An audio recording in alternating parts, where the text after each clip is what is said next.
Night rests on the Bosphorus. Water taps the stone quay, low and patient. A pale oil lamp glows in a window, glinting on distant domes. This is where our story begins, not with a crash, but with a slow exhale. At its height, the Empire stitched continents together with roads, laws, and prayer. Then came the long season of strain, when victories thinned and costs grew heavy. Coins lost their weight, the sea lanes moved. Armies learned new drills or stood still. Courts argued over reform while provinces learned the taste of distance. Lower your shoulders. Let the breath fall long and easy. Across 5 quiet stories, we will test familiar claims about rise and decline. We will follow money through ledgers, powder through foundries, and ideas across borders. We will listen for the Janissary drum fading and the clatter of new schools opening. We will watch treaties unfold like careful paper and frontiers loosen into roads. Not every ending is a fall. Some are a slow turning of shape and name. When the lamps dim on the old order, another light waits along the water. Settle in. The city is quiet. The current carries us forward. Night fades from the roofs of Istanbul while the first call to prayer drifts across the water. Tiles gather the pale light, one by one, until the city shows its edges again. A cart creaks past a shuttered shop. A scribe warms his hands over a small brazier and opens his ledger to a clean page. Somewhere in the great palace, curtains move in a slow indoor breeze. The Empire wakes as it always has, yet the breath feels heavier than before. You can sit with that breath, let the shoulders sink, loosen the jaw, allow a long exhale to settle the chest. At its highest tide, victory paid for order, conquest brought land, people, customs, and new streams of tax. Roads were repaired because the next campaign would use them. Garrisons were stocked because another frontier would need them. A system built for movement stayed healthy as long as it kept moving. After Suleiman, the pace changed. Not at once, not with a dramatic stop. It became a held note that did not release.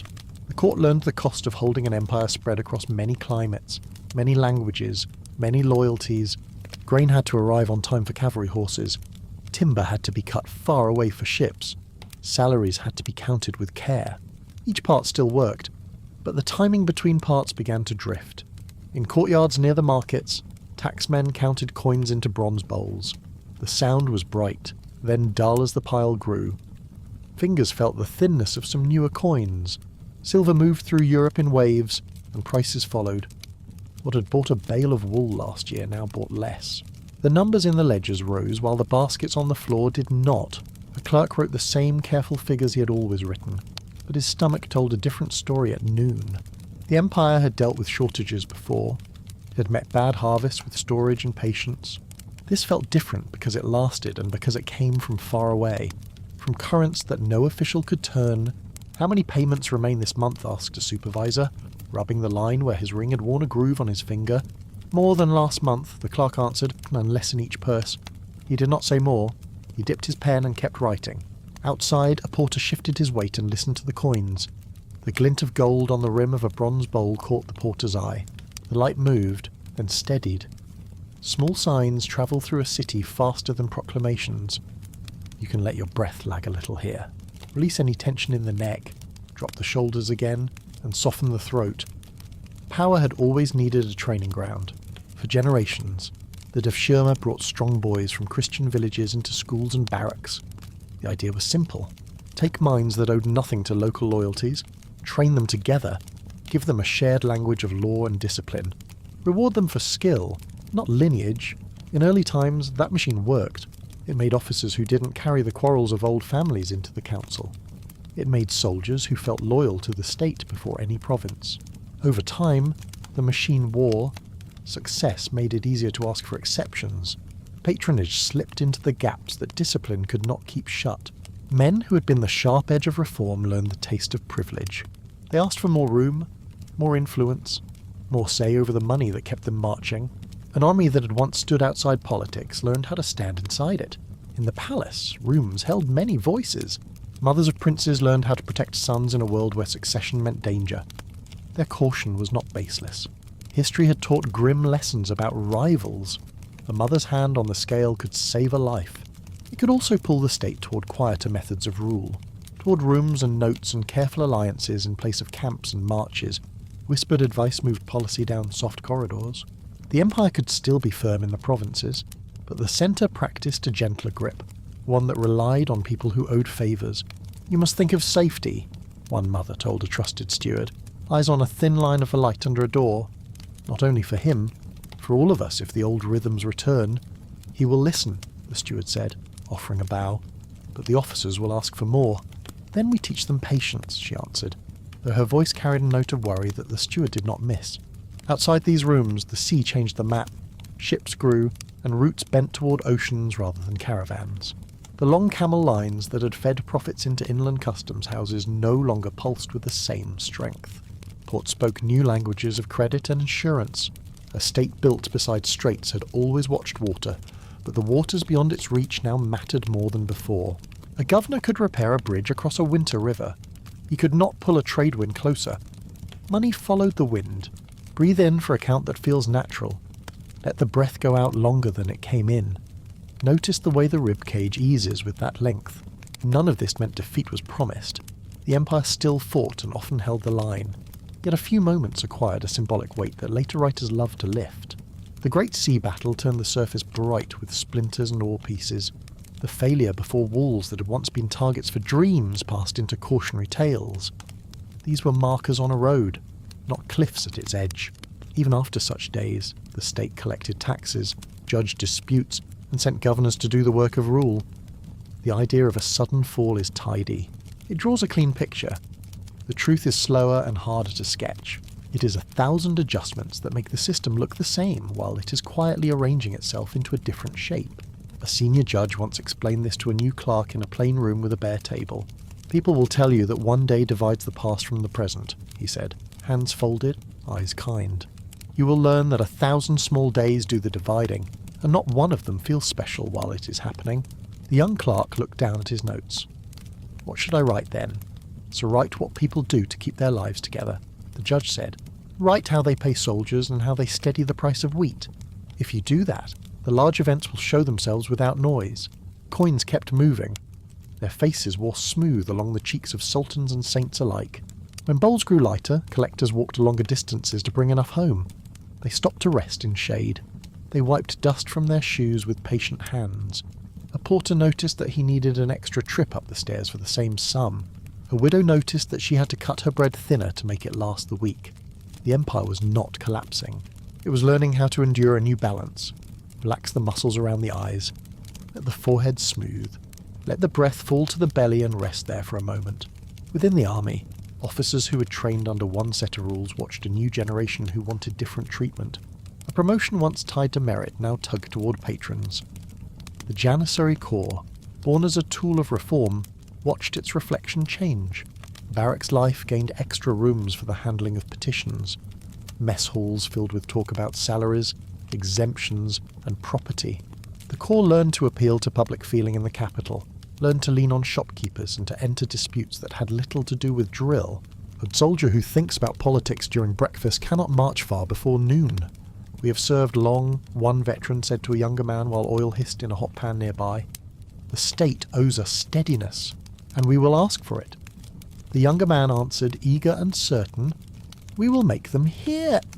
"Some requests have a cost," the veteran replied. He looked at his plate for a long second before eating. In the provinces, families that had served the state for generations learned to loosen the centre's grip when messengers came late. A local strongman paid a road crew and kept a receipt for a payment that never arrived. A city council settled a dispute with its own funds so the market could open the next morning. In places like Tripoli, Tunis, and Algiers, leaders stood straighter and felt more like rulers in their own right. They still sent polite letters to the capital. They still used the titles that honoured the old chain of command. But when storms rose, they did not always wait for instructions. Rivers silted harbours that had been busy. Caravans turned towards safer paths. The tradition of obedience adjusted itself to the facts on the ground. Not all change felt harmful. Some governors made fair use of their extra room. A well-kept road still helps a farmer bring goods to market. A judge with a good memory can deliver justice for a village whether the capital is near or far. What worried the centre was the pattern more than the case. If every part adjusted for its own reasons, the harmonies that had kept time for a wide realm could fall out of sync. Let your breathing return to an easy rhythm. If you like, count a quiet 4 in and a quiet 6 out. allow the shoulders to rest heavy. Bureaucracy once took pride in standards. A young official learned how to write a clear order, how to read a land survey, how to count grain down to the stalks needed for seed. The state hired such people with care. It promoted them with patience. Later, training grew less strict, and the ladder grew loose. A cousin wrote a letter for a cousin. A small bribe made a large delay disappear. The harm came not from a single act, but from accumulation. When people expect small shortcuts, they plan less carefully. A survey line drifts. A storehouse key goes missing for an afternoon. Recruiting lists take longer to check. Standards that once felt proud become stories that older men tell to each other. When I studied law, a retired inspector said, "We learned to read the old codes by candlelight and repeat them until they were bones in our mouths." And now, grandfather or grandson asked, pouring tea slow to warm the cup. "Now the boys have candles too." The inspector smiled. But they have a way of setting the candle down before the last page. Over this slow rearrangement, a few loud events threw their shadows. The sea clash that broke oars and morale let rival powers tell a story about Ottoman weakness. The long march to a famous city, the lines drawn and held, the retreat that followed, gave old enemies a tale they liked to repeat.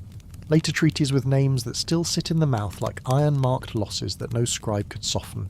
Land that had once been garden and tax base became someone else's pride. Rivers that had flowed under one set of banners now saw different colours reflected on their surface.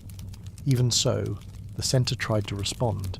A sultan, with a young face and a direct stare, looked to the Caucasus and Mesopotamia, and led with enough skill to remind onlookers of older times. He pushed back against soldiers who had grown used to hearing their own voices echoed back to them. He demanded order, took the field, and came home to plan more.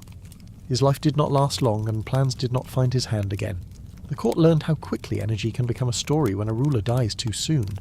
The city felt the drop in its step. Gates still opened in the morning. Guard posts still changed at the same hours. But the people who mattered most in that moment were the people who could not be in two places at once. Release the jaw again. Let the tongue rest softly behind the teeth. Breathe out slowly as if fogging glass. Europe did not stand still during these decades. Tools improved, drills changed, money moved faster along the lines that served factories and fleets. The empire had fought powerful states before. It understood rivalry. This round felt different because rivals pulled their strength from methods that spread beyond the battlefield. It was not only a matter of blades or caliber. It was a way of raising cash, of binding investors to national plans, of training new officers with textbooks that linked tactics to physics. The old model could absorb some of this. It could not absorb all of it without stress. In city squares, foreign merchants traded under terms that felt generous to them and costly to locals.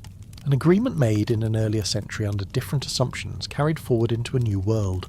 A privilege that once seemed a small price for a diplomatic friend now undercut a craftsman on a narrow street.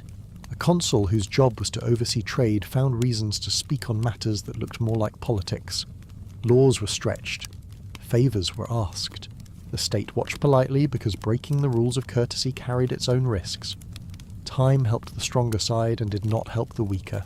"We must keep our word," said one official, folding a copy of an old treaty along worn creases. "We must also keep our house," answered his companion, tired but firm. The first official sighed. "If we tug at one thread, the whole cloth may pull apart. Then we stitch closer to the seam," the other replied. They both smiled at the old metaphor because they both knew there was little thread left in the cabinet. Across the frontiers, pressure rose. In one decade, borders bent under assault from two directions at once. The messengers came late with news of defeats in fields whose names would harden into lessons. When the capital sent a team to make account of what was lost, the list included more than land. It included rents, markets, and men of fighting age who now stood on the other side of a line. A treaty sealed the loss in legal ink. That treaty took a portion of the pride that had held the system steady through earlier storms. Another war further on forced another treaty that tasted even more bitter. The map continued to hold the capital, and many roads still ran toward it. The people were the same, but the mind of the state grew careful in a new way. You can rest the hands in your lap. Lift the shoulders toward the ears and let them drop. Feel how the breath grows quieter when the shoulders stop working so hard. In the guild rooms, older men told younger ones about a time when the price of iron nails had stayed the same for many seasons. They said this without anger. It was a memory they set on the table like a small cup of strong coffee. They did not ask the young to drink it. They only asked them to know that the cup had once been full and had stayed that way. The young nodded and returned to their work. They had learned that stability comes and goes like tides. They had learned that the way to endure a long slack tide is to tie boats together and share ropes.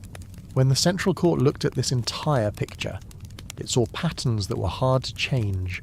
Each choice had a cost and a second cost hidden behind the first. Lean more on soldiers, and the soldiers would ask for a payment that did not fit the purse. Lean more on paper law, and local men with horses would test its edges.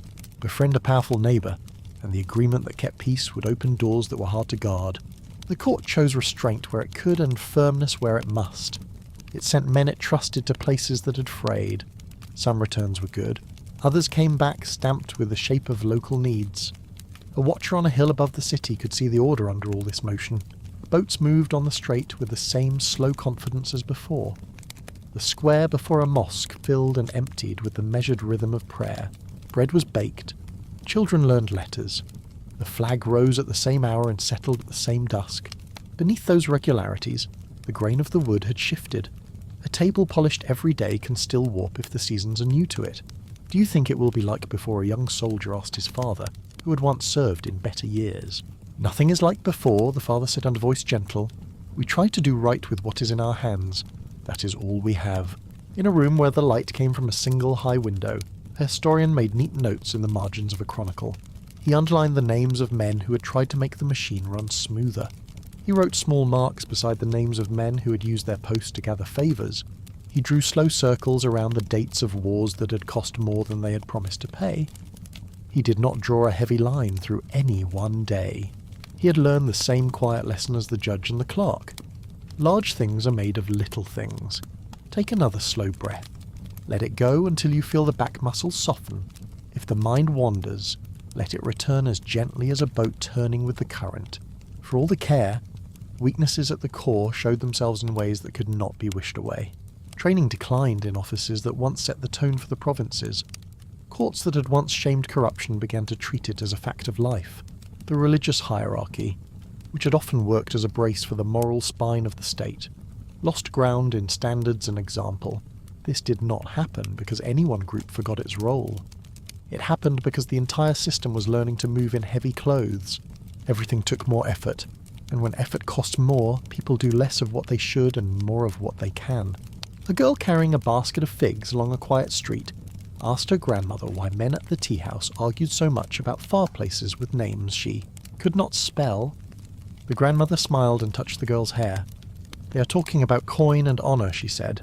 Two things that look like different shapes but weigh the same in a man's hand. Which is heavier? The girl asked. Whichever one he thinks he's losing, the grandmother answered. They both laughed softly. The figs smelled sweet.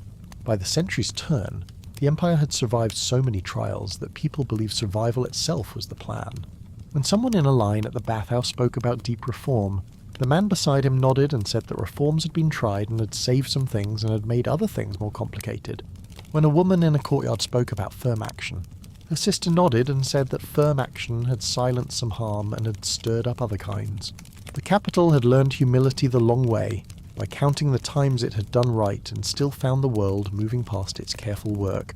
The city remained beautiful at sunset. The domes held the gold light like a promise.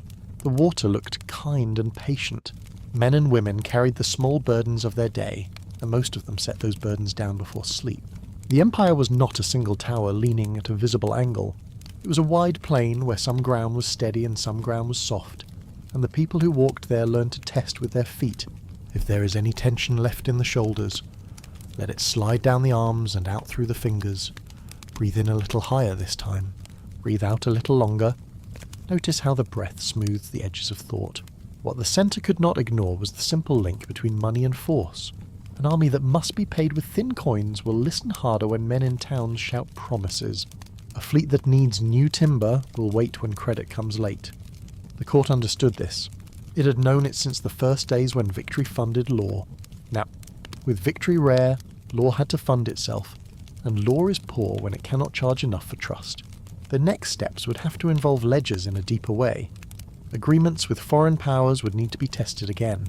New kinds of schools would rise. Old commands would be trimmed. The machine would seek a different balance because the old one demanded more fuel than the budget could buy, in a counting room that smelled of wax and dust. A collector finished a long day and poured the last purse into a broad bowl. The coins made a thin sound when they landed. He turned one between his fingers and watched the light. The gold on the rim flashed once, then dulled. He closed his hand, opened it, and poured the coin back to join the others. Outside, the street glowed with the soft colour of late afternoon. The collector stood, stretched his back, and tied the strings of the purses with the same careful knot he had used since his first year. Habit comforted him. Habit also told him that the sums he would carry to the treasury tomorrow would not feel as heavy as they should. He wrapped the bowl in cloth and lifted it to the shelf. For a moment he rested his palm on the smooth bronze and felt its coolness. Then he blew out the lamp and listened to the room settle. The city exhaled with him. Somewhere not far away, a small boat knocked gently against a stone wall with a sound like a quiet heartbeat. The counting room opens again with the dry scent of paper and wax. Morning light falls in a narrow band across the table, turning a few coins bright while the rest lie in shadow. A clerk tests the edge of one piece with his thumb and listens to its thin ring. He writes the figure without complaint. Outside, a porter steadies a crate against his knee and watches the door, patient as stone. A bell far away marks the hour. Then quiet returns to the lane. You can sit with the quiet. Let the breath fall low. Soften the jaw. Release the weight from your shoulders. The city wakes into its duties. Markets fold their awnings back. Water sellers tap their copper jugs and call in a low voice. In a courtyard, a boy smooths a reed mat and sets a small brass bowl in the sun, waiting for the pattern of light to crawl across the rim. The bowl is old. Its shine lives in thin streaks that catch the eye when a coin drops in. The boy likes the sound of that drop. Sometimes he imagines he can tell the year from the tone.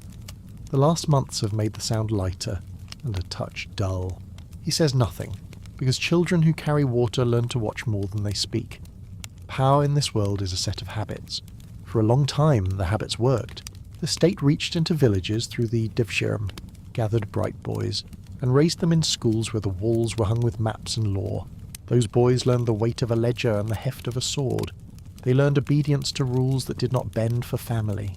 At first, the result felt almost like a new species of man, loyal to the idea of the state, calm under orders, quick with numbers, unafraid of the long march. The court saw the benefit, and the armies felt stronger for it. Then seasons passed, and success taught a different lesson. Families with power found room to ask for small favours. A cousin arrived with a letter. A trainee earned a posting through a patron's smile rather than an exam. The corps that had once been a knife cutting away privilege learned to live like a guild with its own interests. Pay became a topic before breakfast. Exemptions became a language that travelled easily down the barracks hall. A young officer learned whom to visit with sweet cakes before he learned to read a new drill manual. The machine did not break. It warmed to the touch of human wants, and its edge turned a little round. We were sharper when we were poor, an old janissary said to a friend, stirring the ashes under a small brazier. Hunger has a way of keeping the spine straight. And now the friend asked, taking a careful sip of tea. Now we want to sit at the table when the accounts are made. The old soldier replied. He did not raise his voice. He did not need to. In rooms with thick curtains, a different kind of habit grew. The mothers of princes understood the laws of succession as few others did. History had taught that a throne carries danger like a shadow. A well-timed visit, a note passed hand to hand, a word shaped with care in the ear of a trusted servant could save a life. It could also guide a policy. A mother who had seen the cost of a brother's ambition would urge calm at moments when another might urge force. She would favour alliances that kept her son within the safest circle, and those alliances would require promises to men who could call favours due at inconvenient hours. Safety first, one of them said to a steward. Eye steady on the line where light entered through a half-open door. I will pay in patience if it keeps the peace in these rooms. The officers outside will not always be patient, the steward answered. They have learned to raise their voices when pay comes late. Then we must learn to quiet the room without raising our own, she replied, fingers resting on the edge of a folded letter. These gentle pressures did not make an empire weak by themselves. They changed the timing inside the machine. Orders still moved, but they gathered more signatures before they left the palace. Governors still arrived in provinces, but they stepped more softly when they met local men who controlled the flow of grain. The effect was like a musician who keeps the melody but drags the beat. Listeners hear the same tune, yet something in the body knows it is harder to dance. Your breath can find that slow beat. Inhale for a comfortable count. Let the exhale be longer. Let the shoulders fall when the air leaves. The sea added its own lesson, when caravans no longer owned the world's trade. Ports trained new clerks to write in different hands. The state had once skimmed value from long routes across land, from places where a man on a horse could check a cargo and charge a fee. Now ships set their courses by stars and clocks, and arrived with holds full of goods bought with credit instruments that did not use familiar stamps. The empire could still profit from water, but the wind that filled the great sails blew from far markets and answered to other laws. Old customs houses grew quiet. Warehouses at harbours learned to count different goods under different rules. In the counting rooms, men began to notice that agreements written in an earlier century no longer fit the world they had helped to shape. Capitulations signed with friends from the West had made good sense when they kept peace and brought income. Those promises aged poorly in a world where foreign merchants gathered privileges like armour. They paid less in taxes. They escaped the reach of local law. They made profits that did not stay in local markets. A judge who wanted to act was told to act politely. A collector who needed revenue learned to look elsewhere. The old paper could not be torn without risk, and the new markets did not wait for the court to find better words. "We must honour the seal," an official said to a colleague as they stood beside a window with a view of the strait. "We must also honour our stomachs," the colleague answered with a tired smile. The seal does not fill the bowl. They both knew that neither point could be ignored. They both knew that time favoured the side with stronger ships and deeper purses. The people could feel these changes in their hands. A baker cut loaves thinner. A carpenter charged more for a beam because the price of iron nails had risen again. A mother who sent a child to buy olive oil counted the coins twice, and gave the child a quiet warning to keep the purse close. The sound of money in a bronze bowl told a story to anyone who listened often enough. The story said that the same work bought less, and that no one in the room could name a person who held the knob that could turn that sound back toward its old tone. When the state looked for strength in the old place, the place called the army, it found a mixed harvest. On certain days, a sultan with firm hands and a clear eye took the field and managed men well. Such a ruler reminded observers of the best of earlier times. He knew the land between mountains. He knew the rivers in the plains of Mesopotamia. He led, and things moved. He insisted on order among soldiers who had grown comfortable with disorder. His early death took that promise with him, and those who would have followed his plan could not reach his chair in time. The machine had energy, but not the right person to guide it through a narrow turn. Elsewhere, the machine had the wrong kind of energy. The Janissary Corps had grown into a political presence that knew its weight in the capital. A man who wished for a post visited its leaders. A shopkeeper who wanted a dispute settled approached the elders in the barracks. A scribe who needed protection for a cousin learned where to pour tea and how to bow. A corps that had once earned fear for its discipline now earned attention for its ability to sway crowds. That is a different kind of power. It feeds on voices instead of drills. They will listen if we stand together. A younger member told the group that gathered near the mess hall door. "We have learned how to be heard. They will listen." An older man agreed, and they will remember how often we make them listen. When the state needed that corps to be a tool again rather than a force in its own right, it found conditions that did not match its need. There were times when the court acted with sudden clarity and broke the old pattern. The barracks learned the cost of open defiance. New drills replaced old routines. Fresh units formed under titles that sounded like hope. Those changes were real, and they mattered. The trouble was simple. New units also needed new money and new suppliers. They needed teachers with new books. They needed the kind of calm that lets institutions learn. Calm is hard to buy when coins are thin and neighbours test your fences. Let your breath smooth again. Imagine the breath as warm air lifting from a cup of tea. In, out, slow and even. Beyond the capital, the map began to feel loose at the edges. In the North African regencies of Tripoli, Tunis, and Algiers, leaders found room to run affairs with less attention to the centre. They kept up the words that honoured the old ties. They sent receipts when asked. Yet their hands were on the local levers. Cairo and Baghdad had families who could make decisions before orders arrived, which meant the orders arrived to confirm what had already been done. In the mountains of Lebanon, certain clans taught their sons to weigh loyalty against need, and sometimes need won. This was not treason as much as weather. Men grew into spaces that the wind had opened. In some places, the growth helped. A local council that fixed a bridge before the spring floods did a kindness for all. A family that kept a market safe from bandits, even for reasons of pride, allowed trade to survive. In other places, private rooms replaced public ones, and the law of the land lost ground to the law of favours. The centre recorded all of this with neat lines and careful phrases, as if paragraphs could close gaps in a road. Inside the administrative core, standards slipped. Recruitment no longer searched as wide for the best candidates. Training courses shortened when funds ran thin. Promotions followed paths that made sense to patrons rather than to planners. The religious and judicial ranks felt similar weather. Men who had once embodied careful learning began to cut corners that only keen eyes could see. The harm accumulated like dust along a shelf. No single day made the change obvious, but the weight grew. A teacher of a law sat with a small class on a warm afternoon. He recited a paragraph from a code known for its clear structure. He waited for the students to finish the line with him. When they did not, he smiled and guided them through it again. "You understand why precision matters," he said gently. "If the words are exact, people can trust the rule even when the person is weak." "Yes, master," a student replied. "We will learn it to the last word." The teacher nodded. He believed the student. He also knew how often a fine memory bows to a full purse. These quiet changes met louder days. On a bright sea, a battle scattered oars and turned victory into driftwood. The story that rivals told after that day grew teeth. They said that the Empire had lost its sea hand and would not get it back. Another day, far inland.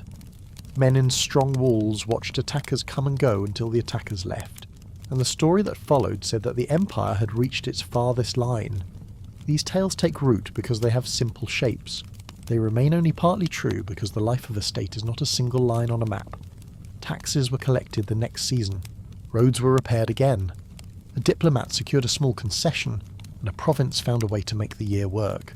The whole picture, seen from a distance, looked more like a long wrestle with facts than like a fall from a cliff. Even so, treaties forced the hand of memory. At the end of a hard decade, the Empire gave up wide fields that had once fed armies and cities. The paper that recorded this loss sat heavy in archives and in the mind. The pride that had carried soldiers through earlier storms did not vanish, but it stood thinner in the wind.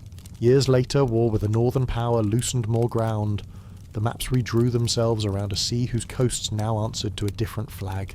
Another treaty, written with phrases that felt like salt in the mouth, confirmed what the field had already decided. "We signed to end pain," an official told a secretary as the ink dried. "We also signed to remember the cost." The secretary placed the papers where they would be bound in leather. "We will shelve it beside the others," he said. "We will read them when we need to remind ourselves." The official looked at the window and the light that fell across the sill. He did not answer for a moment. "Reminders are poor tools for building," he said at last, almost to himself. In kitchens and courtyards, people did what people always do. They lived under the law that they could reach with their own hands. A woman balanced a ledge of her small shop. A farmer paid his land dues and kept seed grain aside. A group of apprentices repaired a cartwheel with care because the man who owned the cart paid on time and said thank you. None of them spoke about far treaties. They adjusted to prices and made a life between market day and prayer. The stability of their days gave the Empire its calm face, even when the rooms behind that face were full of arguments. Let the breath grow long again. You can imagine the sound of a slow river under a stone bridge. Inhale gently. Exhale a little longer. Notice how the body prefers the longer fall. Bureaucrats who still loved their craft tried to keep the tone of old standards. They wrote orders with clear verbs and checked that the land records matched the maps. They trained younger clerks to hold the pen at the right angle and to keep the page free of blots. They also learned to accept outcomes that would have made their teachers frown. A request for funds went unanswered for months. A supervisor with friends placed a cousin into a post that should have gone to a stranger with better marks. A regulation that once meant what it said now meant what a man with influence said it meant. The old sternness became a story told at tea. In the mosques and schools, the keepers of moral habit wrestled with the same weather. They had once been famous for strict standards. Their best men stood like pillars for a public that needed examples. Over time, the list of acceptable compromises lengthened. A judgment that used to cut clean began to fray at the edge. The faithful noticed and adjusted their expectations. Reverence did not vanish. It shifted toward the past, which is where reverence goes when the present offers fewer reasons for it. The army, the courts, the schools, the markets, the ports, the provinces, all moved within a tight circle of causes and effects. Population growth pressed on land and grain. Prices rose more easily than they fell. Foreign tools improved faster than domestic plans could copy them. State income did not stretch as far as the work required, and yet large parts of the machine still held. The capital did not tumble. The provinces did not all spin away. The story that the empire ended when a great man died would have been convenient to tell, but it would not match the way human systems always prefer to fail slowly while looking for the next balance.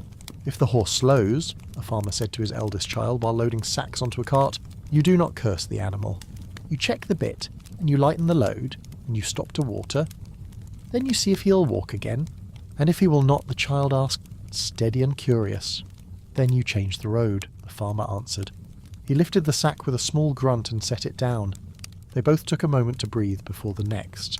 In the palace, men who kept the longer view began to speak of change in quiet tones. If the empire was to keep order across its wide ground, it would need to adapt the purposes of its institutions to a world that no longer paid for expansion as the main tool of health. It would need to rewrite certain agreements, or at least to reread them with a different emphasis. It would need to use schools not only to impart law and religion, but also to teach new methods of making and measuring. It would need to learn how to borrow without losing the handle on its own revenues. It would need to set the army at a distance from markets and the market at a distance from barracks. These are complex tasks in any year. They are more complex when pride must bend to pay for them. One afternoon, the judge who loved small days sat again with the clerk who liked neat pages. They shared bread and olives in the shade of a fig tree behind a court. A sparrow hopped near the crumbs and watched with bright eyes. You told me that 1,000 days divide the past from the present, the clerk said. What divides the present from the future? Must the same 1,000 days, the judge answered with a little smile. We will choose them one at a time, or others will choose them for us. The clerk looked at his hands and felt their steadiness. He thought of the coins he recorded, the suits he summarized, the orders he copied. He thought of the bowl in the office and the way its sound had changed. He imagined it sounding heavier again. He did not know how to make that happen. He knew how to keep a clean line in his ledger and how to greet petitioners with respect. He decided to keep those habits and hoped that others would keep theirs. You can join that decision with a breath. Draw air into a count that feels kind. Let it out until the chest loosens and the shoulders sink. Allow the mind to rest in the move from in to out. There were places in the empire where the system still worked with more ease than in the capital. A provincial city with a wise council kept fair taxes and clear streets. A small port rebuilt a pier and invited ships that carried grain from nearby fields. A mountain pass reopened after careful work by men who knew rock and weather. Such places did not erase the larger trends, but they kept the machine from becoming a rumour. They preserved the face of ordinary order, which is what most people asked from a state. In the evenings, the city returned to its calm song. Lamps lit windows one by one. The call to prayer travelled across water with a human warmth that never lost its power to gather hearts. A baker closed his stall and sat on the step with a cup in his hands, enjoying the cool air after the oven's heat. He watched a father walking home with a child on his shoulders and smiled at the small feet that bounced with each step. The empire did not live in grandeur alone. It lived in these soft moments that prove a place can still be called home. Inside the counting room, the clerk closed the day's book and tied it with a ribbon faded by years of use. He checked the seal beside the hinge of the chest where the smaller purses would sleep. He arranged the coins in the bronze bowl with care, as if their neatness could change their weight. He knew it could not. He treated them with respect anyway. He reached to snuff the lamp and, before doing so, held his hand over the flame and felt the warmth pass into his skin. He moved to the door and paused, on the shelf. A single coin lay apart from the rest. He took it between finger and thumb and raised it to the light. The edge was worn. The face had smoothed with years of touch. He placed it at the top of the next day's stack. He wanted the morning to begin with a sound that he knew well. He wanted the day to recognize itself when the first coin fell. Night pressed its cool hand against the window, then the street gave one last whisper as a cart rolled past. The clerk lifted the latch and stepped outside. He listened for the water against the stone key. It came, slow and patient, the same as always. Evening settles over the counting room like a thin veil. The last light on the bronze bowl fades to a soft smear, and the clerk's footstep blends with the rhythm of water against the key. Night does what night always does. It lowers the city into a slower key. Windows bloom one by one. A copper ladle rings in a kitchen. Somewhere behind a screen, a mother hums to a child who has already begun to dream. The Empire rests without sleep. In the quiet, the work of holding a wide world together continues in smaller motions. Dawn returns with the same pale patience. The bowl is cool again. The ledger waits, ribbon tied in a neat bow. The clerk loosens the knot and touches the first page with 2 fingers, as if greeting a friend. He begins to write the date, then pauses to blow a speck of dust from the margin. Outside, a porter adjusts the rope across his shoulder and steadies a crate against his knee. A bell counts the hour and leaves the air clean. Breathe in gently. Let the shoulders slide away from the ears. Allow the exhale to last a heartbeat longer than the inhale. In this light, memory keeps its own records. After the long reign of Suleiman, a new generation learned the weight of power in different rooms. The old habit had trained princes in the arts of rule by sending them to govern provinces or to share the pace of campaign. Later practice kept them closer, for safety and for control. By the time the century turned, men who walked into the highest office often had little time in the field before they stepped across the threshold. Their hands were steady with court forms and gentle with the language of favour. They were less sure with the sound of the march or the temper of a cold camp. There was one who did not fit this pattern. Murad IV came young to the throne and carried a sharp eye for order. He rode east and looked toward the mountains of the Caucasus and the plains of Mesopotamia. When he spoke, soldiers found themselves standing taller than they had in years. He pressed his will on officers who had grown used to hearing their own names in the city's alleys. Then he died before his strength could draw the whole pattern back into shape.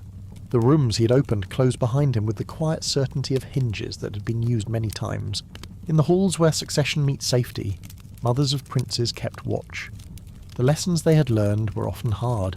A brother can become a threat because a court cannot abide 2 suns in the same sky.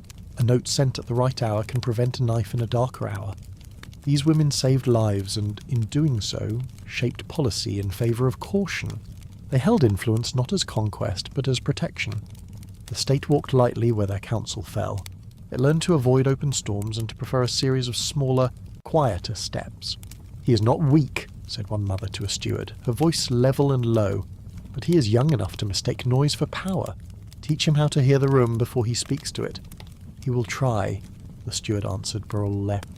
Folding his hands, "The camp will still ask for decisions that carry a drumbeat. Then we give the drum a steady hand," she replied. She turned her face toward the half-closed door, where light traced a thin line on the floor. When the Empire looked out from the palace windows, it measured more than loyalty, it measured time. In the first decades after Suleiman, speed was the treasure that could not be minted. Orders lined up for signatures. Messages took longer to wend their way through the careful courtesies that had multiplied in the court. Governors arrived later than was best. The message that explained the delay arrived later still. No single hour ruined a campaign or a policy, yet the accumulation of hours stiffened the joints of a system built to move. Down in the counting rooms, as the same truth rang in metal, coins still gleamed, but silver had grown thin. The influx of precious metal into Europe had shifted prices, and price is the language that tells a soldier whether his pay will feed his children. What had once bought 2 measures now bought 1.5. Men did not need a lecturer to explain this. They felt it at the bakery and in the market under the plane trees. A tax farmer could raise a brow and shift a rate a little. A clerk could sharpen his pen and trim waste in the margins. Neither could reverse the sound a coin made when it struck a bronze bowl. "It is not a small thing," said a baker to a customer counting copper on his palm. "Flour listens to the price of ships as surely as it listens to rain." "Ships," the customer murmured, half amused, half resigned. "I came for bread and I meet the sea." "We all meet the sea now," the baker answered, handing over a loaf with care. "Let your breath match the ease of that exchange. In, out. Let the jaw soften and the tongue rest behind the teeth." The sea had changed more than diet. It had changed reach. For centuries, caravans had fed the state's hands by pulling value along dependable paths. A man in a saddle could count bales and levy dues. He could note the names of families who had passed through before. and he could judge the weight of a sack with a practiced glance. Now hulls held goods made far away and financed by paper, that carried foreign seals and unfamiliar words. The state took its share at the dock when it could, but many streams that used to flow toward the centre bent toward other mouths. Treaties that had made sense in one world now opened the door a little too wide in another. The capitulation signed with favoured powers promised protection and privilege. Those promises had the flavour of advantage when they were first poured. They tasted different when local shopkeepers watched foreign consuls argue for lower duties and broader exemptions in rooms that felt more like courts than offices. The judge stood beside a window where the light was good and lifted a page to read the clause again. "It is plain," he said to the clerk at his side. "We have given more than we can afford to give in this year, yet the words are plain." "Then we keep them," the clerk said, though his mouth was dry. "Or we get stronger and ask for better words when the time comes." The judge nodded. He did not look away from the page. "Strength is a language we must relearn. It is not only soldiers. It is the sum of the useful things we can do in a hard season. At sea and on land." Markers fixed themselves in memory.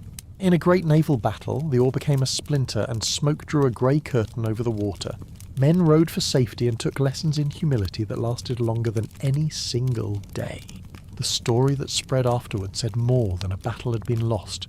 It said that a way of fighting had reached its edge. Years later, before the gates of a city that had stood as a promise for a certain kind of dream, the march stopped, and the dream had to be stored rather than spent. Writers called one day and then the other day the beginning of decline.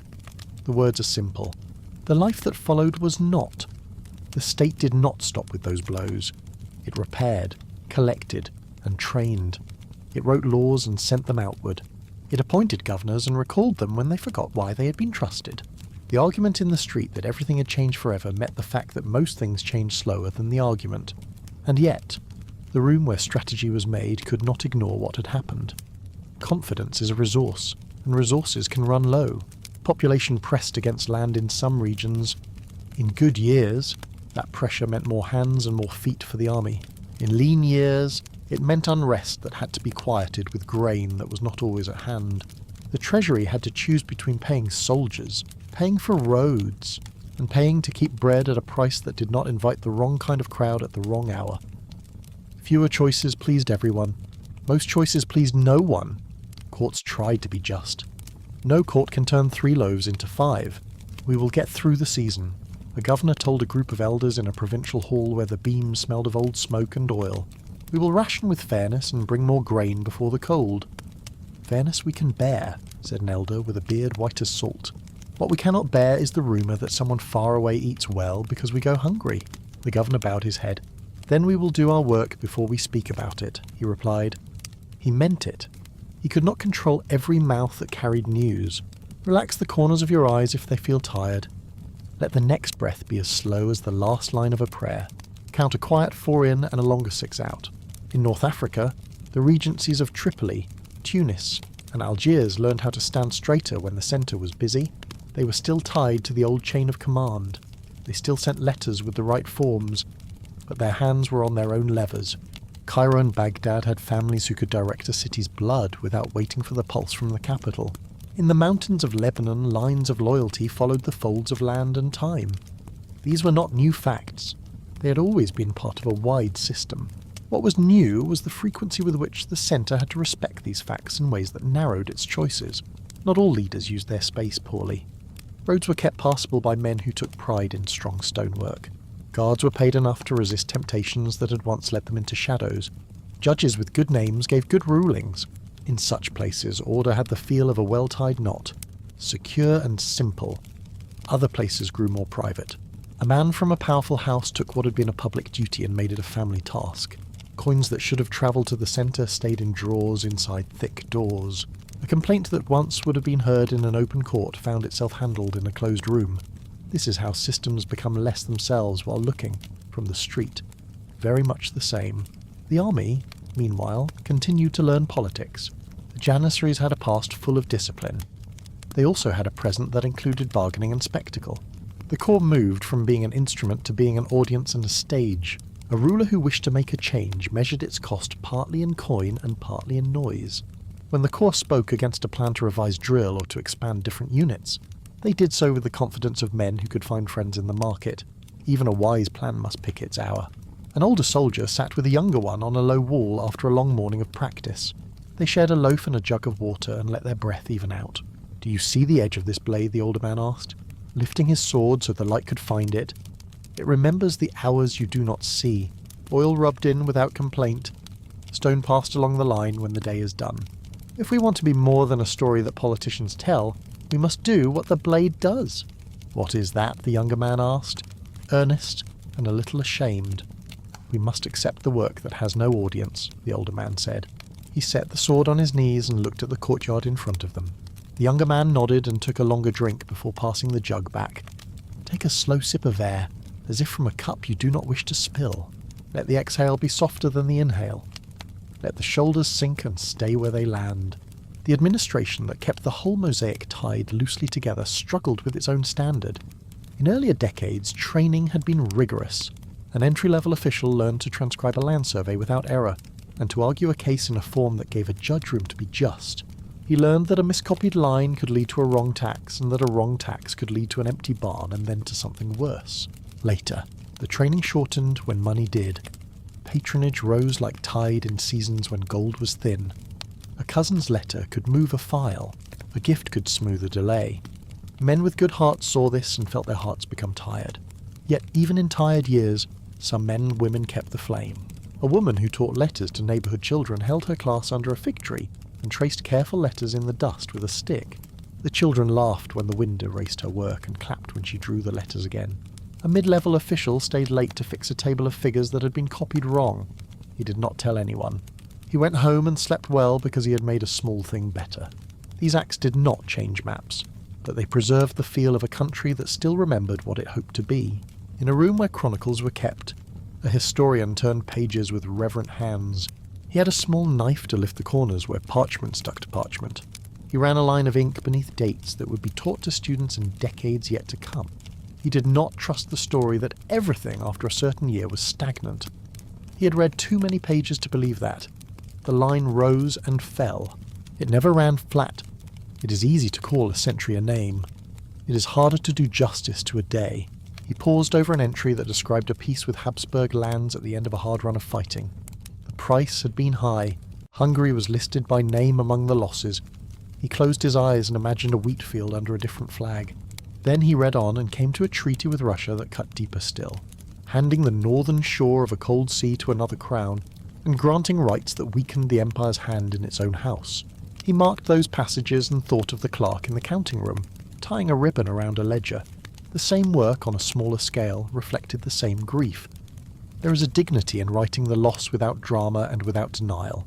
"When they come to me for dates," he said aloud, as if to a class that would soon gather, "I will give them the dates. When they come for meaning, I will ask them to follow the money and the training and the patience of small rooms.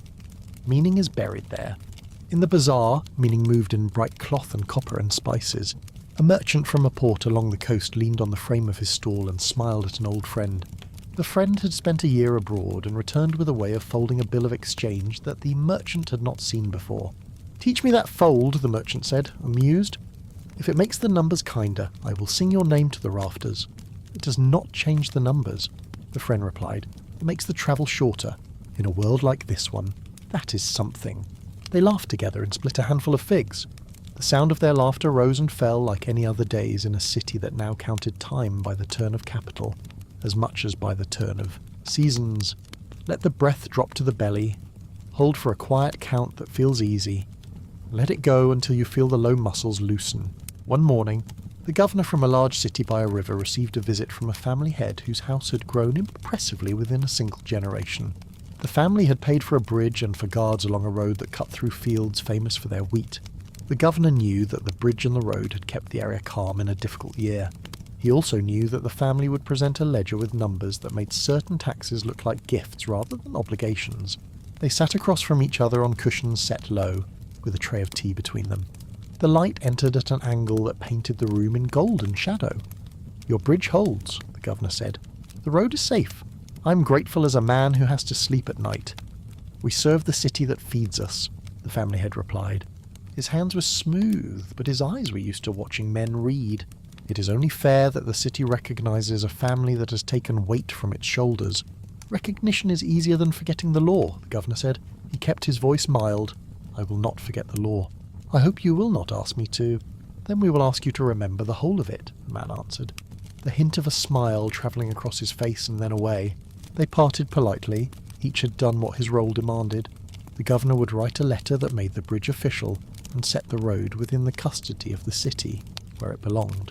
The family would read the letter and proceed to act as if little had changed. They would keep taking tolls that looked like fees for maintenance. The governor would argue again next year.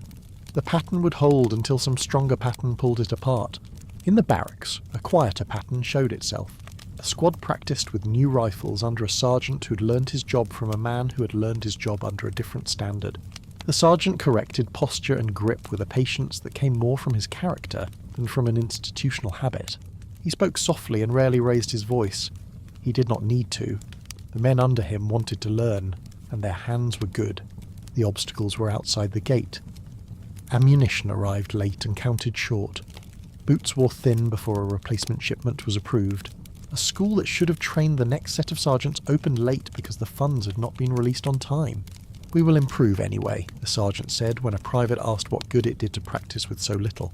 We will improve because the work is ours, and it is good work. The rest will come when it comes. And if it does not come, the private asked, what then? The sergeant smiled with a tired kindness. Then the improvement will still have been worth it. A long breath can carry this thought. Draw the air in as if through silk. Let it go as if laying a blanket over a sleeping child, calm and even. Some in the capital began to collect the ideas that would be needed when stronger reform was attempted.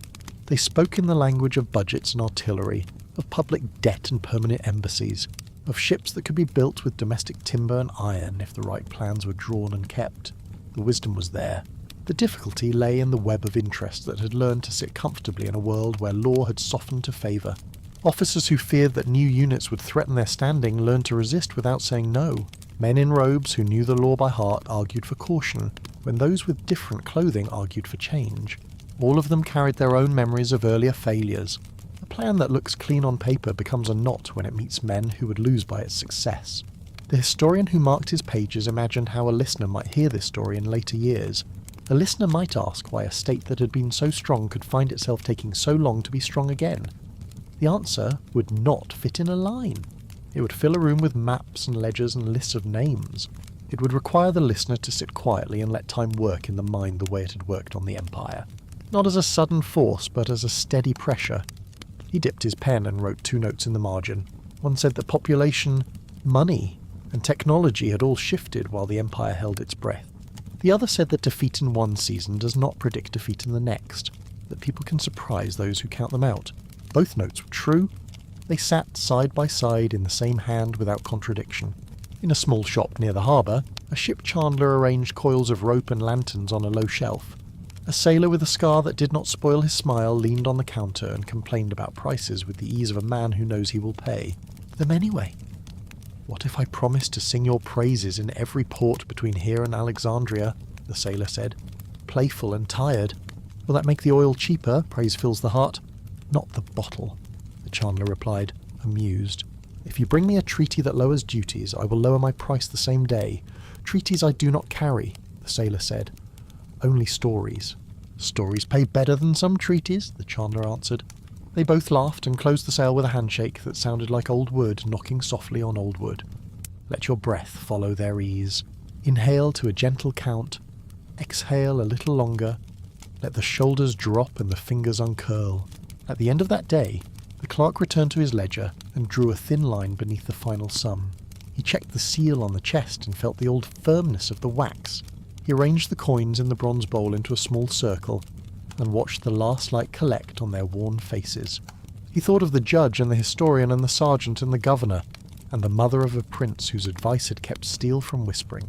At a door in the night, he thought of Murad, whose brief strength had reminded an army of its posture, and whose death had taught the same army the cost of resting hopes on a single man. He didn't think in lines like these. He thought in the simple way a man thinks at the end of a day. He thought whether the sum would be enough for the purposes it had to serve. He thought of the sound the first coin would make in the morning when it tapped the rim of the bowl. He thought of water against stone and of sleep. He blew the lamp out with a gentle breath and stood in the doorway for a moment, letting the cool air touch the heat in his cheeks. The alley smelled of bread and of rain that had passed by without visiting. From the harbour came a low scrape as a hull adjusted to the tide. He closed the door and began the short walk home. Above him, the city carried its lights like a crown. The domes caught and held the last gold. The streets narrowed to guide him into quiet. He loosened his jaw and let his shoulders fall, the way he had learned to do when the day felt heavy. He did not tell himself he lived in a time called anything at all. He lived in a day that required patience. He would bring the same patience to the next day, and the next, until the pattern changed because enough men and women like him had kept enough small things straight for long enough. On his table at home, there was a folded page. It was a copy of an old agreement with a foreign crown. The clerk had been copying it for a court archive. He had brought the work home because the light in his room was kind, and because the task of copying calmed him.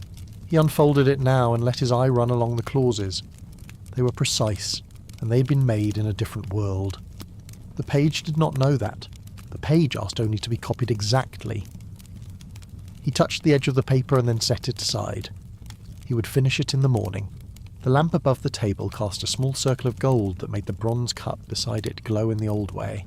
He lifted the cup and drank cool water and thought about ships and caravans and the price of grain. He thought, without the word for it, about how power moves through markets and treaties and the hands that sign them. He let the thought go because the hour called for rest. On the quay, the water kept its soft speech. It tapped the stone and retreated and returned. The city lay with one ear open, listening to the current that had brought it fortune in other centuries and would bring it new work in the morning. In one room, a historian fell asleep with a page across his chest. In another, a sergeant oiled his blade and laid it flat so it would not warp. In a third, a mother watched her sleeping child and remembered that peace is not the absence of danger, but the presence of decisions made at the right time. The bronze bowl would hold its shape. The coins would be thinner or heavier as the world allowed. The ledger would record in, and the ribbon would tie, and the night would whisper the same reminder to any who listened. If the empire had lost the habit of speed, it could still keep the habit of steady hands. If it had learned to rely on quiet rooms, it might yet learn to open them to the air of a different time. If it had suffered lessons at sea and before stubborn walls, it could carry those lessons into the work of building ships and training men and reading the fine print without pride or fear. Breathe in once more as if drawing light through the window. Let it go until the body softens and the thoughts grow round at the edges. There is no line here that can be drawn and named final. There is a city that breathes and a state that endures its own weight. There are treaties that ask to be rewritten and markets that must be understood without anger. There is the memory of young rulers who didn't train for the saddle and the memory of one who did, though his life was brief. There are mothers who keep children alive by teaching rulers how to count cost, and governors who try to remember the whole law when the room asks.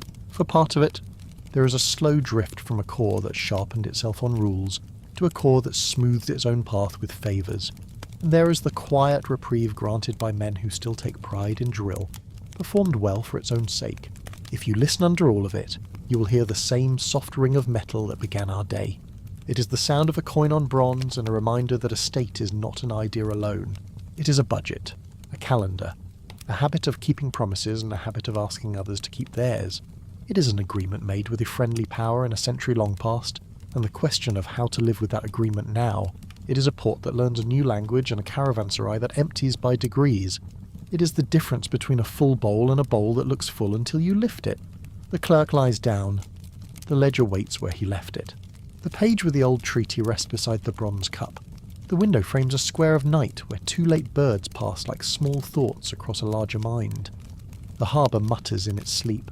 The city dreams of the work that money can do and the noise it cannot make. Tomorrow the bowl will ring again. The coin will spark and dull in the same motion. The page will be copied with care and returned to the shelf that keeps the memory of words. Men in offices will open drawers and place letters in piles that point toward ships and laws.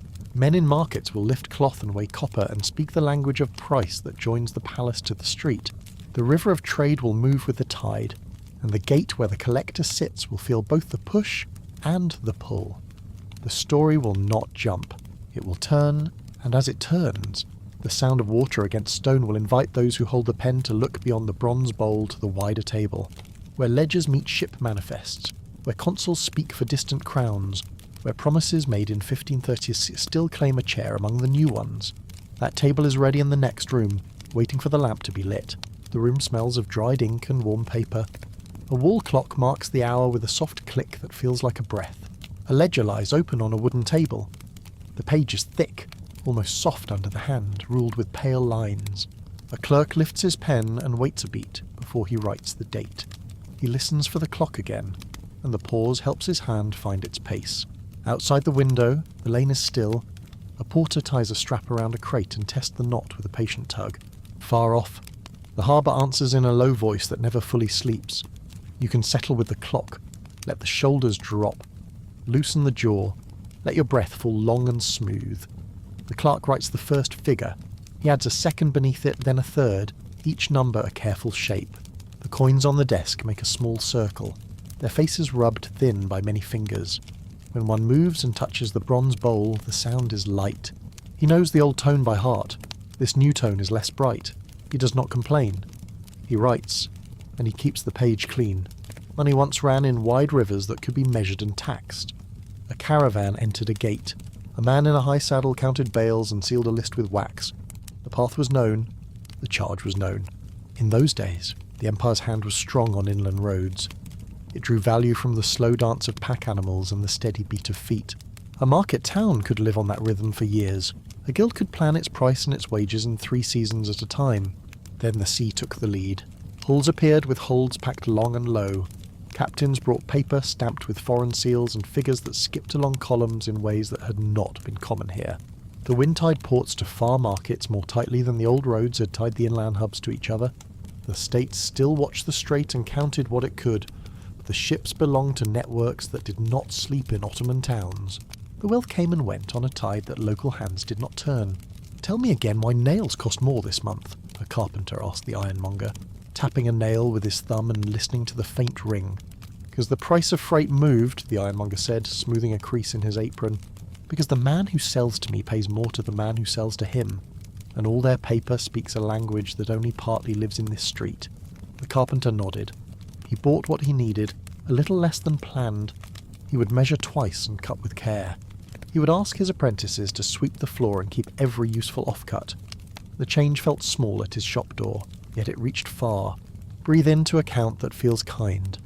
Breathe out a little longer. Let the breath smooth your thoughts and soften the mouth. In a different room, a judge reads an old treaty copied on crisp paper. The words are clear. The ink lies flat and dark along tidy lines. This is one of the agreements that people call capitulations. The first such promise had been written with France in the 16th century. It began as a friend's favour, a way to ease trade and keep the peace on busy coasts. It granted certain merchants reduced duties and gave their consuls room to act under their own law. For a long while, this served both sides. It made ports lively. It gathered ships to safe anchor. It showed the world that the Empire could be generous without fear. Time moved. The same clauses changed their weight. When ocean routes took the main share of the world's goods, that old generosity cut deeper than planned. European merchants gained advantages that local traders did not share. They paid less and were judged elsewhere. They were protected by consuls who stood with strong backing and learned to ask for more. The judge knows this with his mind and feels it in his bones. He closes the treaty and places it gently on the table, as if it were a guest who has stayed beyond the agreed hour. It is plain. He says to a clerk who stands with a pen ready, "We promised more than is easy to carry now. The promise is still ours. Then we carry it and find strength elsewhere." The clerk answers. He writes a note, and the nib scratches faintly like a soft footstep across the room. These papers did more than move money. They shaped power. A consul in a quarter near the docks could shield a merchant from a local court. He could write to his crown and ask for pressure when he saw a chance to extend a right. Over years, such rights became habits. Habits became expectations. In some towns, the words of a foreign official weighed against the sentence of a local judge. The Empire had reason to avoid quarrels that would disturb the peace of trade, and so it listened and conceded more often than it would have liked. A wall clock in an office of customs marks another hour. A collector balances a column where receipts have come in light. He rubs his temple with the back of his hand and lifts his pen again. The figures look tidy. The story they tell is not. He remembers an older colleague who used to say, with a smile that held more patience than hope, that a state is a great kitchen. If grain and oil arrive on time, cooks feed soldiers and cities and there is quiet. If they do not, the best spices cannot fix the pot. Capitulations did not create the shortfall on their own. The bigger sea and the larger market would have changed the taste anyway. The trouble was that old promises made it harder to adapt. It is one thing to build a new kitchen. It is another to build it while half the room belongs to someone else. Let your breath match the clock. In, out. The tick is a metronome for calm. Across the city, a street of small workshops carries the mood of the day like a weather vane. A weaver opens his shutters and runs the thread between his fingers. He feels the same texture he has always felt, yet the cloth from abroad arrives cheaper than it used to be, woven by looms that move with a steadier pace in rooms he has never seen. He can match the craft, but not the scale. A tanner lifts a hide from a vat, smooth and strong and ready for a careful hand. He shrugs when a buyer asks for a lower price. The buyer speaks of barges that carry plenty in their bellies, and of warehouses where his cousin has friends. A potter closes his eyes at noon and lets a bead of sweat slip down his cheek. He has filled the kiln and will fill it again. He will sell most of what he fires. He will not save as much as his father did. These are not the cries of a city in ruin. They are the adjustments of a city that learns to live in a new trade wind. The state might have protected some crafts with rules. It might have raised a wall around certain goods. Instead, it kept to the path of partnership. It signed more papers with European powers and extended older promises rather than refusing them. The choice kept relations smooth. It kept some ports busy and some pockets full. It also let more of the margin leak away from places that had relied on slow, steady exchange. We must not break with the world. An official told a colleague in a garden where the leaves moved in a light breeze. We could be left alone in the worst way. And if the world eats our dinner while smiling at us, this colleague asked, what then? The official did not answer at once. He watched the light on the water that ran beneath a small bridge. Then we smile back and learn how to cook a meal they cannot take, he said, half in jest and half in hope. The link between money and force appeared in sharper lines each year. An army is a budget with boots on. When revenue falls short, promises to soldiers feel thinner. When pay falls behind, voices rise. A cause that has learned to act as a guild brings those voices to the capital and asks for more. The state can answer from pride, whereas or from fear, or from law. In years when coin is scarce, as law has the weakest voice in that trio, a scribe sits with his ledger and lists the regular costs of the year.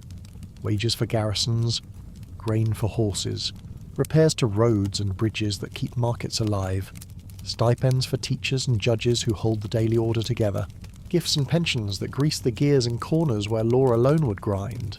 He adds a line for the navy and sighs, because the ships need timber and rope is dear. He adds a line for fortresses along a river and makes a small mark in the margin to remind the office to check their stores. He then draws a careful box around the sum and stares at it for a long time. The box feels like a small wall built around a field that cannot grow. He turns the page and lists receipts. He has hope for the harvest in 2 provinces. He has doubt about collections in a 3rd. He writes the doubt in a courteous word that does not disturb the surface of the page. You can let your breath make a box and a release. In with a soft count, out with 1 beat more. Feel the shoulders ease. The longer the shortfall lasts, the wider the effects. In some provinces, strong families step in with loans and favours and expect a say in return. A governor who's late with cash allows the family to take a small rent from a road or a market and looks away. The family hires guards and calls it service. They pay a clerk and call it civic pride. They keep accounts in private and call it prudence. The city does not look worse in the morning. The law looks a little thinner at dusk. In coastal regencies to the west and south, local rulers raise their heads with more confidence. They send letters with proper courtesies. They also make choices that suit their own streets first. Tripoli and Tunis and Algiers sit in this space for years, nearly independent in practice. The centre speaks and is heard when it must be. Most days it does not try to speak at all. In Cairo and Baghdad, old families greet orders with a smile and carry on as they had planned before the courier arrived. In the mountains of Lebanon, clans live by habits older than any paper sent from the capital, and the state walks around those habits like a careful guest. None of this happens only because of trade papers, yet the papers matter. They are the visible sign of a partnership that grew while the world moved and then weighed on a house that had not yet rearranged its rooms. An empire can be generous and wise. It must also keep a ledger that respects the limits of its purse. In later years, some consuls use the freedom granted to them as a tool against the state that granted it. They do so because they can, and because the balance of powers in that era allows it. They point to words on a page, and the page answers with a voice that is hard to contradict. "We should have said less," a counsellor whispers to a friend in a quiet corridor, holding a copy of an old agreement like a bundle of dry reeds. "We should have kept more in our hands. We said what the time allowed us to say," the friend answers. "We can only deal with the page we hold now." A clock in another room counts away a quiet minute. The pendulum moves. The hand advances a hair's breadth and rests. The clerk in the counting room lifts a coin and studies its edge. The face has grown smooth. He remembers when the ring of such a piece sounded sharp against the bowl. He lays it down with care, as if sound alone could change its value. He thinks of the judge and the treaty and the scribe and his box around the sum. He does not know their names. He shares their work. The shift to ocean trade touched the texture of daily life in other ways. A water seller who used to fill his jugs from a nearby well now walks farther, because new warehouses line the old path. He likes the smell of the timber stacked along the quay. He also misses the open space where he could stand and see the sky. A baker buys grain from a merchant who has started to use a new kind of paper for his accounts. The baker keeps his own book the old way and frowns at the new paper, which seems to ask him to trust more than he can see. A spinner in a small room with a low window works by hand and sells to a neighbour. She hears about cloth that comes rolled in long bolts from far towns, and wonders if her thread will always find a buyer in the lane. These are the places where the myth of simple decline fails. The old strengths do not vanish at once, and they bend. People adapt. Some years go well.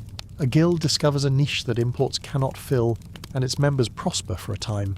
A port finds that a certain good grows in demand and invests in a pier that pays for itself within 3 seasons. A city council cuts waste and collects a fair tax, and the streets are cleaner than they were. The clocks keep good time. The ink dries on rules that help more than they harm. Yet the long totals tell a gentler story that is not simple. A whale moves beneath the surface of the market, and a boat that has learned to catch river fish must learn to sail or remain tied to a post while others pass. Let your breath ease again. In through the nose, out through the mouth, shoulders soft, jaw light. Notice the calm that a steady rhythm brings. One afternoon in the customs office, a foreign merchant argues that his cargo should pass at a reduced rate. He presents a paper that quotes a clause in a capitulation. The local officer reads the clause and nods. The officer does not like the result. He knows what the reduced duty means for his ledger. He has no lawful reason to refuse. He stamps the paper and waves the cargo through. He writes a note to his superior that reads like an apology. He then gets up and winds the wall clock because it has grown slow in the damp. The clock answers with a willing tick as if relieved to be kept. "Do we always yield like this now?" a junior clerk asks, sorting receipts into neat piles. "We do not yield," the officer says, choosing his words. "We obey a promise. The next work is to choose our next promise better." In other rooms, the talk turns to loans. Revenue that falls short has to be made up, or the state must choose what to leave undone. The choice is heavy. Roads and bridges left alone fall apart faster than anyone hopes. Soldiers left unpaid find other kinds of order to keep. Judges left in rooms with broken shutters read by poor light, and make poor law by mistake. So some men argue that borrowing is a form of breathing. It gives the chest room to expand until the lungs can fill themselves again. The risk is that the breath becomes the habit, not the remedy. The clerk in our counting room is not asked his view. He's asked to record and to measure and to keep the ribbon from fraying. Trade also brings ideas that move faster than before. Young men who visit embassies hear terms for credit and for partnership and help them think about the empire in new ways. Some of those ways are useful. They frame the problem in a language that makes tools visible. Others carry a kind of impatience that does not fit the habits of a wide land. It is easy to demand a new system when you have never had to live inside an old one and keep it upright while you rebuild. It is hard to write rules that satisfy both the quarter near the dock and a village that still counts time by the sun on its fields. A teacher speaks to his students in a room that smells of chalk and leather. He draws a line on a board and marks points along it for changes in trade.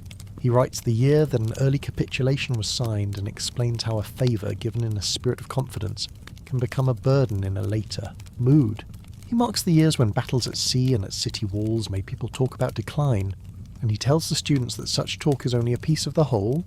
He points to the word money and to the word trust and says that these two must sit side by side if a state is to carry on. So what do we do? A student asks, leaning forward, eager and a little afraid. We learn our numbers, and we keep our word, and we ask for better words next time, the teacher says. We repair the bridges and teach the boys their drills and keep the courts open. We do the things that let the next choice be wiser than the last. Breathe with that answer. Gentle in, longer out. The rhythm repeats in the clock on the wall. In the bazaar, a man from a European house speaks with a local trader. They bargain in a mixture of languages that both know well enough to use with grace. The local trader asks for a fair rate and an equal foot in the market. The foreigner smiles and shows a letter with a seal that gives him rights in this port that the local man does not have in the foreigner's home. The smile is polite, the letter is firm. They make a deal that leaves the local man with less than he wanted and the foreigner with more than he needs. The trade is orderly. It follows the rules on paper. The weight of the paper is what makes the air in the room feel a degree cooler. The judge who read the treaty earlier in the day meets with a colleague at dusk. They take tea near a window that looks toward the water. The setting light turns the page in the judge's hand a pale gold. We cannot rip the page and call that victory. The judge says, we would have another kind of loss at our door before morning. Then we must write a new page and lay it beside the old. The colleague replies, we must turn the habit of partnership into a habit of equal terms. Their voices are low. They are not in a position to sign anything. They teach and advise. They keep the memory of law alive and hope that the memory will inspire the hand that holds the pen. A wall clock in the counting room clicks toward the next hour. The clerk stretches his fingers and rubs his wrist. He tallies the day's receipts and places a thin line beneath the sum. He closes the ledger and ties the ribbon with a knot he can make with his eyes closed. The bow sits neat and flat. He sets the bronze bowl back on the shelf and closes the window. The lane outside glows with the last light. A stray dog turns once in a circle and lies down with a sigh. You can rest with the dog. Let the breath fall. Shoulders heavy, jaw soft. Let the mind quiet. The night brings a different sound to the port. Ropes strain and ease. Planks creak. The water touches stone and retreats and returns. Somewhere in the dark, a wall clock marks the hour in a warehouse where men unload bales by the light of a single lamp. They stack them neatly and record each in a ledger that looks very much like the one on our clerk's table. A young man who writes the entries for that warehouse has learned to bow to the consular seal that protects his employer. He does not mind. He's paid on time. He walks home with bread and oil and a small pouch of coins and kisses his mother's hands before he eats. In another street, a weaver counts the coins he has earned and finds that the bundle is thin. He looks at his loom and feels a loyal sadness. He will work tomorrow with the same care. He will ask the guild to seek a modest rule that favours local cloth in a few lines of trade. He knows the rule may not pass, and he does not give up his craft. The loom answers to the hand, and the hand answers to the heart. And not every measure of a life can be counted in a customs ledger. Now and then a rumour moves that the state will sweep the old papers away and assert a new order across the harbours. The rumour flares and fades. The empire is not made only of ships and coins. It is made of relations that must be managed if the whole is to hold. A hard break would please some ears and empty some stomachs. The better work is slower. It requires patience from men who sell patience for a living and often have none left when they reach their door. In a school near the palace, a small group of students reads a debate between scholars about why power slips. One of them points to a line that says Europe married money to weapons in a way that changed war forever. Another points to a line that says the empire looked to a partnership that served it once and then served others more. They argue with respect and with curiosity. Their teacher lets them talk. He knows that the next years will ask them to think in more than slogans. Will we catch up? A girl asks in a quiet voice. We will decide what catching up means, the teacher says, and the clock in the corner marks the answer with a soft click. The clerk returns to his room and lights his lamp. He pours a little water into a bronze cup and drinks in small sips. He unfolds a copy of a treaty he's been asked to prepare for the archive. He reads the words again and feels the weight that they carry into rooms far from his own. He's a small part of a large thing. He knows that small parts hold large things together when they are shaped well. He sets the copy aside and takes up a blank page. He writes a neat title across the top and begins a list of expenses that he must present to his superior in the morning. He writes slowly, not because he is unsure, but because he wants the numbers to sit as if they were carved. When he has finished the first column, he breathes and listens for the clock. It answers in the same voice as before. A soft click, a pause, a promise that the next minute will arrive. The port breathes. The city rests. The Empire keeps its watch, one page at a time, the ink drying on promises made in another age. While hands that live in this one prepare to turn the next page with care, the wall clock in the customs office clicks and rests, as if it were breathing for the room. The inkstone beside the ledger has left a faint ring on the table, a dark moon on old wood. A clerk re-wets his pen and draws a small line to test the flow, then returns to the column he's been building since morning. He copies figures drawn from receipts that do not feel as full as last year's. The bronze bowl on the shelf holds coins that shine where many fingers have polished them smooth. When a coin slides and kisses the rim, it gives a soft sound like a spoon laid gently in a cup. He notices the tone and says nothing. He adjusts the page, squares the corners, and writes the next number. You can sit with the clock for a moment, let the breath drop low, loosen the jaw, let the shoulders fall and stay where they land. Markets once spoke in the measured rhythm of hooves and wheels. Caravans approached city gates in lines that could be counted at a glance. Officers with neat beards sat their horses and checked bales of wool, sacks of grain, rolls of leather. The list grew as the sun climbed. A seal pressed into wax confirmed a levy, fair by habit and clear by law. Tolls kept roads mended and bridges sound. Merchants planned a season ahead because seasons repeated themselves. The state could taste its share of the river of goods and know its flavour would be much the same next month. The sea taught a different grammar. Ships began to bind distant shores with contracts on paper that did not care about camel water or winter mud. Captains carried letters with seals from courts that lay far beyond the horizon. They presented those letters at Ottoman harbours and asked that their trade be judged in the spirit of promises made in earlier centuries. Some of those promises had first been set down with France in 1536, at a time when a generous favour brought peace and friendship. The words allowed foreign merchants to pay lighter dues and be tried under their own officials. In a world where inland routes still carried weight, such courtesies felt small and wise. Time turned, and their weight changed. Ocean lanes thickened with cargoes and credit. Ports grew louder, while caravanserais learned the sound of empty courtyards.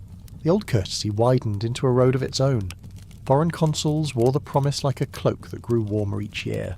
They learned to quote the clauses with calm voices and steady eyes. A local judge might object. A collector might wince. Yet the paper spoke first, and it spoke with the strength of a promise that had not been broken, even if it had been outgrown. We do not tear old cloth because it is tight, a senior official said to a young clerk as the clerk filed copies of a long correspondence. We must learn to let it out with new seams. How do we stitch without making the whole garment split? The clerk asked, his pen resting, his hand ink stained at the fingertip. By patience and by choosing the moment with care, the official replied. His voice was soft. He had spent years learning how to keep the room quiet while the ship turned.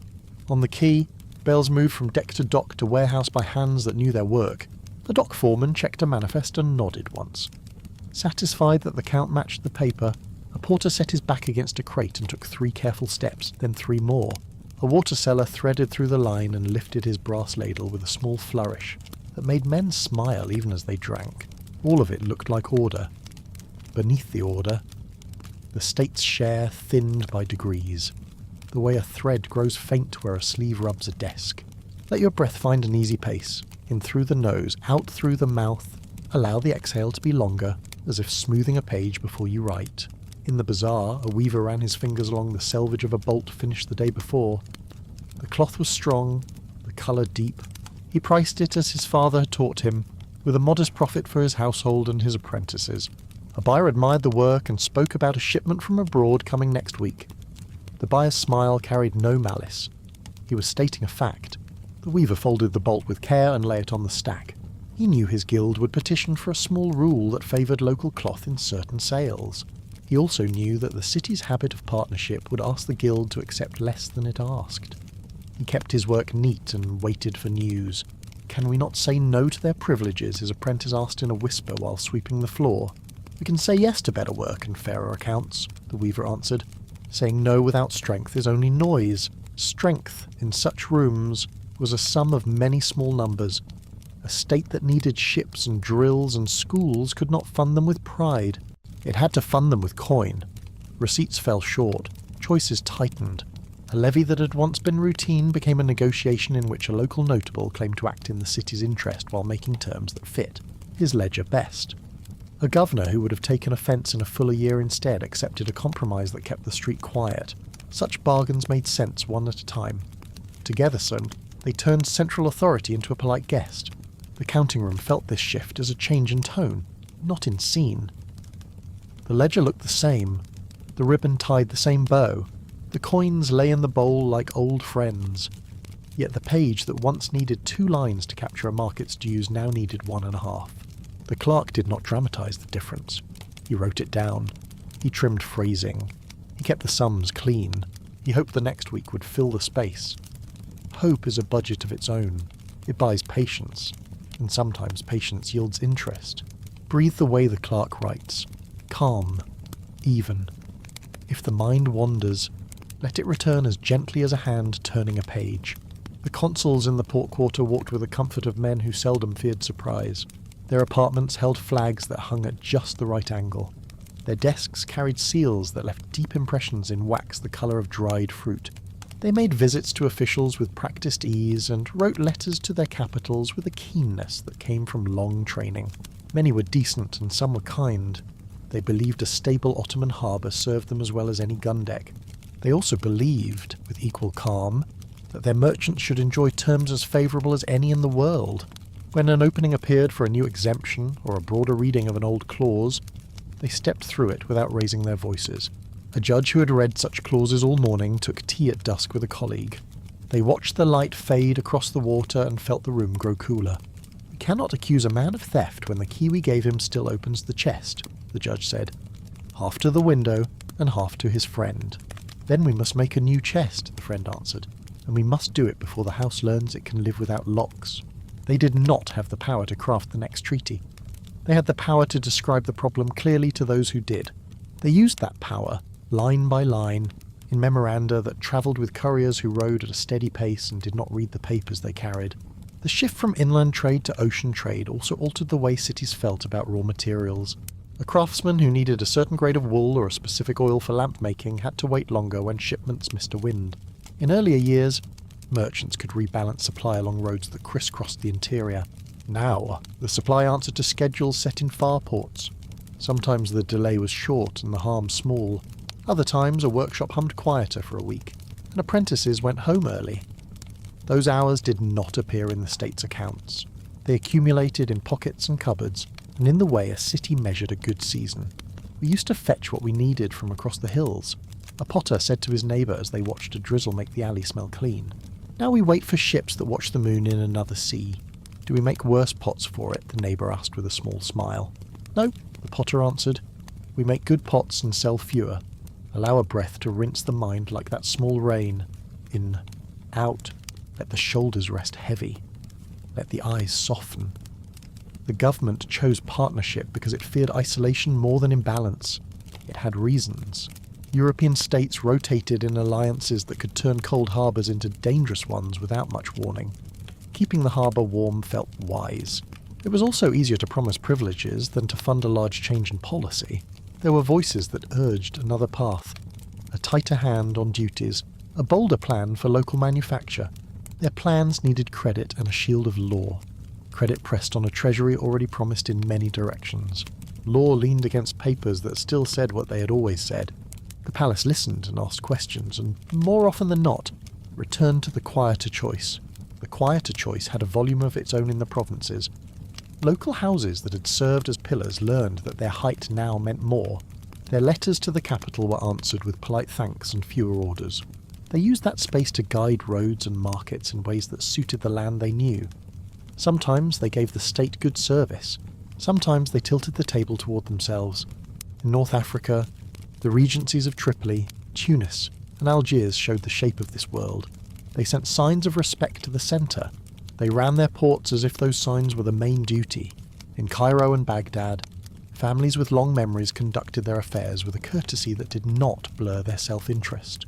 In the mountains of Lebanon, clans weighed their own peace against anyone's decree, as they had for generations.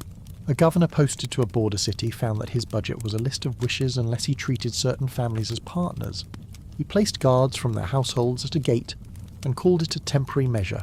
He thanked them at public events and recorded his thanks in a ledger that read like law. He did not love the arrangement. He could count. He knew that each thanks cost him a little of his formal power. At noon on a market day, the governor paused near the leather sellers and spoke quietly to an aide. "We must find a way to bring the road back into our hands," he said. "Every cart that passes under another man's eye is a lesson in what we have let slip." "We will need coin to teach a different lesson," the aide replied. "Then we must find coin that costs us less than the honour we pay for this help," the governor said. And the bell of a nearby clock tower softened the harshness of his thought. Breathe with the bell, count 4 in, count 6 out. Let the breath tilt the mind toward ease. As receipts tightened, talk of loans grew louder in rooms where these things are weighed. Borrowing can be a bridge, and a bridge can be a kindness when a river runs higher than planned. It can also be a road that never ends. The Treasury took on debts in years when war or crop failure made the sums too thin to sustain order. The first large steps came when armies had to be fielded and allies paid, and the habit grew. By the late 19th century, the use of foreign credit had carried the state into arrangements that placed control of some revenues in the hands of boards seated by creditors. A body devoted to public debt took its place like a careful steward with keys on his belt, and the rooms whose keys he held sat inside the house but did not fully belong to it. Those keys turned with foreign fingers when certain drawers were to be opened, and the clerk in our counting room learned to copy the shares that did not pass through his office. He did not argue. He had learned the cost of argument when the sums were not on his side. "Will this make us steadier?" a junior scribe asked when the measures began. "It will make the payments predictable," the elder scribe said. He did not smile. Steady is a word we must earn with time. The same papers that brought predictability took pride from the page. Pride can be noisy and useless. It can also be the courage to refuse a bad deal. When pride has to be pawned for quiet, a state learns to keep its voice low even in rooms where it once spoke with ease. That caution spreads into other matters. A judge delays a stern ruling because he fears a call from a consulate. A port officer bends the reading of a rule because the last time he stood firm, a letter arrived that met him like a cold wind. These are not scandals. They are climates. People adjust their clothes without making speeches about the weather. Let your breath be your cloak. Wrap it once around the ribs, let it fall. Feel warmth return to the shoulders. Among merchants, the new winds taught new skills. The men who thrived in this era learned to write clean contracts that travelled well. They learned to read exchange rates like sailors read clouds. They learned to keep 2 ledgers in their heads, one for the law they lived under at home, and one for the law that applied when they stepped into another man's office. A few grew rich by being at ease in both rooms. Others kept steady by minding their corner and avoiding the larger tides. They repaired nets where nets were still useful, and sold rope to men who would never care where the hemp grew. Only that it held. A ship chandler sat on a stool and watched customers carry lamps, hooks, and coils of line out into the bright street. He thought about the bills he owed and the favours that had kept him safe some years, and about the clause he had learned to quote when he needed to argue a rate down. He did not consider himself lucky or clever. He considered himself awake. "You have learned a new alphabet," a friend told him one afternoon, stepping in from the heat. "I've learned how to pronounce one word," the chandler said, half smiling. "Enough." The courts watched all of this and kept their books in the same hand they had always used. They measured the disputes of men who sold oil and men who sold tea and men who sold promises. They did not become weaker because people loved justice less. They became less certain because the line between local rule and foreign privilege crossed their benches like a shadow that moved each hour. A wise judge learned to decide what he could, and to put aside what he could not. He did not wave his arms. He didn't pretend the shadow was not there. He kept the habit of patience and waited for the light to change. Breathe again. Let the mouth soften. Let the breath go out in a long line that leaves the chest easy. If money is a language, then the state had begun to speak it with a new accent. The words were the same. The sound of them made people hear something changed. Taxes still existed, but collections needed more steps. Duties still sat on the books, but exemptions wore grooves through them the way carts wear grooves in a road. Salaries still paid for soldiers and scribes and schoolmasters and judges, but salaries had to share with interest due, and interest does not listen to weather or to pride. There were days when success surprised even careful men. A harvest arrived heavy in a province that had suffered 2 thin years. A levy produced more than expected because a local family, for reasons of its own, chose to be generous. A consulate agreed to a fair reading of a clause and kept its promise when no one was watching. Such days kept the house standing. They fed the habit of hope and bought a season's worth of patience. People who love their home make much of such moments and do right to do so. We will get through this year. An elder told his neighbours at a council where the air smelled of wood smoke and walnuts. We have the mill. We have the old road that the river spared. We have enough hands to mend the East Bridge before the rains. And the West Bridge, a younger man asked, half teasing, half serious. The West Bridge is a prayer and a promise, the elder said, and the room hummed with a lower worry that did not need a name. The state's choice to partner, instead of to confront, widened the path to reform in one way and narrowed it in another. It kept relations smooth enough to send students and envoys to European capitals where they could watch the new marriage of money and technology up close. They saw how factories made guns with fewer flaws, how ships were fitted out with care that came from disciplined accounts as much as from stout timber, how budgets were drawn in lines that didn't tremble. They sent back letters that mixed envy with resolve. They wrote about permanent embassies and schools for artillery, and the need to raise the dignity of the law so that men would trust it again. They argued that such work could not be done on credit alone, or with the military alone, or with law alone. It would require a plan that touched all three and did so under a roof that did not leak. The kernel of that plan took time to grow.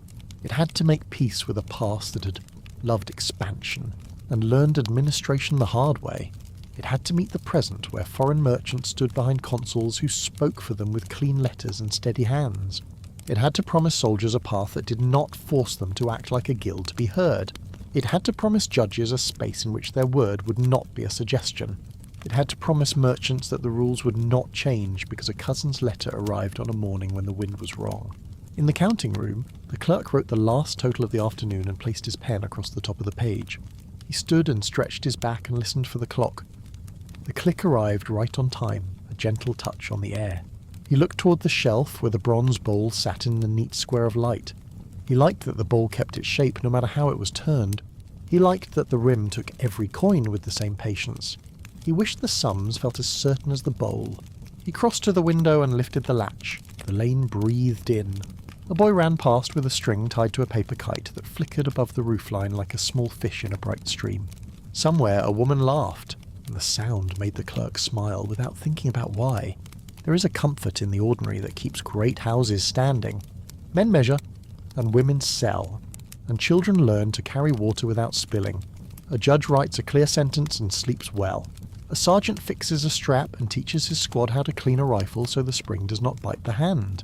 A governor replaces the cap on a bridge pier with stone sets straight and plumb.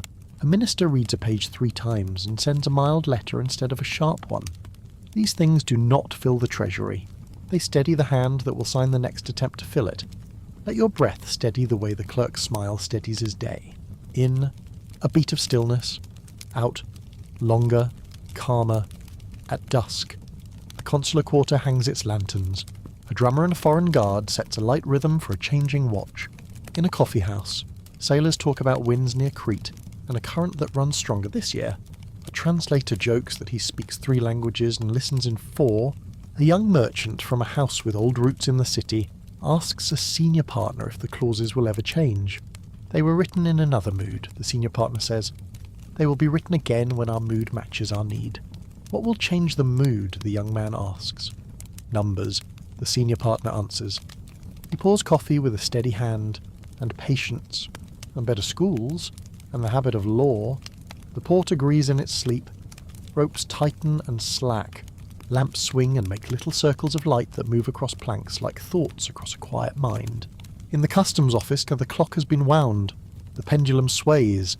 The click carries into the hall and disappears as if swallowed by the wood. The clerk closes the ledger and ties the ribbon in a bow that lies flat and trim. He leaves the window open a finger's width so the room can breathe.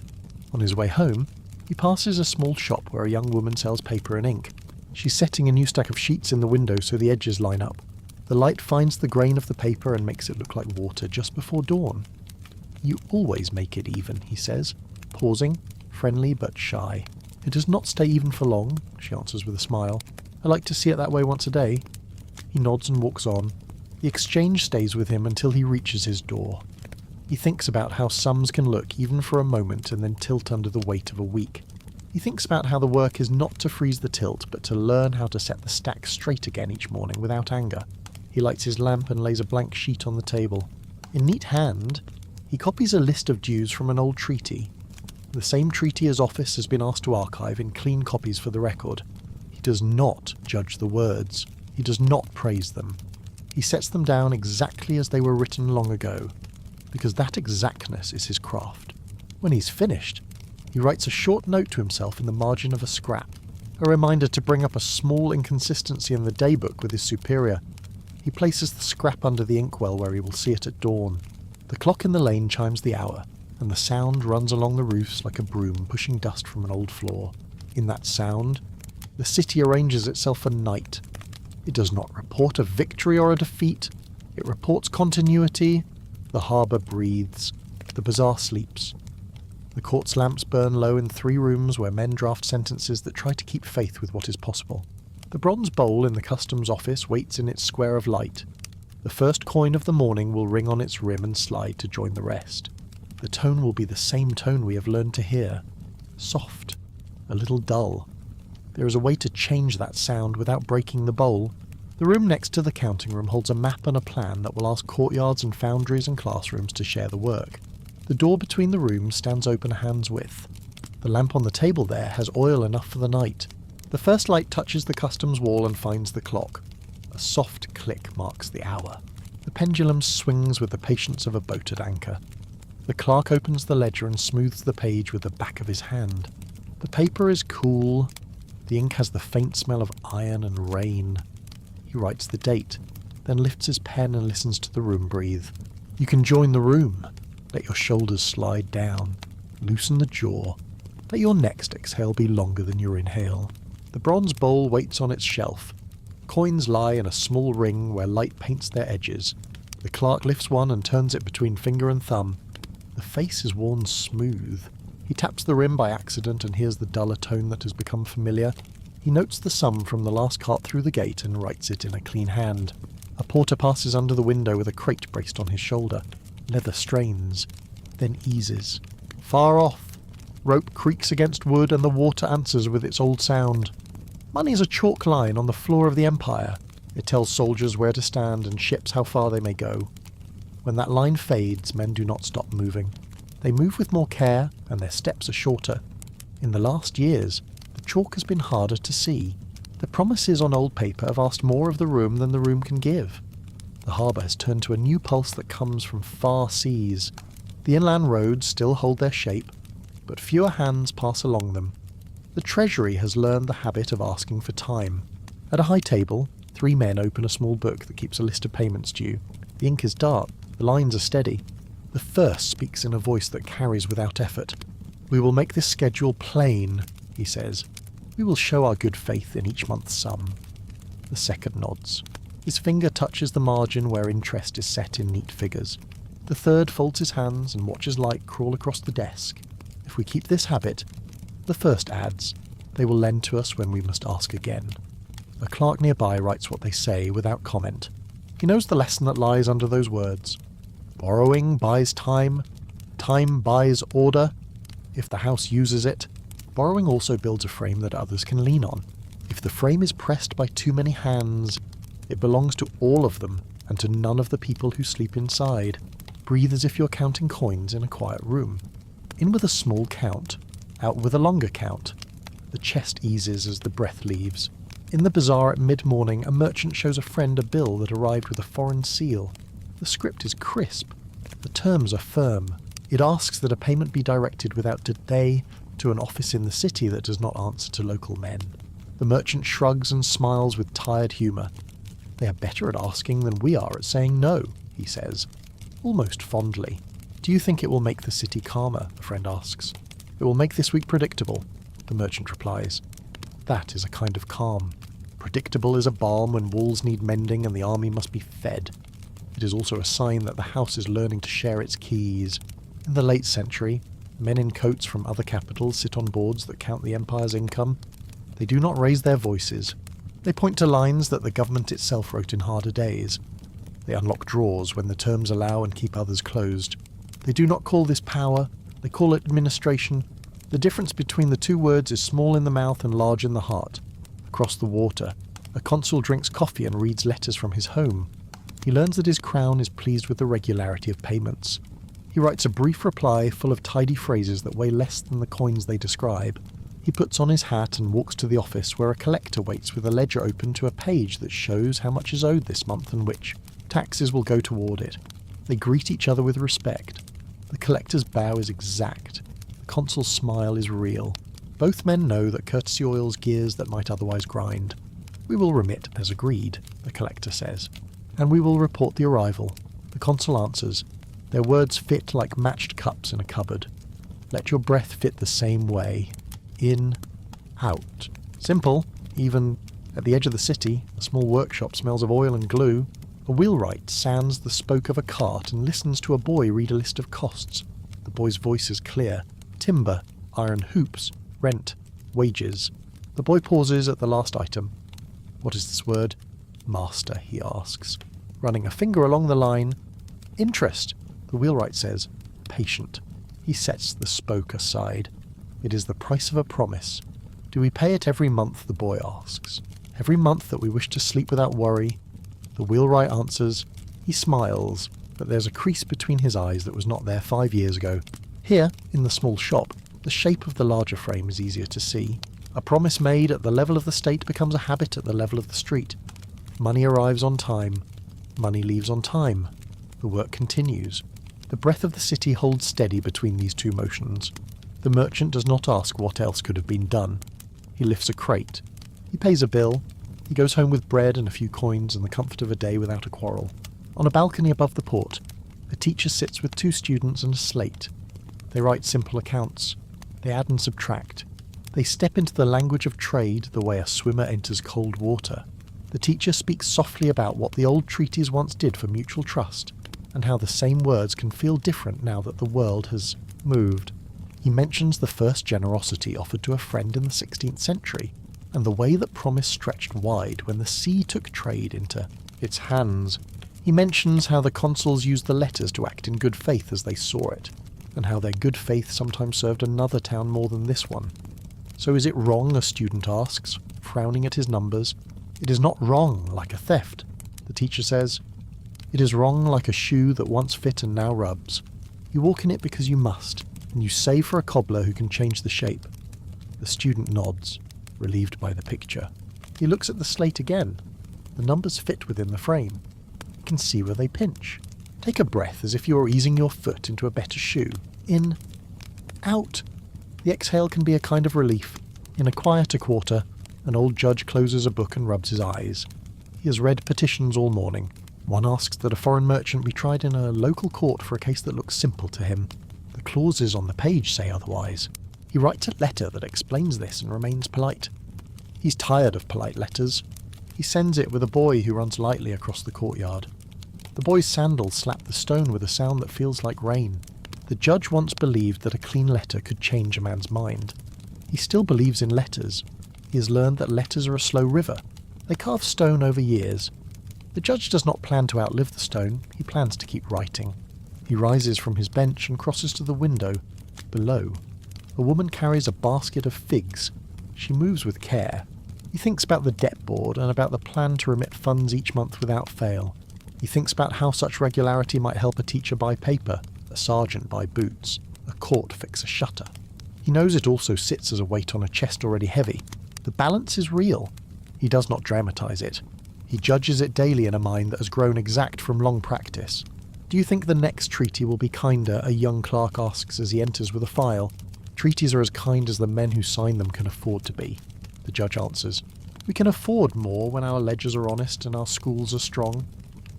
The clerk smiles. He likes talk that turns toward a thing he can hold in his hands, honest pages. A school where a boy learns to write a neat hand and a girl learns to keep a shop. These are not large dreams. They are the dreams that let larger ones sit without falling.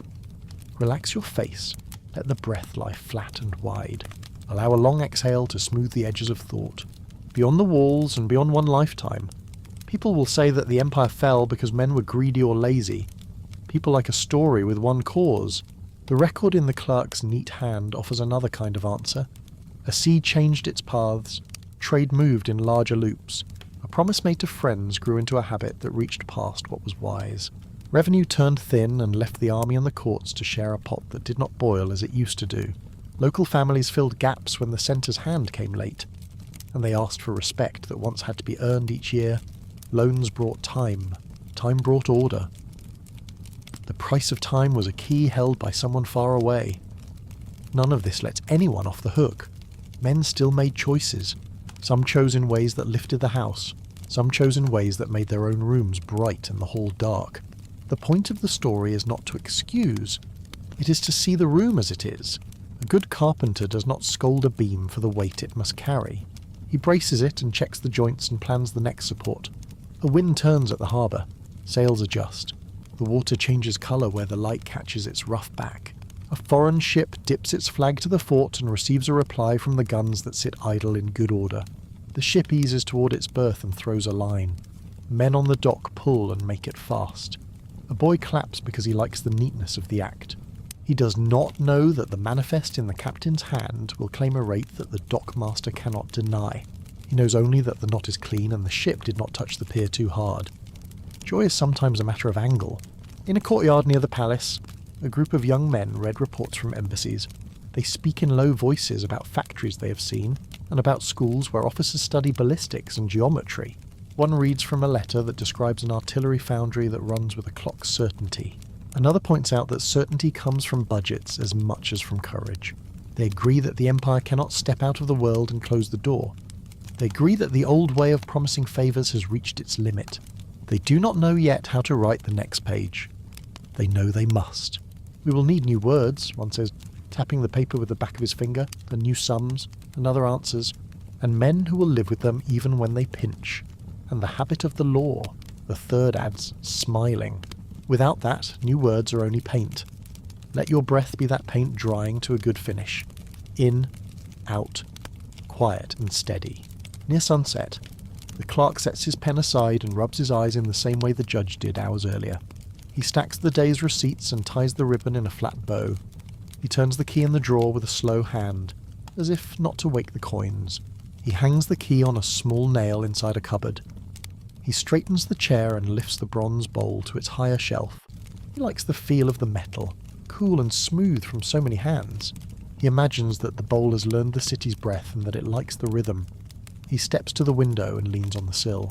The lane is gold and then grey. A woman calls to a child. A man laughs. A dog lifts its head and then sleeps again. He thinks about the paper the judge must keep, and the clause the consul will recite, and the day when a new page will be offered to replace the old. He does not think in grand terms. He thinks in the way of his trade. He hopes the next page will be written in a neat hand and that the numbers will stand straight and that the seal will have the right weight. He hopes the bowl will sound a little brighter. He does not demand it. He wishes it. In another room, a woman sells paper and ink to a young officer who looks tired and content at the same time.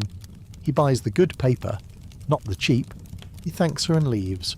He will spend the night copying notes from a lecture about how money, order, and force move together like three ropes braided into one. He will draw small diagrams of supply and drill and write in the margin that promises are also supplies, because they carry weight from one month to the next. The city lowers its voice, lamps bloom, the harbour lifts and falls. A singer in a small cafe hums a melody that settles on the room like a shawl. Across a table, two friends argue gently about whether the empire has been unlucky or unwise. They decide it has been both and that neither word helps to open a school or pay a guard. They drink the last of their tea and walk home under a sky that looks like old silk. Breathe the way the singer holds a long note at the end of a line. In through the nose. Out through the mouth. The breath leaves warmth behind. The judge writes one more letter and sets the pen aside. He stands and stretches his back. He thinks about the young men with their embassy reports and about the old men with their steady hands. He He thinks about consuls who act as they are paid to act, and about a board that will receive its due on the first of the month, and about the comfort that regularity brings to a quarter where children sleep better when their parents do. He is not content. He is not angry. He is ready for a page that does not bruise when you touch it. He closes the window and leaves the room to the drafting table and the chair and the clock that will keep marking time whether anyone listens or not. The clerk at home opens a drawer and takes out a single sheet he has copied from an old treaty. He reads the lines and places the page beside a blank one. He writes a title at the top of the blank and pauses. He is not the man who will draft the new text. He is a man who knows how to make a clean copy. He begins to write a list of what his office must ask for when the chance comes. Clear duties, fair courts, promises that make trade smoother without taking the city's hand away from its own door. He writes the list without hurry. He sets the pen down and listens for the night water. Tomorrow the bronze bowl will sing its small, dull note. The ledger will accept it without complaint. The clock will touch the air with a soft click each minute. In the room next door, a lamp will be lit over a map where new roads are drawn. On the table there will lie a stack of reports from far capitals, and a neat plan for schools where officers learn and clerks keep perfect columns, and judges sit in rooms that do not bend to other men's seals. The door between the rooms is not wide. It stands open by a hand's width. The breath of one room moves into the other. Let your shoulders sink once more. Loosen the jaw. Let the last exhale drift out long and quiet. Nothing ends tonight. The harbour sleeps. The city breathes. The bowl waits. There is work on the next table that asks for steady hands and a cooler light. The pen is full. The page is clean. Somewhere a bell marks the hour. And the sound says now, the foundry wakes before the sun. Coals breathe into colour from dull to red to white. A bellows exhales and pauses like a chest that trusts its rhythm. Iron blooms on the anvil as hammers rise and fall in even time. Sparks lift and fall back like brief thoughts. A foreman checks a mould with a slow hand. He nods once, and the room answers with another measured stroke. You can borrow the forger's calm. Let your shoulders settle, and clench the jaw. Let the next breath pour out longer than it came in. In this light, reform is a kind of metalwork. It needs heat and patience. It needs a steady arm and a plan that knows when to strike. If the blow comes too soon, the shape will warp. If it comes too late, the metal cools and resists every hope. In the years after long prosperity, the empire stood near the furnace and reached for new tools. The old system had carried armies far. It had staffed courts with disciplined men. It had linked taxes to roads and markets that answered to honest ledgers. Those habits were still alive. They also met a world that had changed its pace and its power. The young ruler took the hammer first. Selim looked toward ships and guns and the rooms where decisions travel faster than horses. He understood that the army and the treasury shared one breath. He saw that a strong fleet could not be hired by the month, and that cannons improved only where men learned to cast them with care. He did not shout about change. He chose the tone of a craftsman. He stood near the bellows and asked for a steady wind. Begin with what we can count. He told a minister at a table laid with maps and notes. Ships, barrels, officers who can teach, and a plan we can pay for. And when we meet the old rooms, the minister asked, pouring tea and setting the cup within easy reach. We will move past them without breaking the house, Selim said, calm as a man who knows the size of his task. He raised units that drilled in new ways. He put his hand on the navy and asked it to find its edge again. He turned attention to artillery and made its production a proof that the workshop still mattered. The forges worked. Orders passed into action, and the product stood in the yard like an answer. He also looked outward with a different eye. Permanent embassies in Europe became part of the plan. They were windows and doors. Through them, trained men could see how other states braided money with skill, and how they kept a budget from fraying when a season turned hard. Let your breath find the hammer's pace. Soft inhale. Longer exhale. The body learns when the rhythm is kind. He knew where the floor creaked. The Janissaries were no longer the silent blade of earlier centuries. They had become a presence in the capital, a corporation with interests, a guild with memories. He did not pick a fight he could not afford. He raised their pay. He rebuilt their barracks. He spoke to them not as a rival, but as a master who still expected work. The gesture was not flattery. It was a bridge. It acknowledged that men move when their honour is respected and their households are fed. The bridge held for a time. It could not bear every load. The court still contained those who preferred the old timing. Some were scholars in robes who guarded the law with hearts that feared foreign models. Some were men of rank who had learned to bend rules for their kin. Others were groups who had found profit in the looseness that came when the centre's hand hesitated. To them, reform looked like a closure of doors that had been left open long enough to feel like rights. None of them spoke as enemies of their home. Each believed his room was the room that kept the house upright. What begins at the forge can end in the street. An elder in the capital told a younger man, both watching a column of new troops pass a market gate. Do not mistake a clean uniform for consent. Then what will hold, the younger asked. Work that is paid and law that is predictable, the elder said. He turned back to his stall and weighed out a measure of tea. Embassies sent letters with careful hands. They wrote about foundries that made guns in regular lots, about drill grounds where men moved as one, about budgets that counted with fewer holes. They praised what could be copied and warned against pride. They asked for time. All reforms ask for time as their first coin. The treasury counted and agreed, then discovered that time had already been borrowed by older promises. The pledged shares of customs and the quiet claims of local grandees met the same funds that new regiments required. The forge continued. Naval yards cut timber and bent planks to the curve the plans demanded. Officers taught younger officers how to lay a gun and aim without waste. A school for artillery spread its benches with rulers and compasses and taught the map that sits inside a barrel. The room smelled of oil and chalk. A student raised a hand. Master, will they let us use this knowledge, he asked. Knowledge is its own permission, the teacher said, but his eyes acknowledged the weight beyond the door. Breathe with the teacher's patience. In. Out. Let the jaw rest and the shoulders soften. Beyond the foundry walls, the hum of the capital spoke in another key. The janissaries watched and measured with practiced caution. They felt the wind shift in ways that would narrow their road. They had learned how to send a message without marching. A rumour placed in the right coffee house could waste a month of planning. A crowd at the right corner could delay an edict until it became a suggestion. They did not revolt every day. They kept the option within reach, like a weapon kept clean in a cool room. The scholars kept their own watch. They did not oppose order or skill. They guarded the terms under which a change could be called legitimate. Foreign embassies and new uniforms did not by themselves answer their questions. They wanted to know how a law would sit in the life of a neighbourhood. They asked who would teach the next generation, and in which rooms decisions would be made when old councils were resized. Some of their caution protected the dignity of a tradition that had kept peace through hard seasons. Some protected their seats. Every institution wears both skins for a time. The opposition gathered faces and names. Men who had found comfort in the decline of central authority did not speak of decline. They spoke of liberty. They spoke of custom. They spoke of the danger of letting the army become the only instrument that mattered. Each word landed on a surface ready to receive it. Half the city during any reform thinks reform is a sieve.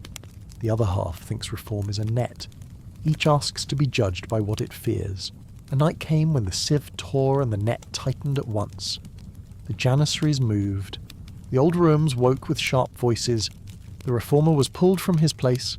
A cousin took the chair under a name that felt familiar in the mouth.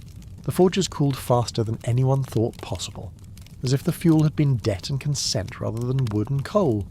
Orders were rescinded. New officers found themselves teaching in silence. Men who had tasted a different kind of order folded their plans and placed them in chests that smelled of cedar. So it ends, a young artillerist asked his master as they packed tools by lamplight. Nothing ends, the older man said. Iron remembers. So do men. Learn to wait without rusting. Let your breath be that tempering. Slow inhale. Longer exhale. The heat leaves, but the strength remains. The throne passed again. The next hand belonged to a man who had learned that a house does not change its frame in one season. He had watched the rooms for years.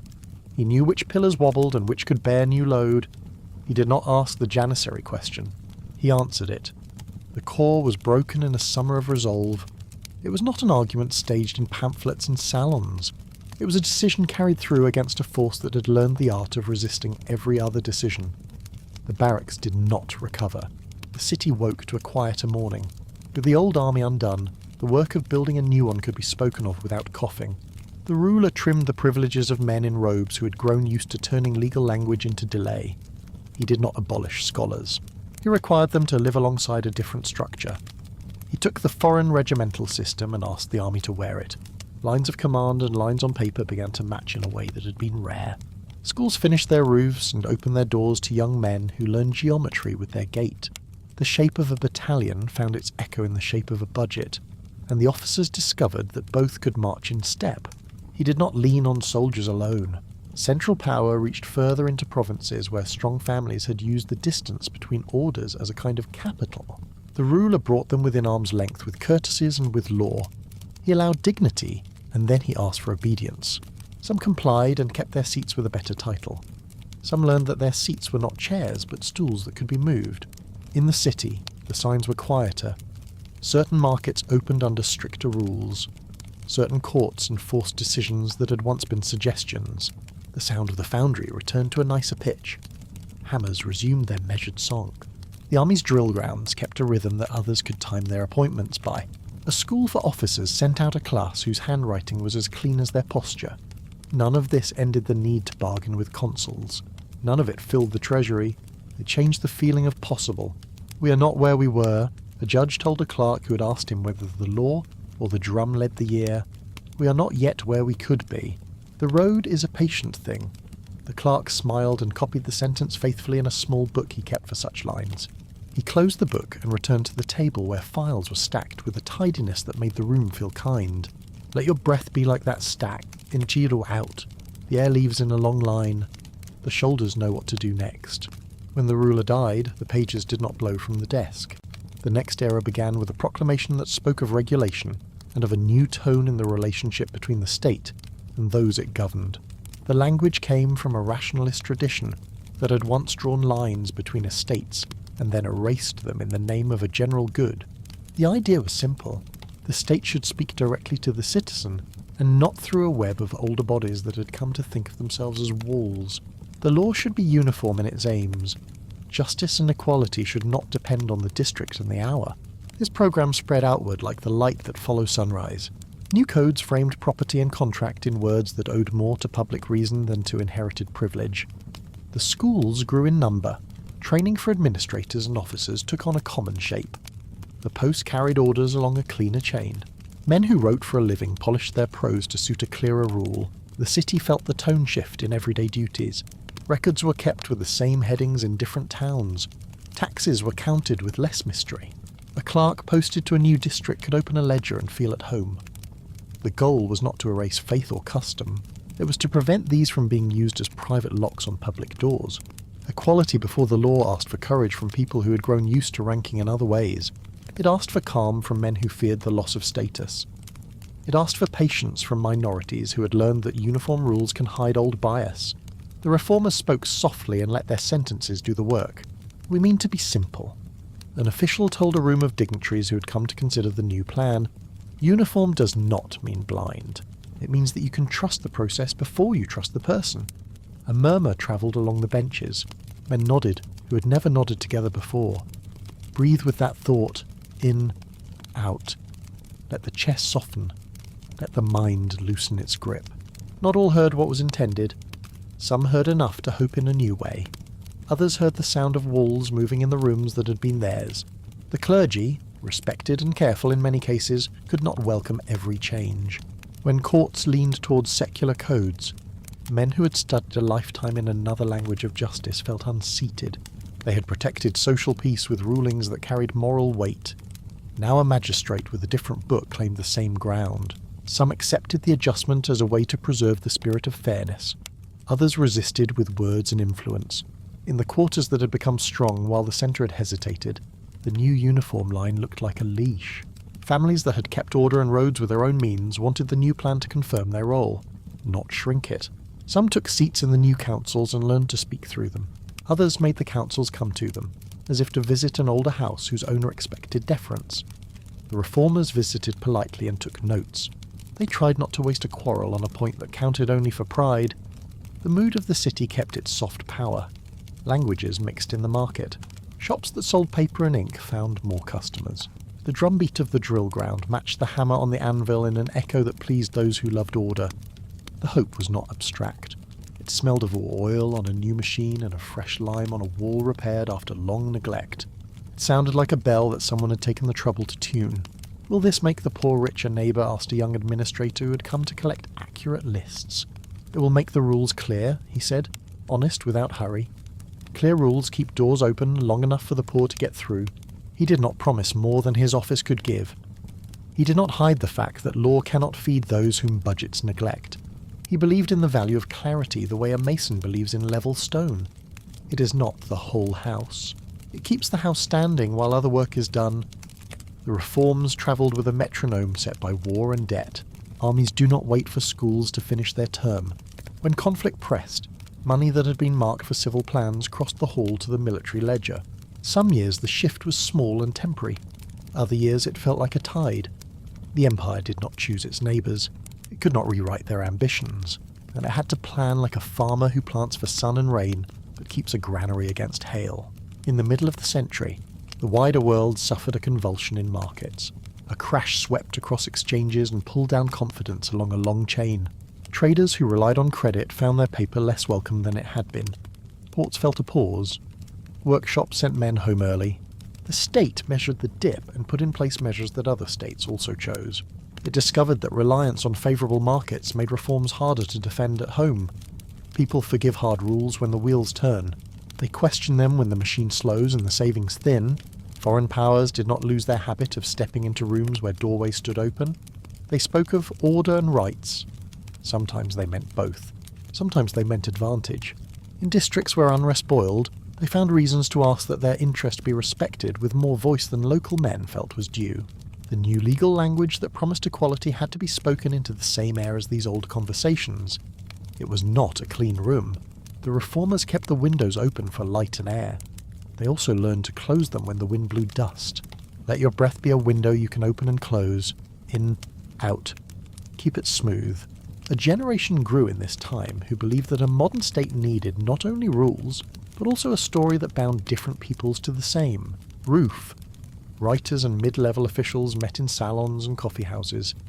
They used new words borrowed from books that had travelled with embassies. Fatherland. Freedom under law. A parliament that could gather opinions and let them touch without knives. They were not naive. They knew their land held many languages and devotions. They thought a careful balance could honour both the universal and the particular. They were not the rulers. They were the words.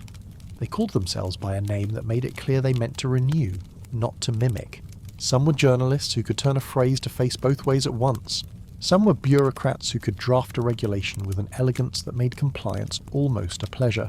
They pushed for a charter that would give form to their hopes.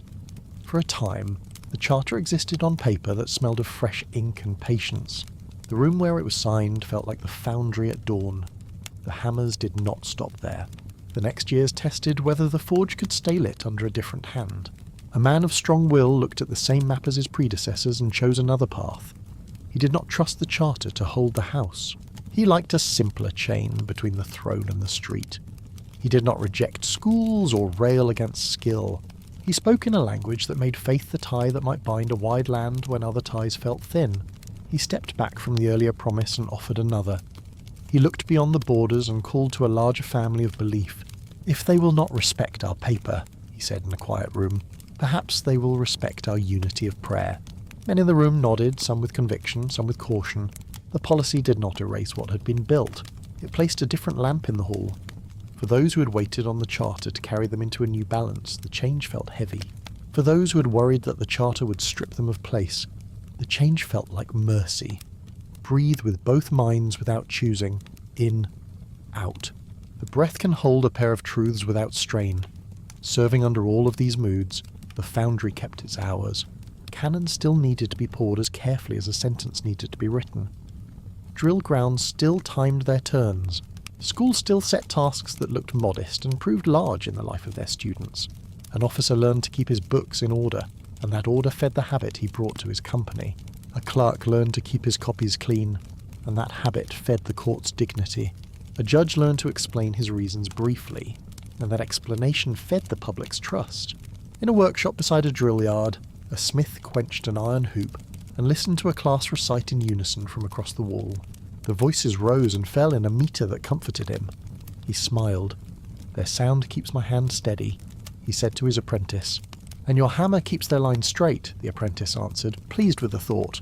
Outside the city, governors practiced the new central path with uneven grace. Some made it sing. They collected fairly, spent honestly, and wrote reports that read like poems in their respect for the facts. Others stumbled. They wrote to the centre in the old breath, asking for permission to postpone and for indulgence when indulging themselves. The centre, watching its few coins and many tasks, learned to punish rarely and to guide often. It set the example by keeping time. Letters left on schedule. Inspectors arrived without malice and picked up small stones that would have turned into walls if left alone. In every reform, there is a moment when the hammer hangs. The metal lies ready. The blow must come, or the heat will be wasted. Men with good hearts look at the glowing line and hear in their minds the voices of those who will cry out when the hammer falls. They know the cost of waiting. They know the cost of striking. They ask themselves whether the piece they hold can bear another blow or whether it will crack. Some strike cleanly, some strike too light and must strike again. Some put the hammer down and tell themselves that the next heat will be better. The Empire in these years knew all three kinds of hand. It gained skills, then lost position in a war that took more than it could afford. It wrote equality in a way that made sense to the head, and then learned that the heart listens to older songs when threatened. It trained officers who would do well in any army, and then found that their pay came late, and their trust in the plan fell with the calendar. It balanced more plates than a table should hold and kept enough from crashing to preserve a chance. Let your breath be that balance. In for a steady 4, out for an easy 6. The chest softens as the breath leaves. What matters for our quiet tonight is the picture of the forge. Reform was not a speech. It was an anvil and a bellows and a schedule. It made iron that felt new under the hand. It made rooms where law could sit without leaning. It made classrooms where scholars taught arithmetic beside history and did not snarl at either. It did not cure every ill. It did not silence every street. It kept moving the line between hope and habit and tried to lay it where a people could walk without bruising. In the corner of the foundry, the foreman marks a chalk line on the floor. He shows a boy where to place his feet so the swing is true. The boy listens and copies. He hits the iron too hard the first time. The foreman does not scold. He guides the wrist and shows how the weight of the hammer can fall without anger. Heat, then strike, then cool, he says, in that order. Do it the same each time. The boy nods and finds the rhythm. The room smiles, though no one speaks. The new hoop lies on the bench and cools without warping. A cannon barrel turns slow on its cradle. A ledger by the door shows deliveries and payments with a neat hand. The door stands open to the yard, and the noise of the drill ground joins the ring of the anvil in a harmony that does not fade with the hour. You can rest in that sound. Shoulders down. Jaw soft. A long breath leaves like a line of smoke rising into cool air. Across the city, in a study with high windows, a civil servant reads a draft of a regulation meant to standardise procedures in distant districts. The draft is clear. He writes a margin note about a clause that might crowd a custom too sharply. He suggests a gentler phrase. He knows that words can bruise. He wants them to build. He ties the pages with a blue ribbon and rings for a messenger. The messenger arrives and takes the packet without looking inside. He knows his part in the whole. He knows the route. He knows which door to knock and which salutation to use. Somewhere else, and a scholar lifts his eyes from a book and hears the call to prayer ride the length of the street. He answers it as he has always done. He does not see the law as an enemy. He asks that the men who write it see his tradition as a well that still gives clean water. He prays and returns to his book and copies a passage with a care that matches any clerk in the chancery. It's evening when the foreman hangs his apron on a peg. He wipes his face and looks at the cooled iron on the bench. He feels that honest tiredness that does not ask for praise. He knows there will be another heat tomorrow. He knows the hammer will fall again, and the pieces will turn and the bellows will breathe. He closes the door halfway and leaves it ajar, so the room can lose its heat slowly and keep its shape. The city lowers its light. Windows shine like coins set into a wall. The air cools, and the day smoke thins until it becomes the memory of labour. A child sleeps across a book with a sketch of a cannon traced in soft pencil. A clerk smooths the last page of a register and lays a blotter on the signature line so it will dry clean. A judge dips his pen, then decides to wait until morning. A sailor ties a last knot and checks it twice. The Empire draws a long breath and lets it out through streets that still know the tune of order. Tomorrow the foundry will wake again. The hammers will test the metal. The schools will open their doors. The drill ground will count steps and turns in a voice that the city can trust. Another paper will leave the chancery with a ribbon laid flat. And beyond the city, across hills and rivers, provinces will test these rhythms in their own rooms, each with its own draught of wind, each with its own memory of how change feels when it enters by the chosen door. The bellows sigh once more. The coals dim to a warm bed. The foreman glances back and sees the outline of the anvil like a promise. In that same hour, a lamp is lit in a quiet office where a new charter waits for debate, where a circle of men lean over a table and speak softly of law and loyalty, of faith and fairness, of how to set the next blow so the peace will not crack. The door between the forge and that room stands open enough to share the air. The forge lights before dawn and holds its glow. Bellows breathe with a steady patience that sets the room at ease. A bar of iron darkens, then warms again, then turns the colour of ripe fruit. Hammers rise and fall in turn so even that the sound begins to feel like guidance. Men speak little. They watch the heat and judge the moment when metal is ready to change shape without losing its heart. You can share that rhythm. Drop your shoulders, unclench your jaw. Let your next breath fall longer than the last. In the years after the first brave blows, the work became quieter and more exact. The palace had learned that the new order could not be pinned to a single guardhouse or a single parade. It had to pass into habit. Officers were gathered in schools where maps and rulers sat beside drill books. The rulers traced lines across pages and across ground. They helped men see that geometry was not a toy for a scholar, but the way a regiment found its place on a plain. The habit of a French regimental system met the habit of an old army that had been untidy for too long. The new habit did not shout. It settled across the yard like a cloak that fit. A minister walked the edge of a drill field and watched a company practice the same turn until the dust lay smooth. He held a notebook and wrote sparingly. He had learned to value the sentence that waited until evidence arrived. He spoke softly to the officer at his side. "Do they see why this matters?" he asked, not with doubt but with care. "They feel it in their steps," the officer said. "The line holds. That is the lesson. Inside the city, the smaller rooms changed as well. A clerk now trained in neat script and clear figures took up a post in a distant district, and found that the ledger there matched the one he had. Learned on. The headings were the same. The columns were the same. He did not waste weeks teaching the book to meet his hand. He placed the book on the table and began to count in a language that travelled. Let your breath travel the same way, in through the nose, out through the mouth. The movement is simple and keeps its shape. A proclamation in 1839 gave this shift a voice. It spoke in terms that felt both simple and bold. Justice would be regular. Rights would be shared across the city and across the provinces. The law would stop hiding behind old doors and would be carried into rooms where it had not always been welcome. The state would speak to the person, not to the group, and would expect the person to answer in kind. It was not poetry. It was a list. The list had power because it was plain. People noticed what they could see. Uniforms changed in subtle ways. Coats took on a cut that spoke of new schools and new order. Newspapers found readers in coffee houses where men had always liked to test ideas with friends. Students in new classrooms traced letters that would soon carry orders from the capital to a port or a village without the help of 1,000. Intermediaries.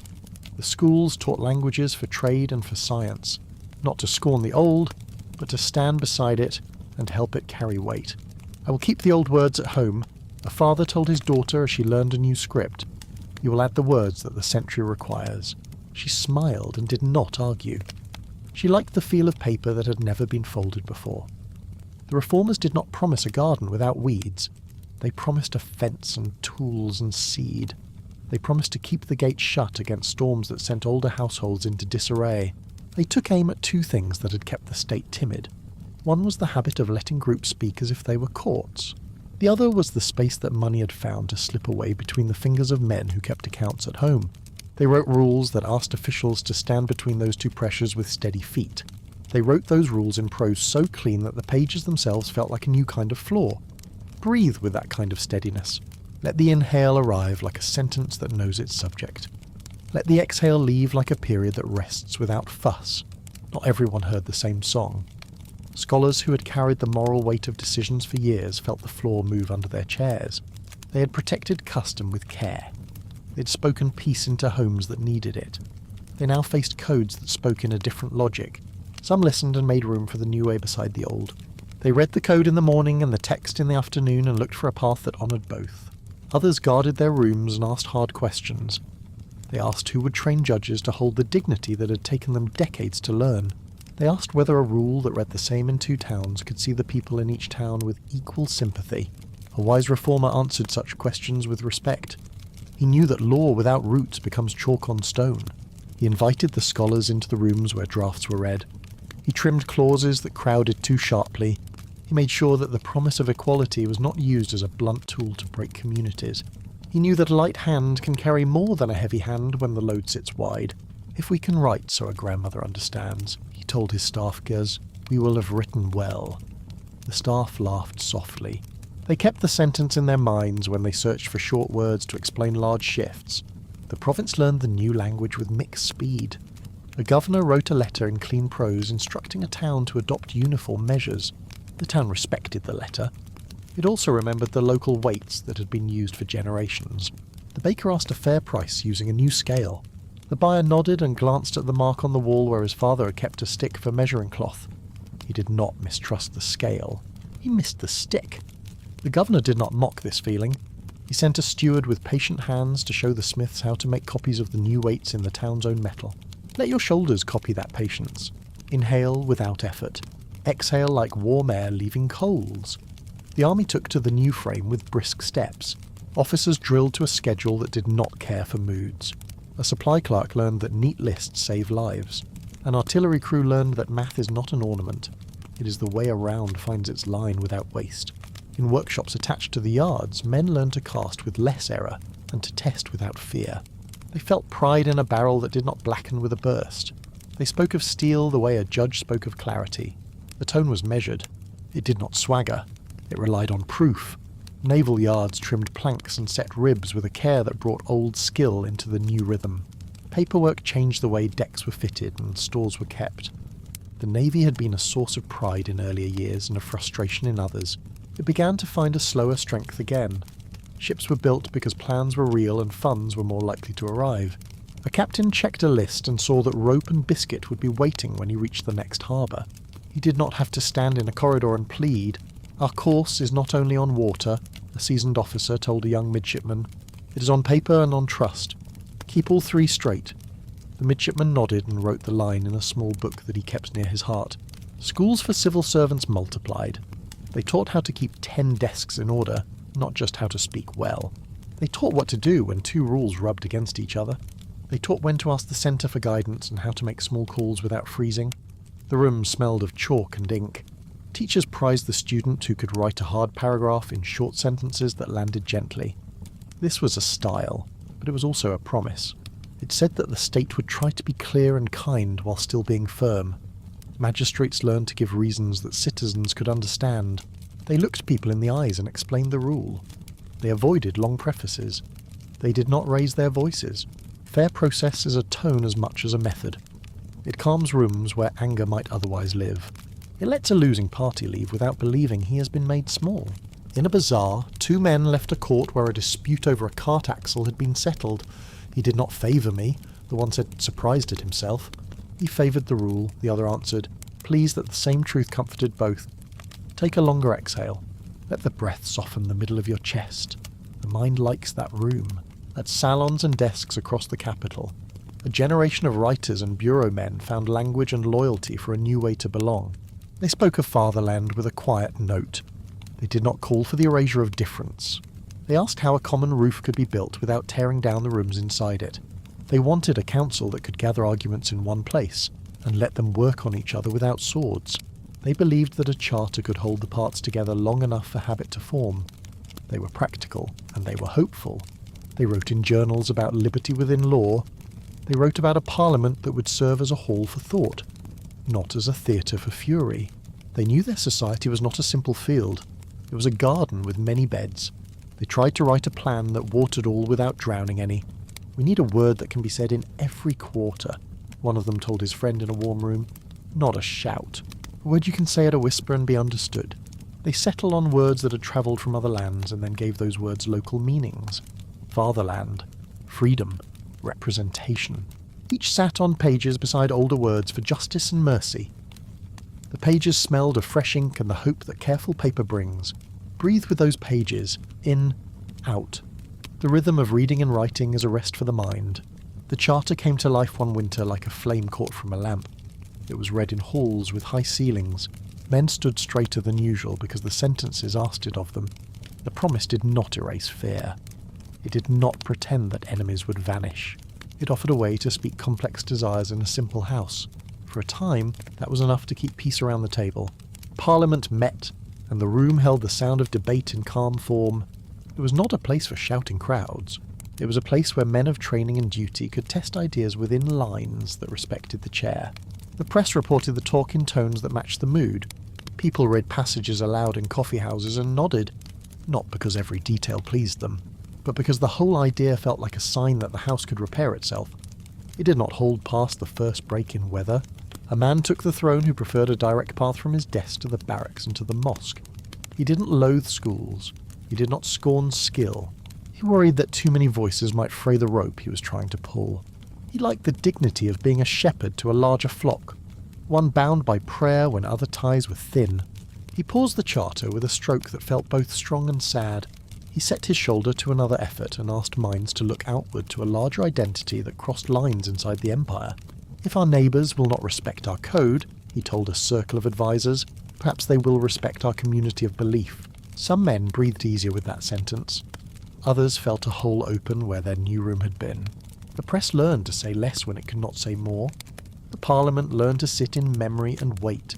The foreign world did not leave the field. Great powers continued to test doors and windows with confident hands. When unrest threatened the border or a province, they wrote letters that said they came as guardians of order and of rights. Sometimes their help saved lives. Sometimes it took more than it gave. The habit of older promises still sat on ledgers and made certain revenues move with foreign clocks. The reformers had not ignored this. They had hoped to build enough inward strength that the next bargain would be different. Hope remained a tool, though it was not a shield. Let your breath be a tool. And steady. Out longer. The body takes the hint and quiets.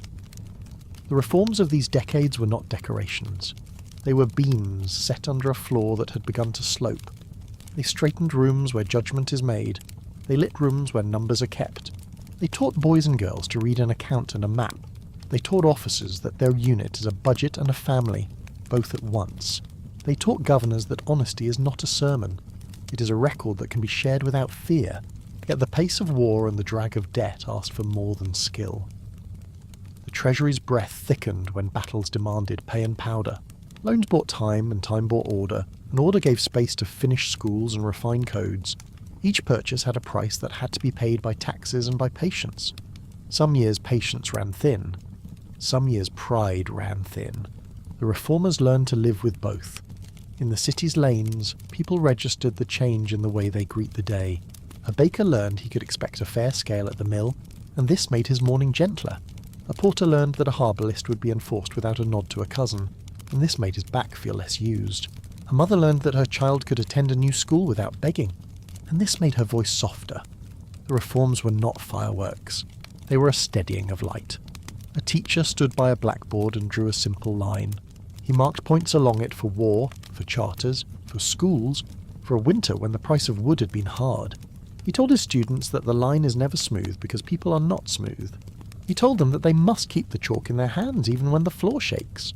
Who decides when we move from one word to another? A student asked, eyes bright and clear. We do, the teacher said. In our rooms and in our records and in how we treat a stranger at our door. He put down the chalk and asked them to breathe as a company breathes after a long march. They did, and the room relaxed. The provinces tested the centre's will. A family that had grown strong while the capital hesitated now found a courteous but firm inspector at its gate. The inspector counted the cattle and the grain and matched the figures to a tax schedule that could be read in any town. The family objected to the tone more than the amount. The inspector listened and did not change the number. He wrote his report in careful hand and sent it by a courier who understood the new system. The money arrived. More important, the habit arrived. We are part of a same ledger now, the inspector told the household steward. You will like it more each year." The steward did not think so yet. He nodded and watched the dust rise from the inspector's horse. He entered the sum in the family book with a steady hand. He expected his master to be angry. The master was quiet. He had seen other storms and knew that this one was worth riding out. In rooms where journals were edited, the group that had called itself New continued to write. They did not throw stones. They offered a frame for thought that could be picked up later. They described a parliament as a venue for responsible speech, not a carnival. They defended the idea of fatherland as a home that could honour many ways of prayer. They painted a picture of dignity that did not depend on putting anyone else in the dirt. They were patient because patience was all that kept their words safe. Breathe with their patience, in, out. The sound of the breath becomes a soft guard. The ruler who loved the dignity of faith built his own web of schools and message.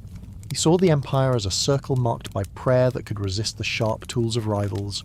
He wrote letters to far communities. He presented himself as a shepherd with a long staff. This image steadied some hearts at home and abroad. It also worried neighbours who had hoped the new codes would make diplomacy easier. The capital carried both moods at once and learned to live with the hum. Meanwhile, the forge did not rest. The army needed repairs each season. The schools needed quiet. The courts needed clean ink and shutters that did not rattle. The treasury needed a schedule it could keep even when crops failed in a province. The embassies needed time to persuade instead of to plead. And beyond all of this, people needed their own reasons to care about the centre. The reforms gave those reasons a form, a fair tax, a school that opened on time, a judge who would listen, a marshal who would pay his men without delay. Each small proof added weight to the claim that the house could hold. In a quiet office near the forge, a civil servant tied a blue ribbon around a stack of pages. They were regulations for cadastral surveys, written so that a man on a cold hillside could follow them without guessing. He wrote a short preface that thanked the last team for their care and asked the next team to treat local guides with respect. He knew that respect is a kind of oil that prevents small parts from wearing out. He rang for a messenger. The messenger arrived and lifted the bundle as if it were a child. "Will it do good?" the messenger asked, curious, but not bold. "It will do no harm," the civil servant said with a smile. "That is a beginning. Let your breath be that kind of beginning. In steady, out longer. Feel the room around you grow a shade calmer. Not all began well. In some corners, officials learned the language of reform without its spirit. They used the code as a new kind of cloak. They hid old favours behind new words. They wrote tidy letters that led to unfair acts. Such men harmed more than a thief in a lane because they took trust from the page. The centre learned to spot them. It did not always act fast. It acted more often and with more clarity than before. The habit of inspection grew teeth, even if it did not always bite as hard as a listener might wish. The neighbours learned to read these signs. They watched whether the empire could keep the shape of its plans when trouble came. Some troubles were local. A flood ruined a harvest. A fire took a quarter of a city that had been built too closely. Other troubles crossed borders. A war began hours away and ended with maps redrawn near familiar hills. The empire did not choose the timing. It chose whether to arrive after the fact with order or with apology. In those years, it arrived more often with order. A schoolmaster walked the grounds after a small blaze had run along a roof and stopped at the new firebreak that the plan had called for. He rubbed his hands and looked up at the clear line where ash met tile. "Paper saved us," he murmured, almost surprised. "Men saved us because paper told them where to stand," his steward said, placing a hand on the cooled brick. They both smiled at the correctness of the thought. Night in the capital came with a softer sound. Forge hammers slowed. The last turn on the drill ground ended. A bell marked the hour in a tone that felt measured, not mournful. Candles glowed in rooms where codes were copied and corrected. In a coffee house, two friends sat with their cups. "Do you think the line we're drawing will hold?" one asked. "Lines hold when enough hands touch them with care," the other said. "It is not a single act. It is a way of breathing." They finished their cups and parted with an ease that comes from shared labour, not from shared illusion. We can rest in that idea. Loosen the jaw. Let your shoulders lower and stay down. Let the exhale lengthen as if it were a road that keeps going. Beyond the city, the mountains kept a memory of their older ways. Villagers listened to the new schedules with mixed trust. Some embraced the school and the court as gifts after long want. Others stepped softly, afraid that new attention might bring tax before it brought help. Inspectors who walked with kindness learned more and achieved more. They sat with elders and asked small questions before they asked for figures. They explained why a uniform weight would help a neighbour in another valley. They left behind not only orders, but reasons. Reasons are lighter to carry. "Tell me why the new book will help me sell my wool," a shepherd asked an inspector, eyes cautious but open. "Because the buyer will stop pretending to misunderstand your weight," the inspector said. And the meeting ended with smiles that had not been planned. The great debate in the capital continued in smaller rooms. Some men argued that the path had to be defended by faith and strength. Others argued that the path had to be defended by law and schools. Many held both thoughts at once and tried to blend them without fuss. The ruler made choices that bent the curve toward one side. The reformers kept their books. They did not decide to hate men who chose a different lamp for the hall. They decided to keep writing so the lamp could be changed again when the hour came. That hour would be called by events larger than any desk. A crisis would test the ropes. A war would bend maps. Voices from mountains and islands would rise in new ways and ask to be heard in other capitals. The forge would then have to shift its labour to tasks that imagined the house with new walls and a new address. For now, in these decades, the iron took shape under careful blows. The law learned to carry itself across districts. The army learned that pride without pay is noise, and pay without pride is brittle. The schools learned to open on time. The courts learned to close their doors at night knowing they had followed their own rules. The bellows draw in air and give it back in a long sigh. The foreman lifts his head and listens. The heat has reached the right depth for one last pass. A student wipes his hands and takes the hammer as the master shows him a grip that will save his wrists over a long life. The blow lands clean. The ring of it is honest and round. In a nearby office, a pen touches paper and sets a date that will soon matter more than the author knows. The door between the forge and the office remains ajar so the air can move freely. The forge keeps its last heat. Coals glow low without smoke. The anvil holds a quiet shine where hammers have kissed the same inch of iron again and again. A foreman sets both palms on the bench and feels the wood cool under his hands.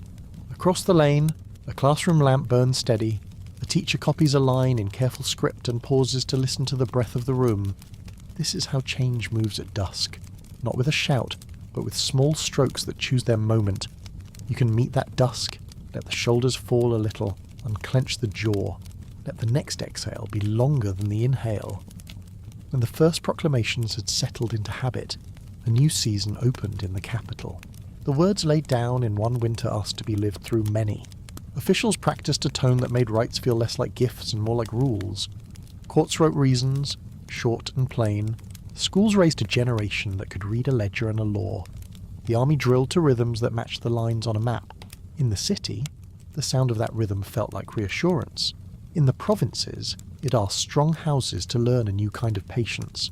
A writer for a small paper sat beside a window and looked toward the sea. He wrapped a shawl close, dipped his pen, and chose words that travelled without force. He wrote that a parliament could be a table where men spoke as adults. He wrote that a charter could be a door that opened without a guard. He did not call for purity. He asked for steadiness. In a coffee house, 2 clerks read his column and nodded. "If the rule is clear, we can live with it," one said. "If the rule is clear, the proud can obey without shame," the other replied. And they finished their cups with an ease that rose from hope and habit together. Breathe to the same ease. In through the nose, out through the mouth. Let the exhale thin like steam over warm iron. The city's hammers did not stop for speeches. Units formed. Orders moved on time.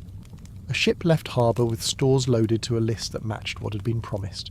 The captain walked the deck and felt that old pride which comes when wood and rope and men and paper hold together. In the yard ashore, a small crew tested a new barrel and marked its performance in a hand that would be read without dispute. A foundry bell rang twice, then once. The shift changed. The day kept its cadence.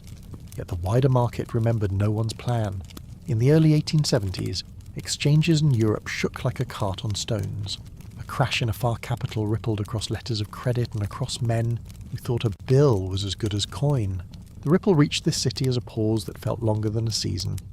Merchants trimmed orders. Workshops sent boys home early. A governor counted revenues and saw that the neat columns could still bend when wind hit them from offshore. He did not decide the world was against him. He decided the plan must allow for weather. "Paper is a roof," he told his staff, tapping the table. We must set gutters as well. They nodded and set their hands to the small work that prevents large leaks. Cue a breath that leaves longer than it enters. The body learns to settle as the room does. In these years, men who loved learning and order met in rooms warm with lamps and talk. They called themselves new not to insult the old, but to signal the need for repair. They proposed a charter that would shape speech, rights, and duty. They were not dreamers without tools. Many were mid-level officials who knew the weight of a docket and the relief of a clean account. They drafted lines that asked the state to speak the same way to each subject. They urged a council that could test ideas without turning every test into a trial of loyalty. A winter came when their urge found form. Papers were signed. The charter breathed as if from the lips of the city itself. It framed a parliament that would focus debate and keep it from spilling into the street at every turn. Members took seats not as heroes but as servants. They stood, spoke, were answered, and sat. The tone was new. In coffee houses, men read reports and found their own voices softened by the example. A judge with a long memory walked past the chamber one afternoon and paused to listen. He heard men disagree without scorn. He smiled, not at any one point, but at the fact of the exchange. "This is how iron cools without cracking," he murmured, half to the door and half to himself. "Let your breath cool the mind in the same way. In, out. The thoughts can sit without pressing against each other." The charter did not erase the older furniture of the house. The court of faith, the school of text, the guild of scholars, each kept its stool and the dignity that had grown with it over centuries. They did not all greet the new benches with open arms. Some worried that light codes would wash out deep colours. Others feared that imported words would loosen the joints of a sturdy frame. A careful minister heard these worries and tried to seat them within the plan. He trimmed clauses where they cut too close to bone. He left room for custom where custom held the peace. In one meeting, an elder in a white turban spoke with clean courtesy to a minister with ink on his sleeves. "We guard the water that people drink," the elder said. "Let the new pipe feed the same well." "We mean to keep the water clear," the minister answered. "We ask you to help us test the pipes." They parted with mutual grace, each carrying both confidence and care. Allow the shoulders to fall. Allow the jaw to soften. Let the next exhale leave like a line drawn with a steady hand. The new frame lived under skies where storms gathered quickly. A war broke near the border and then ran across a wide front. The armies of old rivals pressed as they had pressed before. The Empire learned again that promises to classrooms must share time with orders to battalions. In the campaign of 1877 and 1878, blows landed that hurt more than a season's pride. Towns changed hands. Lines on maps were drawn by other pens. Afterward, the great powers met and drew new borders with strokes that did not always match the language of the fields they crossed. The capital took a breath and held it, then let it out, slow and even, and returned to work. The ruler then on the throne looked at the same table, at the same papers, and chose another lamp for the hall. He did not despise codes. He doubted their power to hold the house when pressure from outside and inside grew at once. He rested his hand on an older tie.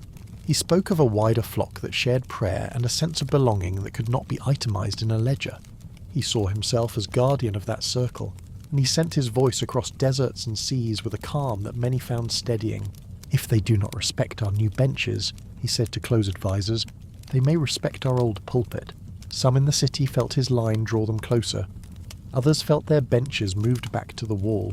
The parliament that had modelled quiet debate now found its sessions fewer and its doors less free.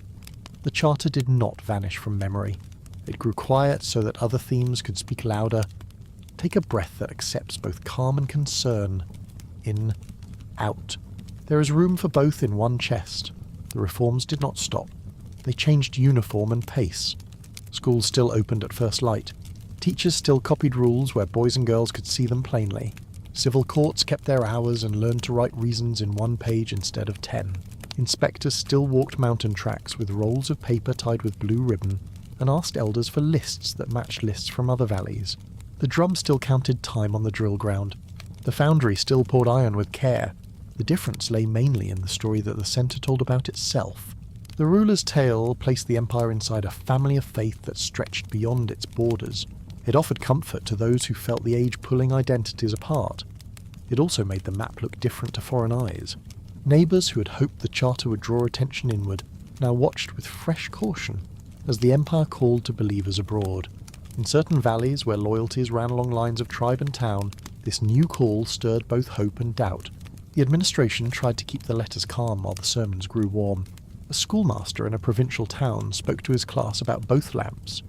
He drew a line on the board and marked 2 points. "This house rests on duty and belief," he said. "The letters here," he tapped the first point, "tell us how to behave to those we do not know. The prayers here," he tapped the second, "tell us who we are when no one is watching. We keep both if we are wise." The class breathed as one, slow and easy. The master felt lighter for having said it out loud. Breathe the way that class breathes, in, out. Let the breath move like a kind tide along a quiet shore. Not all rooms received the new tone with trust. Some who had hoped to build a politics of balanced voices now stored their papers with care. They did not erase lines. They wrote in notebooks that fit inside a coat. They kept friendships with printers and with officials who believed as they did that the charter would one day need to rise and walk again. They were not plotters by nature. They were librarians of a future they could not yet see. In a small study, 2 such men spoke in low voices. "We do not tear up the page," one said. "We press it flat under glass. We mark where the crease is," the other answered. "So a hand can smooth it later." They smiled, not with mischief, but with the relief of having given their patients a shape. The city's ear caught a new hum from the north and the west.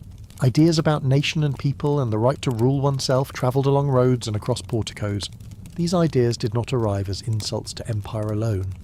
They unsettled every court that had to govern difference. In the Balkans, the new words took root in soils already prepared by song and grievance. Claims long said in kitchens stepped into public squares. Banners rose that owed their colour to old tales and new maps. The empire faced not a single foe but a logic that recast belonging. The reforms of earlier decades had set equality on paper. They had also sharpened minds that could see the gap between paper and life. In towns where Christians and Muslims had traded for generations under the shade of the same plane trees, the thought of a nation of one faith and one tongue felt both neat and impossible. Some reached for it like a tool that could cut through knots. Others feared it like a fire that would run beyond its hearth. The capital read reports and sent envoys. The envoys counted churches and mosques and schools and asked who held which keys. They did their sums. The sums did not settle the song. Let the breath hold the complexity without tightening. In, out. The chest can be wide even when the mind works. Borders no longer felt like lines agreed by men with steady hands. They felt like threads pulled in many directions at once. The great powers found reasons to touch those threads. They spoke of rights and of balance. They also watched for advantage with eyes that did not blink. In Bosnia and in Bulgaria, movements and interventions layered like thin paper laid one over another until the pattern needed careful light to read. The empire's officers moved where they could and paused where they must. They learned the art of losing slowly and the virtue of holding ground where holding was still possible. A colonel in a hill town wrote to his wife on a warm night after a long day of negotiation. "We keep peace one conversation at a time," he wrote. "I carry my orders in one pocket and my patience in the other. I spend both before sundown." He folded the letter neatly, sealed it, and placed it with others that would travel when the road was safe. The central project remained the same even under these changes. It was to keep a house with many rooms standing while winds tested its doors. The tools were laws that tried to be fair, schools that opened on time, officers who paid their men, and men who treated strangers well under known rules. The forge kept its hour. The hammer fell where the line on the metal told it to fall. The new shape held better than the old in some places and worse in others. People who loved the house learned to name both kinds of place without quarrelling. Relax your face. Let the breath flow out as if smoothing a crease. The shoulders can stay low and warm. In the capital, a scholar of law who had kept his dignity through many seasons taught a seminar on how codes and customs find a peace.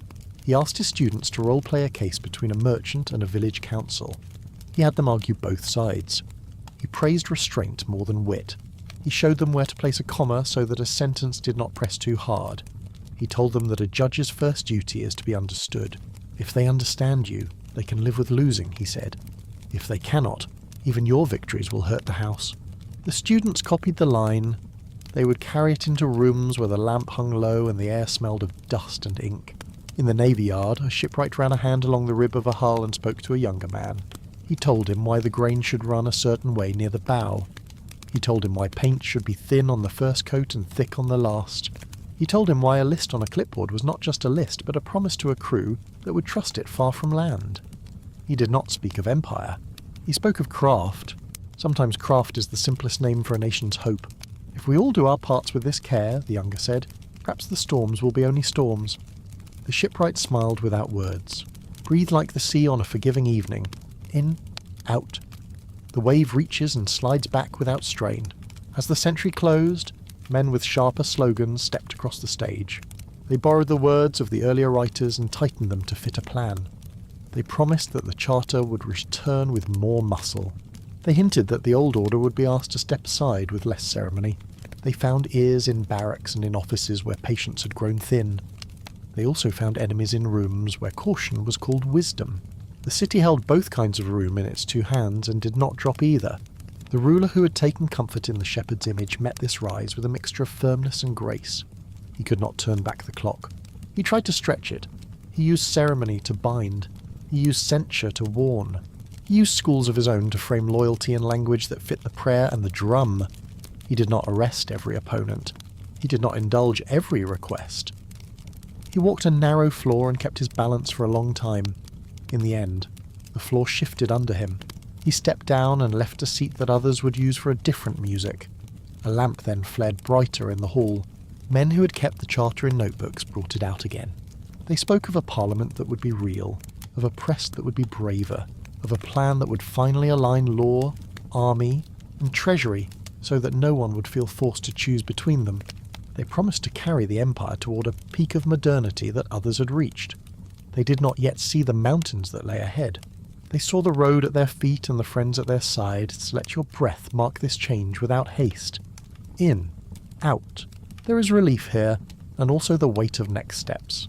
The forge answered the new tone with the same old patience. Iron did not care who gave the order. It cared about heat, timing, and the steadiness of the hand. The schools did not blush or cheer. They opened at the hour on the chalkboard. The courts did not sing. They wrote the day's reasons and blew the ink dry.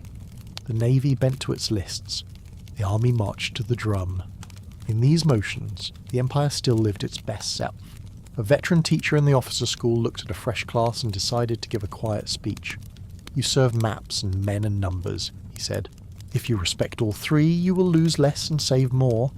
Remember the forge, heat, strike, cool, in that order, in your books and in your breath. He lifted a hand and asked them to take one slow inhale and one slow exhale. They did, and the room fell into the calm that allows hard lessons to find a place.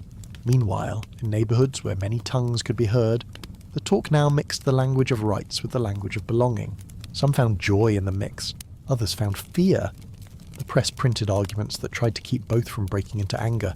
There were days when it worked. There were days when the street decided not to wait for the page. The police learned a new kind of restraint. The courts learned a new kind of speed. The hospitals learned a new kind of hour.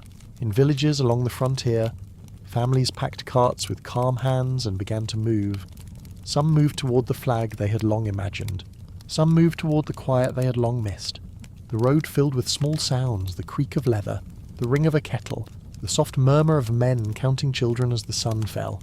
A captain watched from a hill and wrote in his book that human rivers flow even when borders try to stand still. He wished for a better map and a longer peace.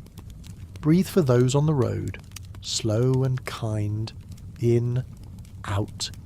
A long exhale carries a wish without words. In a study lined with books, the historian sorted notes for a future lecture.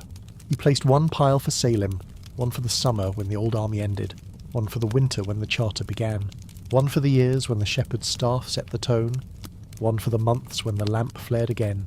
He did not decide that one pile held heroes and another villains. He decided that each held men who loved their house in the ways they knew. He planned to tell his students that decline is a word too neat for room, so full. He stepped to the window and saw the glow of the forge. He heard the ring of a late hammer and felt the city answer. He smiled and returned to his desk. The foreman at the forge picked up the last hoop of the day and checked its round. He set it on a peg and wrote a small note ready. He wiped his hands and studied the banked fire. He left the door ajar to let the room cool with dignity. He walked out into a lane that smelled of oil and bread. The Across the lane, a civil servant snuffed a lamp and tied a blue ribbon around a packet of forms that would standardise weights in a district near the hills. The servant placed the packet by the door for the morning courier and stood still a moment, listening to the quiet. He thought about how reforms begin at tables and end at doors. He thought about how laws announce themselves with trumpets and then live with whispers. He thought about iron hard when cold, kind when warm, faithful when the hand knows where to strike. He wished, without saying the wish aloud, that the city would know where to strike next. Let your shoulders sink. Let the jaw go easy. Let the last exhale drift out and leave warmth behind. Before first light, men in another room unrolled a map and set beans on it to mark units and roads. They spoke softly. One moved a bean from a valley to a ridge and looked at his friend. The friend nodded once. Across the map's edge, a line of ink showed a border that had never felt stable to those who lived near it. The men knew that the next months would bend their plan in ways they could not foresee. They breathed once, slow and long, and began to write orders in a hand that any captain could read. In a small house on a back street, a child slept with his cheek on a book from school. The page showed a cannon in a sketch that matched the shape of the real thing. His mother lifted him with care and laid him straight, then placed the book under the pillow so it would not bend. She stood a moment and listened to the far drum of the drill ground, a sound that felt like a heartbeat under the city's floor. Nothing has ended. The forge will wake. The school will open. The court will write. The parliament's benches will be dusted and set in lines that can be filled again. The ruler's lamp, whether pulpit or charter, will be chosen by hands that think they are choosing for the first time. At the edge of the map, new flags will test old roads. The house will need every craft it has learned, and the quiet breath that allows a hand to strike clean. You can take one last slow breath with them. In through the nose, out through the mouth. Feel the calm widen as if a door between rooms had swung open.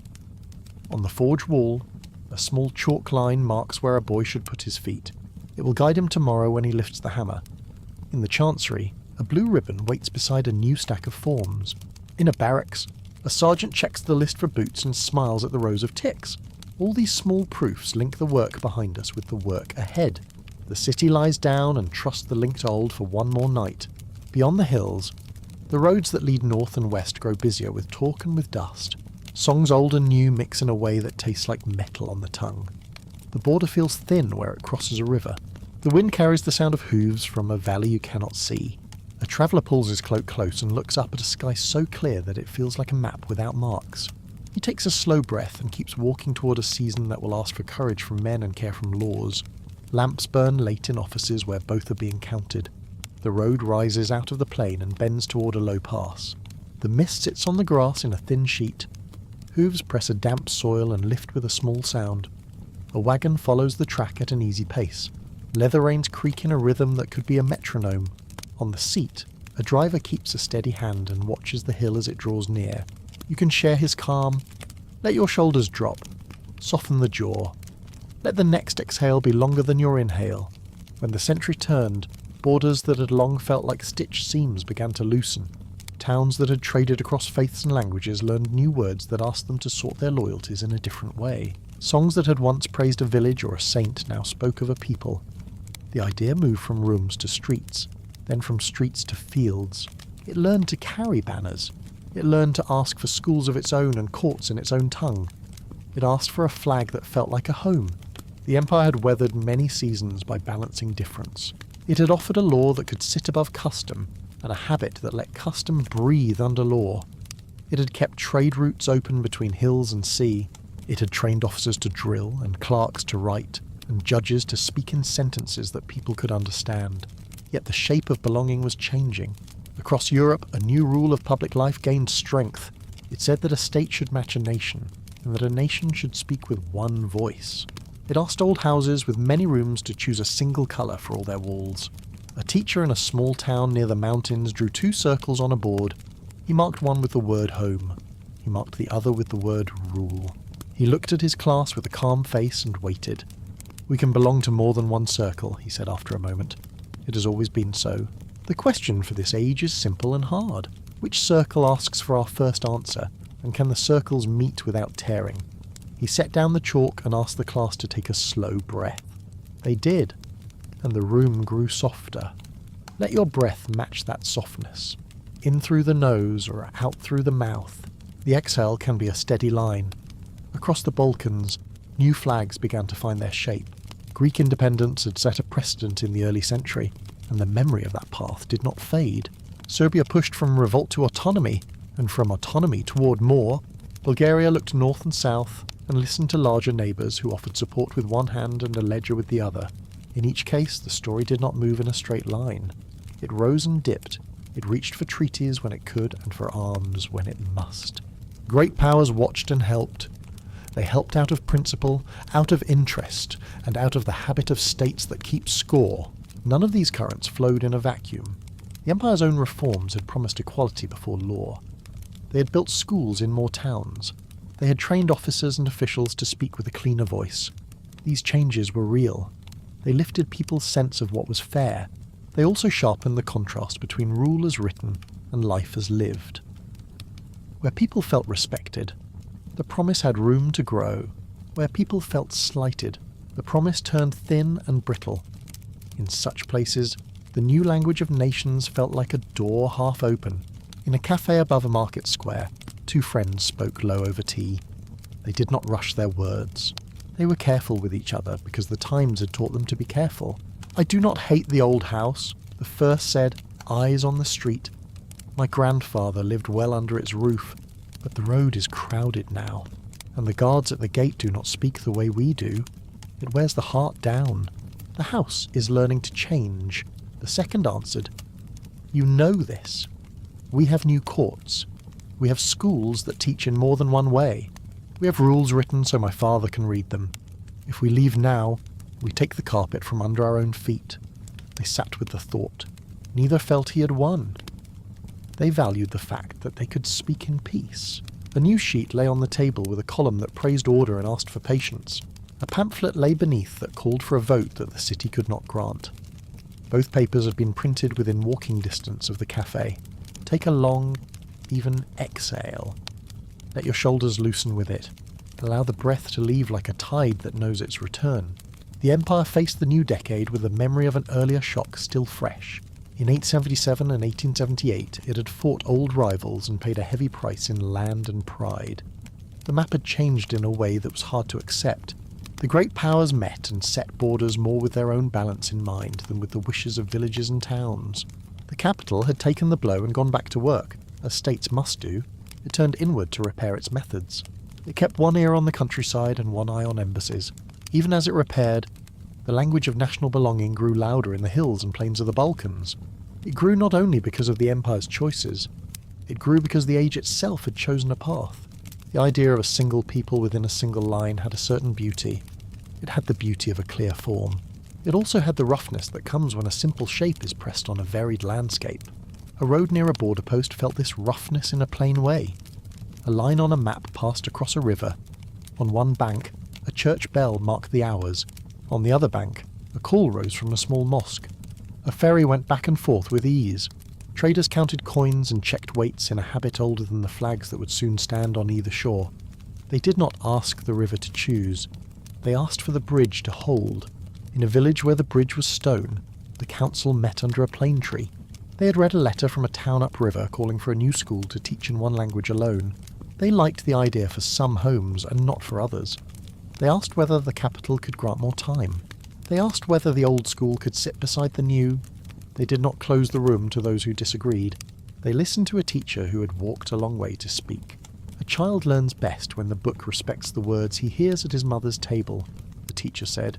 "Give me 1 hour each day to build that bridge, and I will not ask for more." The council nodded. A clerk wrote the promise in clear script. The promise would not resolve the age. It would make next winter calmer. Breathe with that hope for small peace. In. Out. The breath can carry that kind of promise. Patrons from beyond the borders did not stay silent. Russia offered a steady hand to Slavic peoples who looked north with old ties and new dreams. Austria had reasons to see certain lines drawn and certain others avoided. Britain watched the sea and the straits, and France watched the western edge of the map, each with interests that could be called noble or practical depending on the hour. These powers sent consuls who spoke with local leaders and with the capital. They wrote letters that asked for order and often meant influence. They held out terms that looked clean in ink and complicated in the life of a town. The Empire received these visits with practice. It had welcomed embassies for generations. It knew how to nod at advice and to resist intrusion. It also knew that in the age of loans and schedules, certain revenues moved with foreign clocks. This made each conversation about rights sit beside a conversation about money. A governor might meet a consul in the morning to talk about schools and judges. He might meet the same man in the afternoon to confirm a payment due under a treaty older than either of them.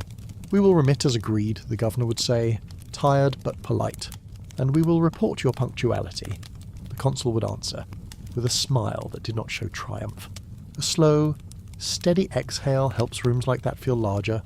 Let one leave now, and let the chest ease a little. When the century's second decade began, fires that had smouldered in different corners found the same dry wind.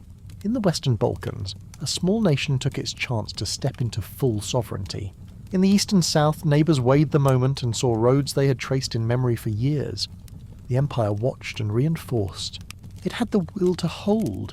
It did not have infinite hands. The first war in the region opened like a door pushed by many shoulders. States that had once argued with each other now stood side by side. They moved quickly and with a sense that the map was ready to be redrawn. Towns that had worn imperial colours for centuries saw new uniforms in their squares. The Empire's garrisons held where they could. They pulled back when lines broke and hills made better defence. They knew that the ground was familiar to the men who now approached with flags and songs that had found a new edge. This was not a story of one empire's loneliness alone. Other empires watched these same forces cross their own frontiers in meaning, if not in body. The Age of Nations asked each multi-ethnic house to explain itself in terms it had not chosen. The explanation did not always succeed. The empire at the centre of our story faced the most immediate strain because of where it sat and how many circles overlapped at its doors. Refugees began to move on the roads with quiet resolve. Families that had lived in one valley for generations packed carts and set out for another. Some moved toward a city they had never seen because they trusted its protection. Others moved toward a village of kin who could offer a room and a small plot. The sound of these movements was not a roar. It was the hum of wheels and the soft clink of kettles and the lift and fall of leather. A border guard's log began to fill with careful list of names. A young officer at one of those posts wrote to his mother with a hand that tried not to shake. "I stamp papers for men older than you," he wrote. "They thank me with the eyes that carry too much. I try to tell them the road is safe from here. I speak as if I believe it fully. On most days I do." He placed the letter in an envelope and sealed it with wax that cooled too fast in the damp. "Let your shoulders sink, unclench your teeth. Let the next breath slide out as if it was smoothing a crease in linen." The Second War followed the First with a speed that shocked even those who had planned for trouble. States that had been allies found their reasons to fall out. The map that had seemed set for a moment was pulled again by hands that could not agree on how to divide joy or honour. The Empire did not choose this quarrel. It did not escape it. It stepped into certain valleys and towns to save what could be saved. It found that the ground beneath its feet had changed in more ways than distance could measure. After these campaigns, the figures that mattered most were not only in miles or districts. They were in families moved, in shops left shuttered, in fields left uncut. The Empire lost most of its European lands in those months. A number was written in reports that made the loss plain. It was not a small number. It was the kind of number that presses on the chest of a statesman even when he sits still. The capital received this sum without drama. It folded maps with care and began to ask what could be done next for the people who had come through its gates. In a lane near the harbour, a woman who had never seen the sea before set a stool outside a small room. She had brought with her a curtain, a copper pot, and a way of making bread that used less wood. She greeted each neighbour with respect and learned the name of the water by listening to how the children said it. She did not call herself a symbol. She called herself tired and grateful. "If the rules are the same for me and for those born here," she told a visitor from the ministry, "I will learn to stand." The visitor nodded and wrote a note to himself to check which office could speed the grant of a stall in the market. Take a long exhale. Feel the chest soften. That small act is a kind of shelter. The army that had trained under new systems returned from the Balkan front with lessons that could not be learned on parade. Officers had known their geometry. They had learned again the value of maps and shoes. They had learned the limits of courage when supply runs thin. They had kept order as well as they could when defeat pushed from behind and haste pulled from ahead. They had counted men lost and men saved and the numbers in between. Some wrote reports with a clarity that spoke well of their teachers. Some sat silent for a time and then asked for more training. Not less. We did what we could with what we had. A captain told a minister in a quiet room, "Give us a plan that matches the world we now see, and we will do more." The minister listened without defensiveness. He had watched the same maps change. He had read the same numbers. He knew that the request was not for favours. It was for a method that would be honest about limits and still brave. In the city, courts felt the strain too. Claims rose from the movement of people, from the loss of fields, from contracts made in towns no longer under the same flag. Judges wrote reasons that tried to make fairness feel real in a season when many felt overturned. They avoided harsh words. They leaned on the sense that prayers can steady a mind even when outcomes disappoint.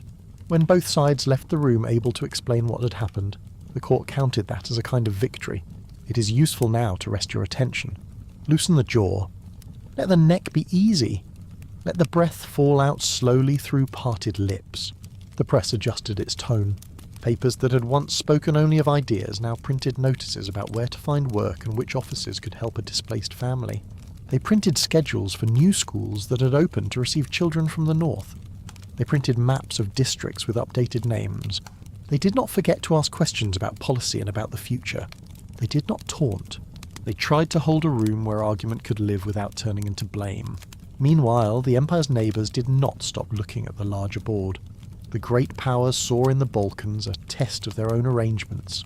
They convened, they proposed, they warned, they guaranteed. Their words were careful, even when their aims were not gentle. They wished to keep one house from burning down because they did not want the fire to jump to theirs. They also wished to make sure that the rebuilt house would have doors that opened toward them. A diplomat in the capital weighed these messages with the care of a man counting medicines. He placed them in files labelled with dates and small notes in the margin. He knew each bottle had side effects. He hoped to keep the doses low. The wind through the valley at dusk can feel like a pause. Take that pause. Inhale lightly. Exhale until the air runs out in a smooth line. In the Arab provinces, the news from the Balkans was read with attention. Local elites and scholars felt the pull of central reforms and the push of local pride. The idea that law could sit above custom had helped in many towns. It had also pressed old networks into new shapes that did not fit every hand. Reports from Europe about nations born from empire did not go unheard. Men in salons and mosques asked what in those stories applied to their streets. They did not always agree. They did not always disagree. They agreed that the age was moving quickly. A teacher in a coastal city stood before a class and asked them to write 2 short paragraphs. One described a neighbour with a different prayer. One described a neighbour with a different language. He asked them to find words that were kind and plain. He told them that a state that could gather such sentences would sleep better than a state that could not. "I want you to practice this before you must live it," he said with a small smile. The class wrote, and the room became a soft chorus of pens. The capital set itself to caring for those who had come from the lost lands. It set up committees to place families, to find room in schools, to match skills with shops and farms. It did not always succeed. It succeeded enough to prove the value of method. In a quarter near the old walls, a new bakery opened with a sign that bore a name from far away. The bread was good. People came. The baker learned the names of his customers and the weight of their coins. Let the breath rest in the middle of the chest. Let it leave with less effort than it took to arrive. The army resumed its training with the same metronome as before, but with more notes in the margin. The navy checked lists with a stricter eye. The ministries met and compared lessons. The press paused its front pages and then returned to them with a cooler tone. The courts carried on. Life in the capital showed a kind of resilience built from habit. This did not erase what had been lost. It made the next step possible. A quiet debate rose again over the story the state should tell about itself. Some argued that the language of equality should continue to lead. Others argued that unity of faith should hold people together better in a time of strain. Many believed that both could sit in the hall without quarrel if each kept its voice modest. The ruler watched this balance, as rulers must. He weighed tone and timing. He had to speak to hearts and to ledgers at once. In a garden behind a ministry, 2 civil servants walked a straight path and spoke with care. "We cannot give back what the map has taken."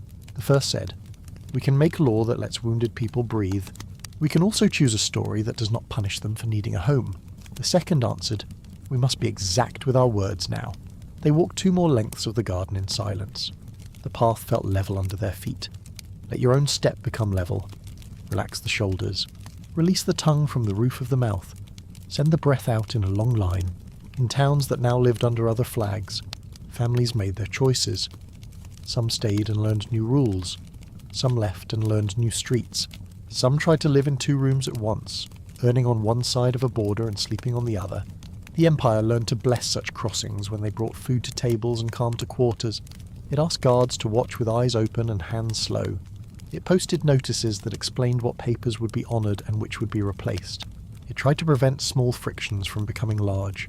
A guard at a crossing stood under a roof of rough boards and read the notice aloud to an old man who had no letters. He did not raise his voice. He did not add his opinions. When the old man nodded, the guard drew a small map on a scrap and pointed. "This line is not a wall," he said. "It is a rule about where to show your papers. Show them here, and you may pass." The old man smiled and placed the scrap in his vest. It is useful now to pause again. Let the breath fall. Let it leave a hint of warmth. Allow the body to feel heavier on the chair or bed. Across the north, cities that had once been stops on imperial roads now stood as capitals of new states. They adorned their squares with symbols that made their past clear and their futures hopeful. They built ministries that resembled those of the old empires in shape and duty. They wrote laws that owed much to the same rational styles. They argued in their own parliaments about fairness and language and taxes. In this, the age proved its own theme. It was not simply that empires grew weak. It was that a new pattern for political life spread, and each house had to measure itself against that pattern, whether it liked it or not. The empire's press, when it dared, wrote this truth gently. It explained that decline was not a single word for a single house. It was a shared pressure that fell on many. It said that some states adapted faster, some slower. It said that victory in one season did not end the question. It asked readers to keep a long view, even while the lane in front of them changed. Elsewhere in the capital, young men who had once read about a charter now read about the kind of discipline a state must keep when it is pressed from many sides. They were not naive about force. They also believed in rules that made force less likely to be misused. They spoke at night in rooms with poor lamps and good minds. They prepared to step into offices that would need their energy and their patience at once. In a corner of that room, 2 men looked at a map that had been folded and unfolded until the creases turned white. "We will need allies," one said. "We will need a plan before we ask for allies," the other answered. They bent their heads together over the same square of paper. One more breath can help anchor the picture. Inhale lightly. Exhale long enough that you notice your shoulders sinking with the air. The wagon on the mountain road reaches the pass. The driver does not urge the horse. He lets the animal find its own footing. At the top, the wind moves through a stand of pines and makes a low sound like a distant river. He looks back across the plain and forward into a valley that falls away in soft folds. He knows that people are moving in both directions on roads like this one. For reasons as old as fear and as new as a word on a flag, he knows that rules written at a distance will shape where they sleep tonight. He clicks his tongue and sets the reins with a kinder hand. The wheels begin to roll. In a town below, a school bell rings. In an office near the water, a clerk stamps a form and sets it aside to dry. In a barracks, a sergeant checks a list and shakes his head at a missing pair of boots. In a cafe, 2 friends begin to argue softly again, and then laugh because they are still friends. A border is not a single line. It is a fabric of lives laid side by side. When the fabric is pulled, threads break where they are weakest. The work of any government is to strengthen the weave before the pull comes, and to mend it while the pull is still on. The Empire tried. In some rooms it succeeded. In other rooms it found that the new age asked for a different loom. The wind at the pass carries a hint of cold from the north. The driver lifts his collar and smiles at the horse. He thinks about the town at the valley floor where he will sleep, and the baker who sells him bread that tastes of an old city, and the guard at the bridge who will nod because he has learned the driver's face. He thinks about how the road will change again next year and how he will keep driving because that is what he knows. He does not decide the fate of states. He decides to be kind at the gate if he arrives when the guard is tired. Let your breath be that kindness. In, out. Stretch the exhale a little further than before. Far off. A line of men on foot moves at the edge of a field. They carry small bundles and walk with the posture of those who do not want to waste any step. A woman in the middle holds a child's hand and points to a bird that lifts from the grass. The child smiles and forgets the size of the day. A soldier at a milestone watches them pass and adjusts his cap. He writes in his book that 27 crossed at the 4th hour and that the road is clear. He wishes that all entries could be written in such simple words. Behind him, the map in the guardhouse shows a range of hills and 2 lines where one used to be. A pencil mark indicates a new checkpoint. A schedule shows which unit will staff it each week. A list on a nail shows which village has rations for those who arrive without coin. The lists do not speak. They hold a space where human acts can happen without chaos. Night comes sooner in the valley than on the pass. Lamps appear in windows like quiet stars. The driver brings the wagon to a stop at an inn. He rubs the horse down and gives it water. In the yard, he hears a language he half understands and a prayer he has heard since he was a boy. He is not confused by the mix. He is at home in it. He eats bread and cheese and listens to a song that names a river by one name and then by another. He does not correct the singer. He lets the room be whole. The Empire still moves under these lamps.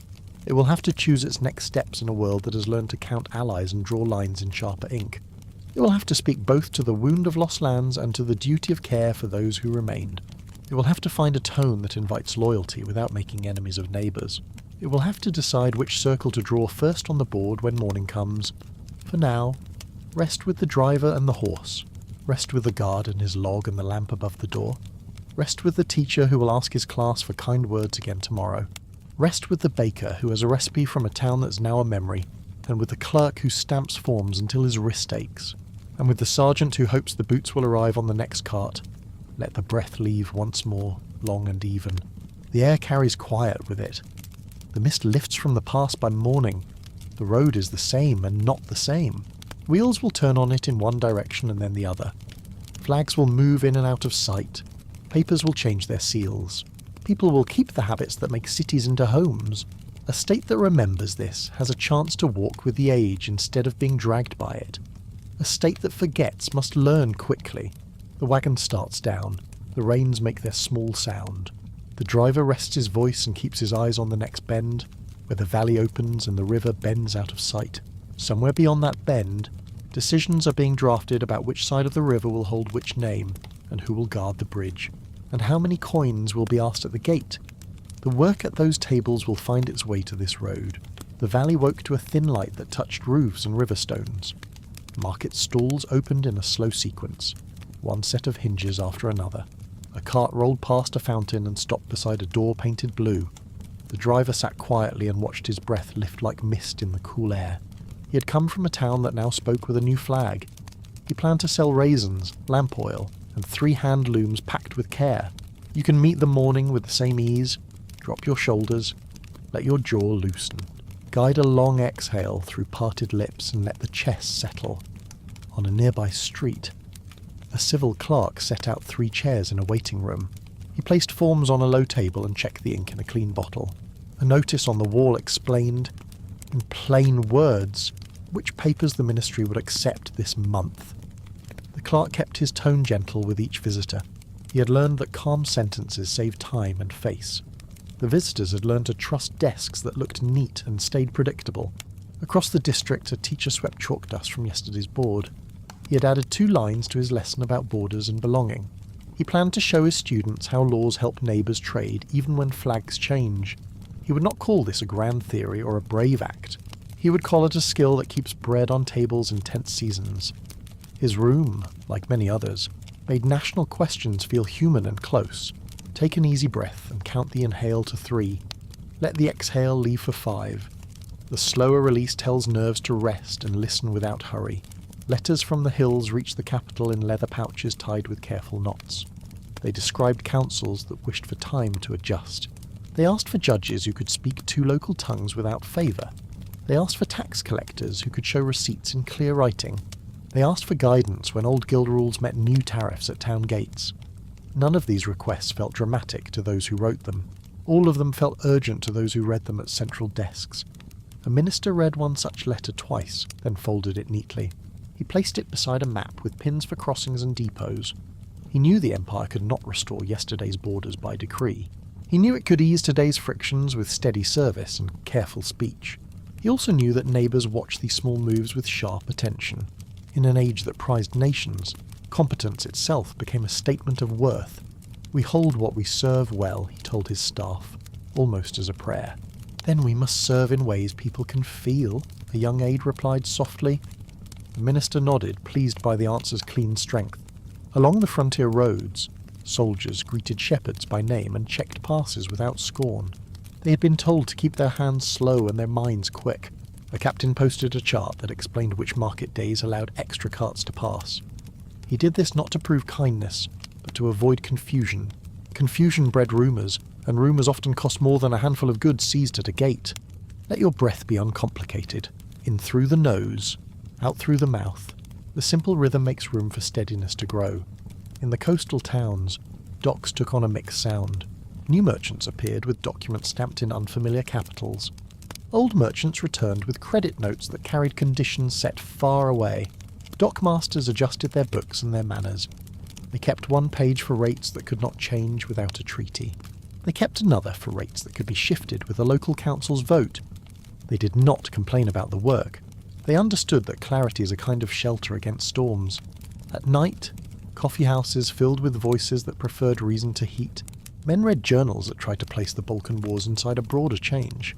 The articles argued that many empires faced the same pressure from nation-making. They urged readers not to treat losses as proof of unique failure. They asked them to consider that new states often borrowed administrative habits from their imperial pasts. People listened because the claims matched what they saw on the street. "They use our forms with new seals," a printer said, tapping a page. "They follow our office hours and our filing rules too," a clerk added. Both men spoke without pride or spite. They were noting features of the age, as workmen do. Ease the shoulders again. Unstick the tongue from the roof of your mouth. Send a long breath outward and notice the spine soften from neck to lower back. From north and west, consuls continued their rounds with polished shoes and careful phrases. They met provincial notables and offered concern mixed with interest. They asked about schools and road repairs and seed for next spring's plantings. They also asked about telegraph lines and customs tables and the schedule of the next council meeting. They promised support on issues that concerned rights. They pressed for arrangements that concerned trade. Their reports rolled back to capitals that read numbers with appetite. The empire received these visits, as it always had, with courtesy and attention. Officials served tea and returned clear answers where possible. When answers required delay, they offered reasons rather than excuses. They knew that each delay could be read two ways, either as prudence or as weakness. They worked to make prudence feel like care. It was not an easy balance, but it was a balance they knew well from long practice. Far inland, the judge travelled on a mule to a town where a new border had cut an orchard in two. The owner had deeds recognised by one authority last year and by another this year. Neighbours were divided by both law and harvest needs. The judge listened to each side without interruption. He then wrote a decision that allowed picking to proceed according to a schedule both could accept. He appended a note asking both administrations to regularise titles before the next season. The note was humble and practical. It carried more weight than a lecture could. Breathe once for patience. Breathe again for method. Let the second breath leave longer than the first. In the capital, a committee gathered to manage resettlement from the lost provinces. It was not grand work, yet it mattered each day. Members matched carpenters with districts that needed repairs before winter. They paired seamstresses with hospitals that required clean linens. They secured stalls in markets where new breads and pickles might find buyers. They posted notices about where to learn the city's rules without shame. They measured success by quiet evenings, not by speeches. A woman who had fled with 2 sons learned the tramline and the hour of the bakery that sold day-old loaves for half price. She learned which school near the docks accepted new pupils without delay. She learned how to ask a court clerk for help with a simple form. None of this cured sorrow. All of this built a life that did not need to ask permission at every corner. The state, in such cases, appeared not as a giant but as a set of reliable hands. "We cannot give them back their street names," a committee member said. "We can make our street names easy to find." His colleagues agreed, and they adjusted signage accordingly. "Allow your own face to loosen. Release the eyebrows and the small muscles around the eyes. Let the next exhale lengthen and notice the breath smoothing the mind's edges." Across the straits, factories counted the cost of disrupted routes and looked for new suppliers. Foremen adapted schedules to match trains that now stopped at different stations. Accountants updated contracts to reflect currencies that had shifted value since last season. Managers asked their workers to keep faith during a difficult quarter. In return, they kept wages steady where they could and staggered layoffs where they could not avoid them. They understood that trust in a workshop echoes trust in a city. Young officers returned from the Balkan front with clear eyes and quiet voices. They had learned logistics on bad roads and tactics in tight valleys. They had lost friends and learned to write letters that sound like comfort without lying. Some asked for posts in training schools to pass on lessons while they were fresh. Others asked for field commands to practice improved methods in real conditions. The army listened to both kinds of request with gratitude and care. "We need your hard truths in classrooms," a general told one captain. "And we need your steady hands at the next river line," he told another. He wrote their orders with a fountain pen that did not scratch. A small mercy he enjoyed. Let your breath be like that pen, smooth and sufficient.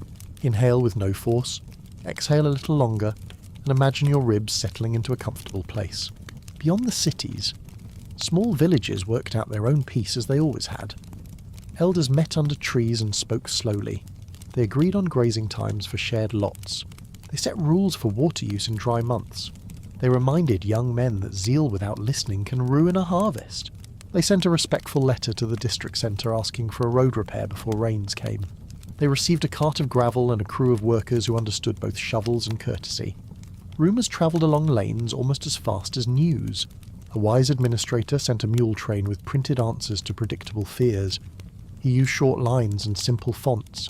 He told people which taxes would not rise, which legal documents remained valid, and where to bring disputes about weights and measures. He asked local schoolmasters to read the notices aloud in the evening. He knew that dignity grows when people are informed in ways they can hear without shame. Take one slow breath in, let a longer breath out, and picture dust settling after a wagon passes. At the same time, the Empire watched how other houses managed their own complexities. Reports arrived concerning a northern monarchy juggling many languages and parliaments. Other notes described a vast neighbour grappling with unrest across farms and factories. Writers in the capital used these examples to argue that strain was general, not peculiar. They did not use this fact to excuse error at home. They used it to steady the hand that might otherwise tremble from isolation. "We are in a chorus of challenges," a columnist wrote. "The notes differ, but the music is shared."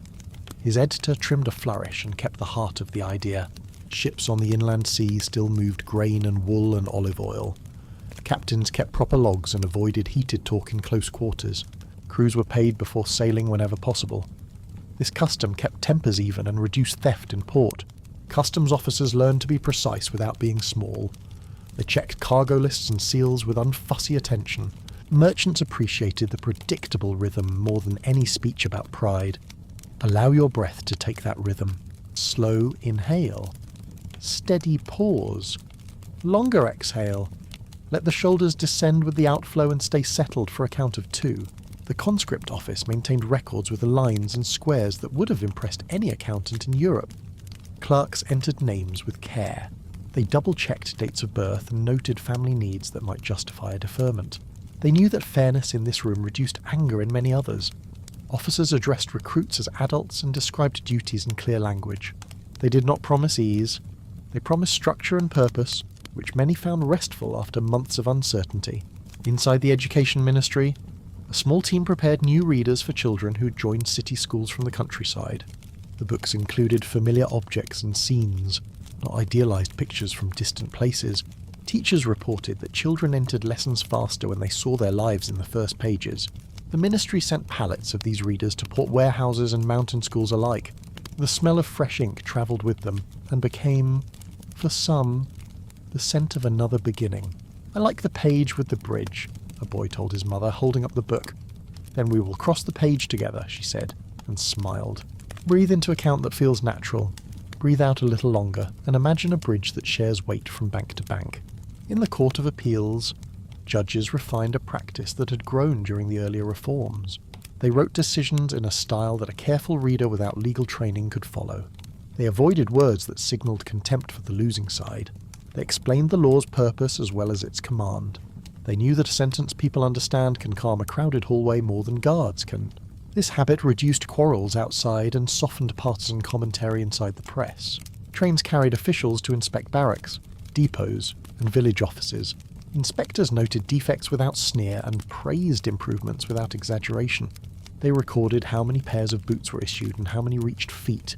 They counted blankets and window latches and barrels of flour.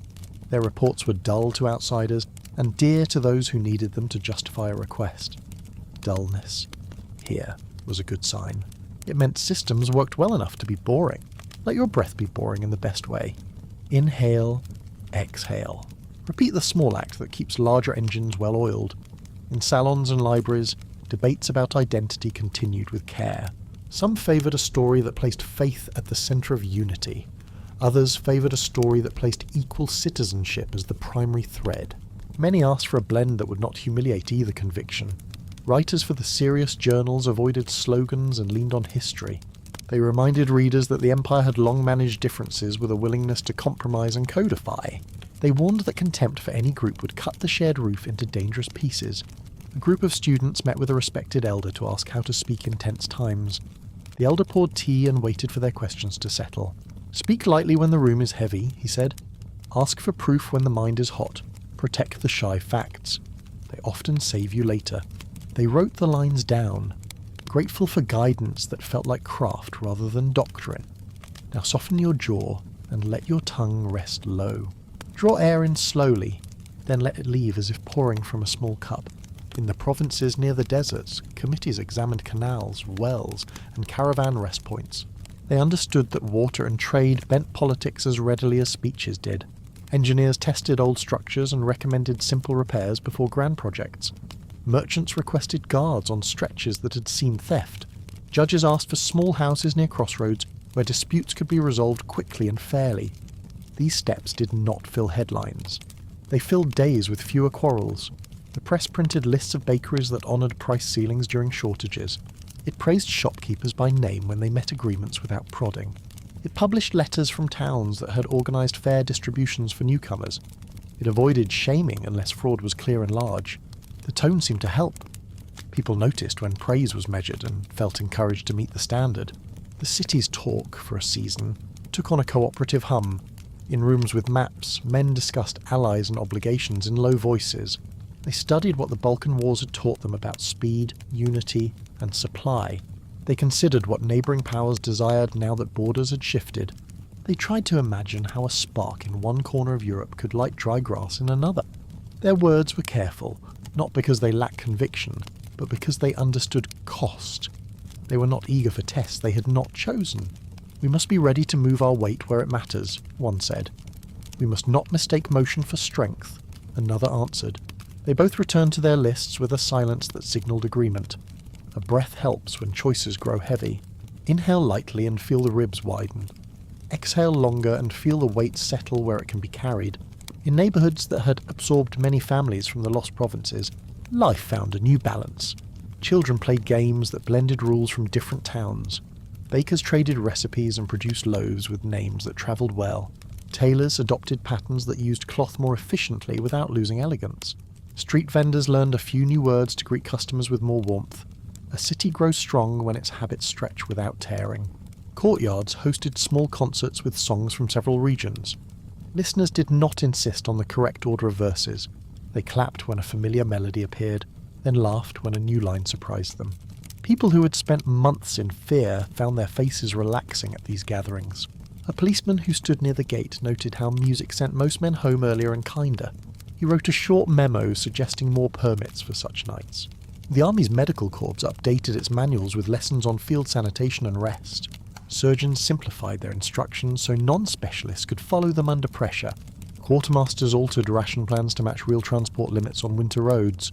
These adjustments did not look heroic, yet they prevented losses that once seemed unavoidable. Officers learned to respect the quiet victory of avoiding predictable mistakes. Let yourself enjoy a quiet victory. Draw breath in, smooth and easy. Send it out longer, and allow the eyes to soften behind their lids.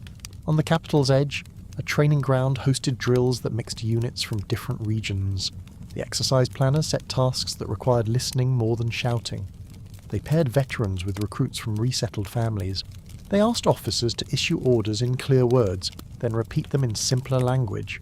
They evaluated success not only by speed but by cohesion under mild surprise.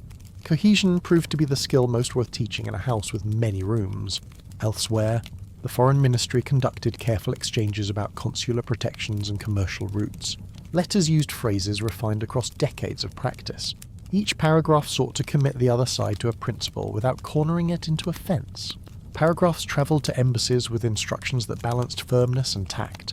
This is a craft at which the Empire had long excelled, and the craft served it again. A small boy watched a telegraph clerk tap out a message. He asked whether words really flew along the wire. The clerk smiled and tapped the boy's name quickly so the sound matched letters.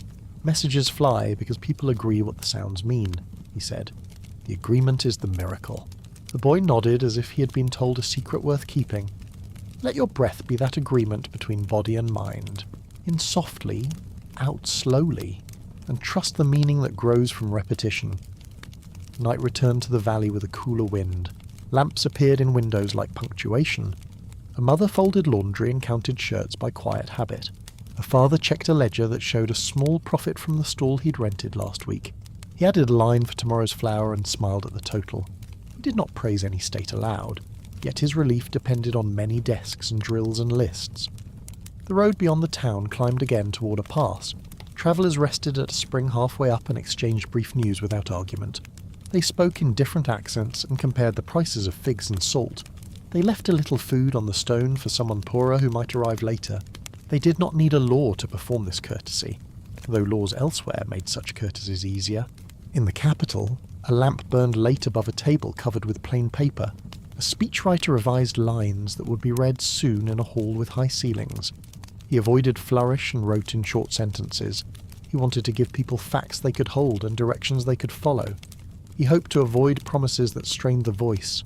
He believed, as some reformers had believed before him, that a calm tone supports a tired people better than a bright one. "We will be exact, and we will be fair," he wrote, then paused. He underlined neither word. He trusted the voice that would carry them to do the rest. Now let your breath match that confidence without strain. In with patience, out with ease. The next page waits, and the room is ready to receive it. Night leans against the mountains and listens to the road. Wheels turn with a soft grit. The leather of reins answers with a quiet creak. A driver guides his team along the slope and counts his breaths. He has crossed this track for years. He knows where the stones sit in shallow earth. He knows where frost lingers longer than the eye expects. Meet the road with him. Let the shoulders slip down. Soften the jaw. Let a long exhale drift out and stay gentle. Below the ridge, a market town lights its lamps. The square holds quiet rules that many have learned. Measure fairly. Speak plainly. Cross the bridge without pushing. These small lines let people survive seasons that try to confuse them. The town has seen flags come and go. It has watched letters on seals change and then change again. Its benches remember each hand that has rested on them in hope. The years after the Balkan Wars move with this same mixed light. Losses are counted in long lists and short silences. Reports reach the capital with careful words. They speak of families that walked until their feet bled and then found a room. They speak of officers who held a line they knew could not hold forever. They speak of accountants who learned to stretch coin and credit in ways that kept food on the docks. They do not curse. They do not boast. They balance. A clerk who has processed petitions since the first reforms files another stack. He writes a small note to himself about a school that needs a teacher who can read 2 alphabets. He writes another about a ferry that must run 3 more times each week to meet the crowd. He knows these are not grand measures. He knows they prevent other lines from snapping. "We mend threads so the cloth can bear weight," he says to a colleague, not for praise, but to keep his purpose clear. "We keep the weave even and the cloth forgives the pull," the colleague replies, pleased by the thought. Let your breath match their steadiness. In through the nose, out through the mouth. The exhale can be a thin stream. At staff tables, officers open notebooks that smell of dust and oil. They write what went right and what failed along the border tracks. They note that shoes matter more than slogans when roads are bad. They note that supply across hills is slower than the map suggests. They note that neighbours move faster when offered respect before orders. They do not ask to erase the past. They ask to learn from it without shame. One officer pauses over a page. He writes a single line and underlines it once. He has learned that a company will follow clearer orders if the words can be repeated by memory. He resolves to speak in sentences that a tired man can carry across a field. He has seen how such sentences keep a unit whole when the air grows cold. Take an easy breath. Count to 3 on the inhale. Count to 5 on the exhale. The longer outflow sets the mind in a kind rhythm. In the provinces where the wars began, village councils meet under plane trees. They listen to talk that has more salt than sugar, yet still feels needed. They decide water turns for fields left half planted last season. They decide which road patch gets gravel before the rains. They decide which families receive grain first, and why. They write the reasons down for the next council to see. It is not glory. It is a lamp that lets people walk at dusk without stumbling. A teacher sets a slate on a low wall and draws 2 narrow lines. One stands for what the town can control. The other stands for what arrives from larger rooms. He tells his students that wisdom begins where the lines meet. He does not promise safety. He promises the relief that comes from good work done together. The children breathe easier, though they cannot yet say why. Breathe like they do. Slow inhale, longer exhale. Feel your shoulders loosen and stay low. In the capital, senior men review the map that has reshaped their days. They keep straight backs and clear eyes, not to deny the loss, but to keep the hand steady. They agree that the state must continue to act like a state. It must count things correctly and say what it means. It must feed men who stand under arms. It must enroll children in schools that open on time. It must write decisions that losing sides can understand. These verbs hold more than speeches can. A visitor from a port city offers his view. He has seen how stability begins at the docks, where people watch cargo move with or without delay. He recommends a schedule printed in larger type, posted where every carrier can read it without help. He says this will cut arguments by half. His advice sounds small. The room treats it as if it were gold. We will make the letters larger, a minister says. We will make the waterline visible before the boat leaves. Outside the ministry, a long line of men waits with papers folded flat. Most want permits to shift goods along roads that now cross new borders. They do not ask for special favour, they ask to know where they stand. When the answer is clean, their faces ease. When the answer is tangled, even a small delay feels like insult. The clerks have learned to prefer clean. Let your breath prefer clean. In with patience, out with care. Let the air leave as if smoothing the grain on wood. Along the coast, a shipwright runs his fingers along the frames of a hull. He speaks to a boy about timber that resists brine. He speaks about paint that seals without cracking in cold. He speaks about lists that must match loads if a captain is to sleep. He does not speak about flags. He speaks about craft. The boy nods and tries to fix each rule in his hands. He understands that well-made things steady a city when weather turns. Further inland, a farmer looks at land that is not the land of his father. He turns the soil with borrowed tools and tries a seed that an officer recommended. He counts days to harvest and listens for rumours about prices. He has learned to ignore certain kinds of talk. He has learned to trust a posted rate more than a promise heard at a gate. He is not blind to politics. He knows that seed and rain cannot wait for perfect agreements. If the rule is clear, we can work. He tells a neighbour who has only just arrived, and who nods with a tired smile. Let your jaw loosen. Let your shoulders soften. Send a long breath outward and allow the face to rest. On paper and in rooms, the Empire's story continues to change its tone. Writers who once argued only for reform now speak also about repair. They believe both are needed. They acknowledge that the age itself has chosen a harsh test. They do not pretend to reverse it. They propose to meet it with an old strength that has served many generations practical care for mixed cities and varied lives. They suggest that competence delivered steadily can quiet the angriest talk. A journalist drafts a column that compares different houses. He notes how some empires to the north also face unrest, and how their own borderlands have begun to ask new questions. He notes how a vast neighbour wrestles with farms and factories that pull apart. He does not use these notes to mock anyone. He uses them to say that the moment is large and shared. He hopes this thought can lighten the sense of isolation that now weighs on his readers. Breathe to lighten your own weight. In. Out. The chest can be wide even when the mind works hard. In circles where strategy is weighed, a new subject steps forward. A spark has leapt in a city far from the Bosphorus. That spark may catch where fields are dry and minds are quick. Men in the room trace rail lines and measure sea lanes with their eyes. They speak softly about reserves and assurances and signals to friends. They also speak about food stocks and coin, because those things hold together even the bravest plan. We cannot choose the storm, one says. We can choose our rigging while the wind rises. The others nod. They know that choice sits close. In the cafes where clerks read and officers pause, talk shifts in small steps. People compare maps printed last winter with maps printed this morning. They fold each page along different creases and wonder what those folds mean. They ask for tea and sit longer than they used to. They look at the door when a courier walks past. They are not fearful in the way that freezes the hand. They are alert in the way that saves time later. Take a breath that marks alertness without tension. In slowly. Out more slowly. The body can be ready and calm together. Refugee quarters begin to feel less temporary. Planks are fixed better. Curtains are hung with pride. Stoves are set on bricks to keep floors from burning.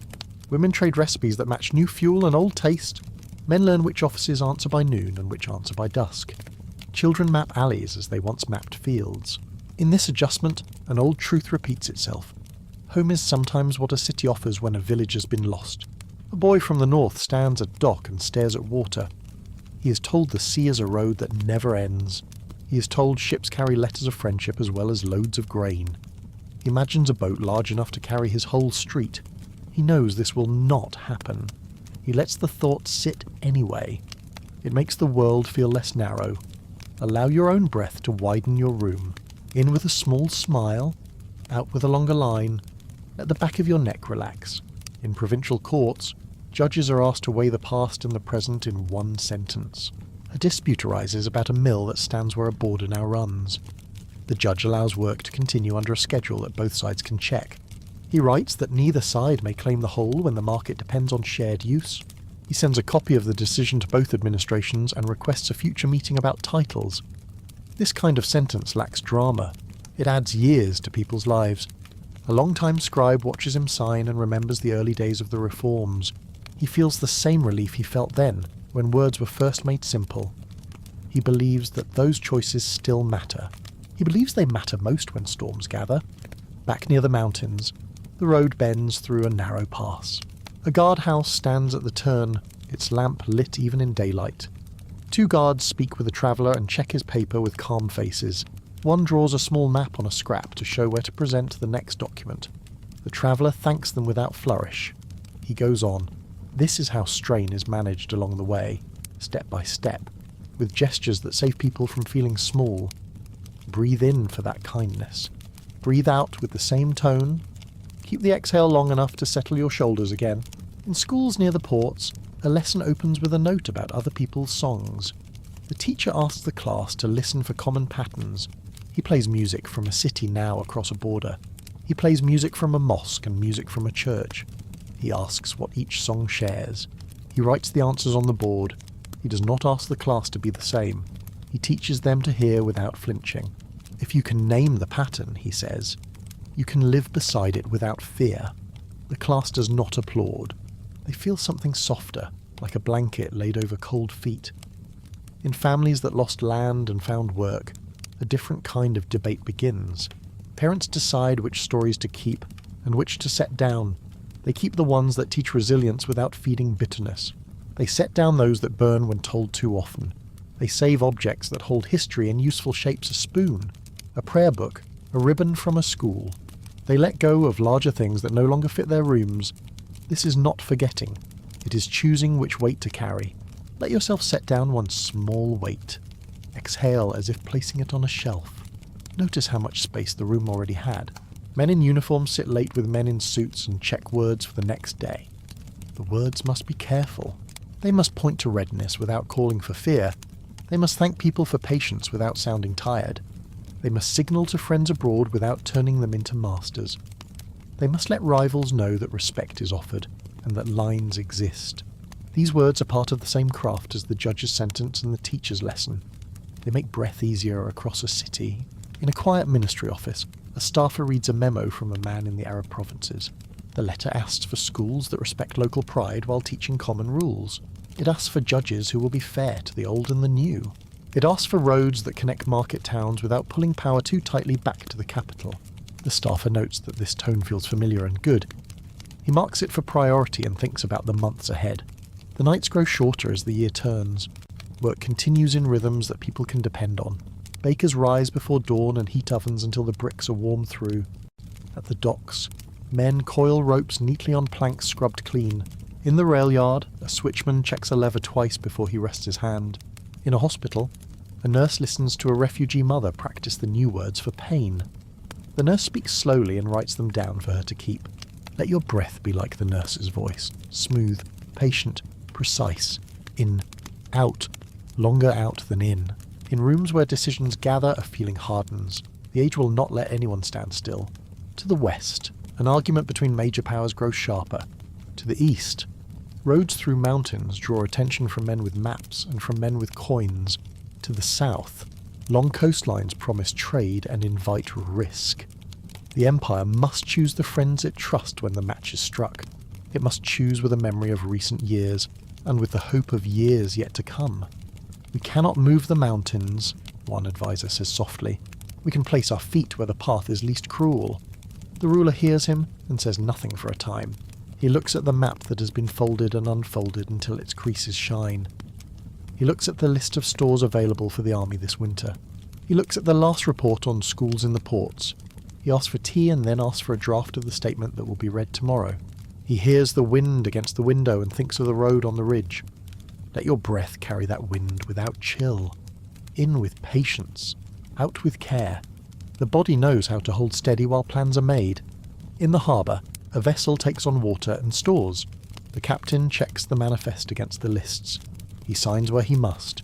He watches the crew with a calm eye. He hopes for weather that matches the schedule.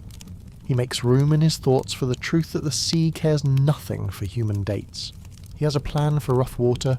He trusts the ropes and the men who tie them. In a lane off the main square, two friends close a cafe later than usual. They talk quietly while stacking chairs. They do not agree about everything. They agree that careful people must still care. They agree that rules must stay simple. They agree that the next months will ask them to be patient with neighbours who are tired. They agree that the city deserves their best. I will open early for the men from the yard, one says. I will keep the radio low so people can hear themselves think. The other replies, smiling. As lamps go out, the hills hold their shape in the faintest light. The road that runs across their back remembers each footstep and wheel. It will carry men toward offices where lines are drawn. It will carry men toward barracks where lists are read. It will carry families toward houses that smell like new bread and old hope. It will carry letters that ask for balance and receive measured replies. Breathe once more with the road. In softly, out slowly. Notice how each exhale leaves a clean edge behind. Morning will come with its questions. It will bring a world drawn tight by alliances and alarms. It will bring visits from consuls who speak politely about paths already chosen.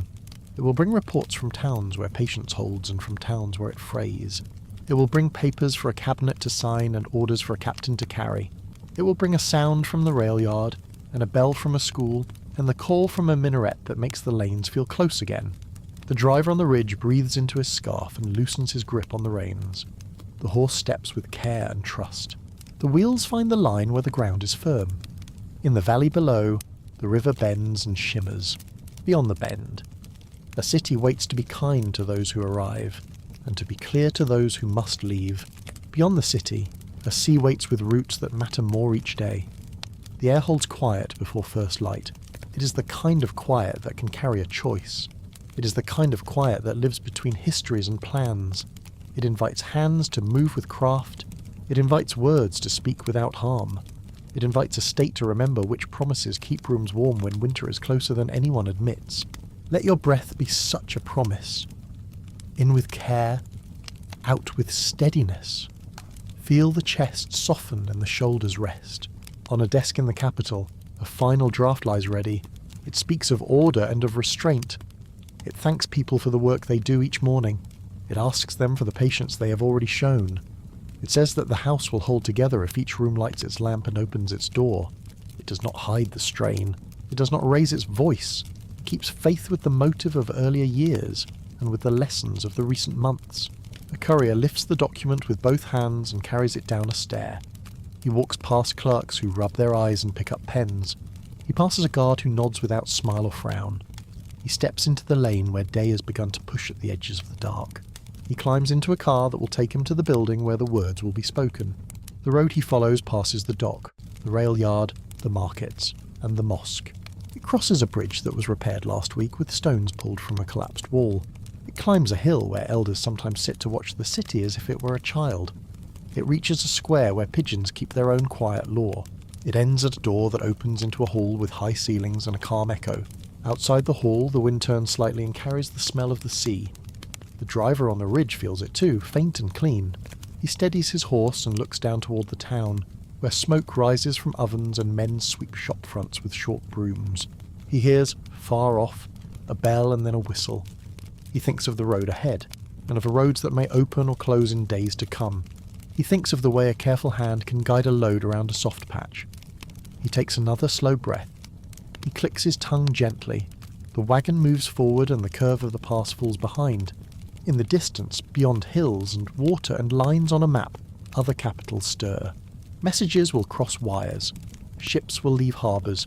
Trains will run on time until they do not. Rooms will fill with uniforms and suits. Choices will be drafted into sentences and carried by couriers like the one who has just stepped inside. For now, the city keeps its form. The forge is warm. The school is open. The court is writing. The markets set their scales. The press chooses words that do not wound needlessly. The army drills to the sound of its drum. The navy checks its lists. The ministries stack their forms and refill their ink.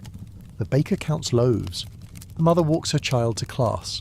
The child lingers to watch a telegram clerk tap a rhythm that turns into meaning. The wind comes over the ridge once more. It carries the quiet of a moment that knows its place between past and next.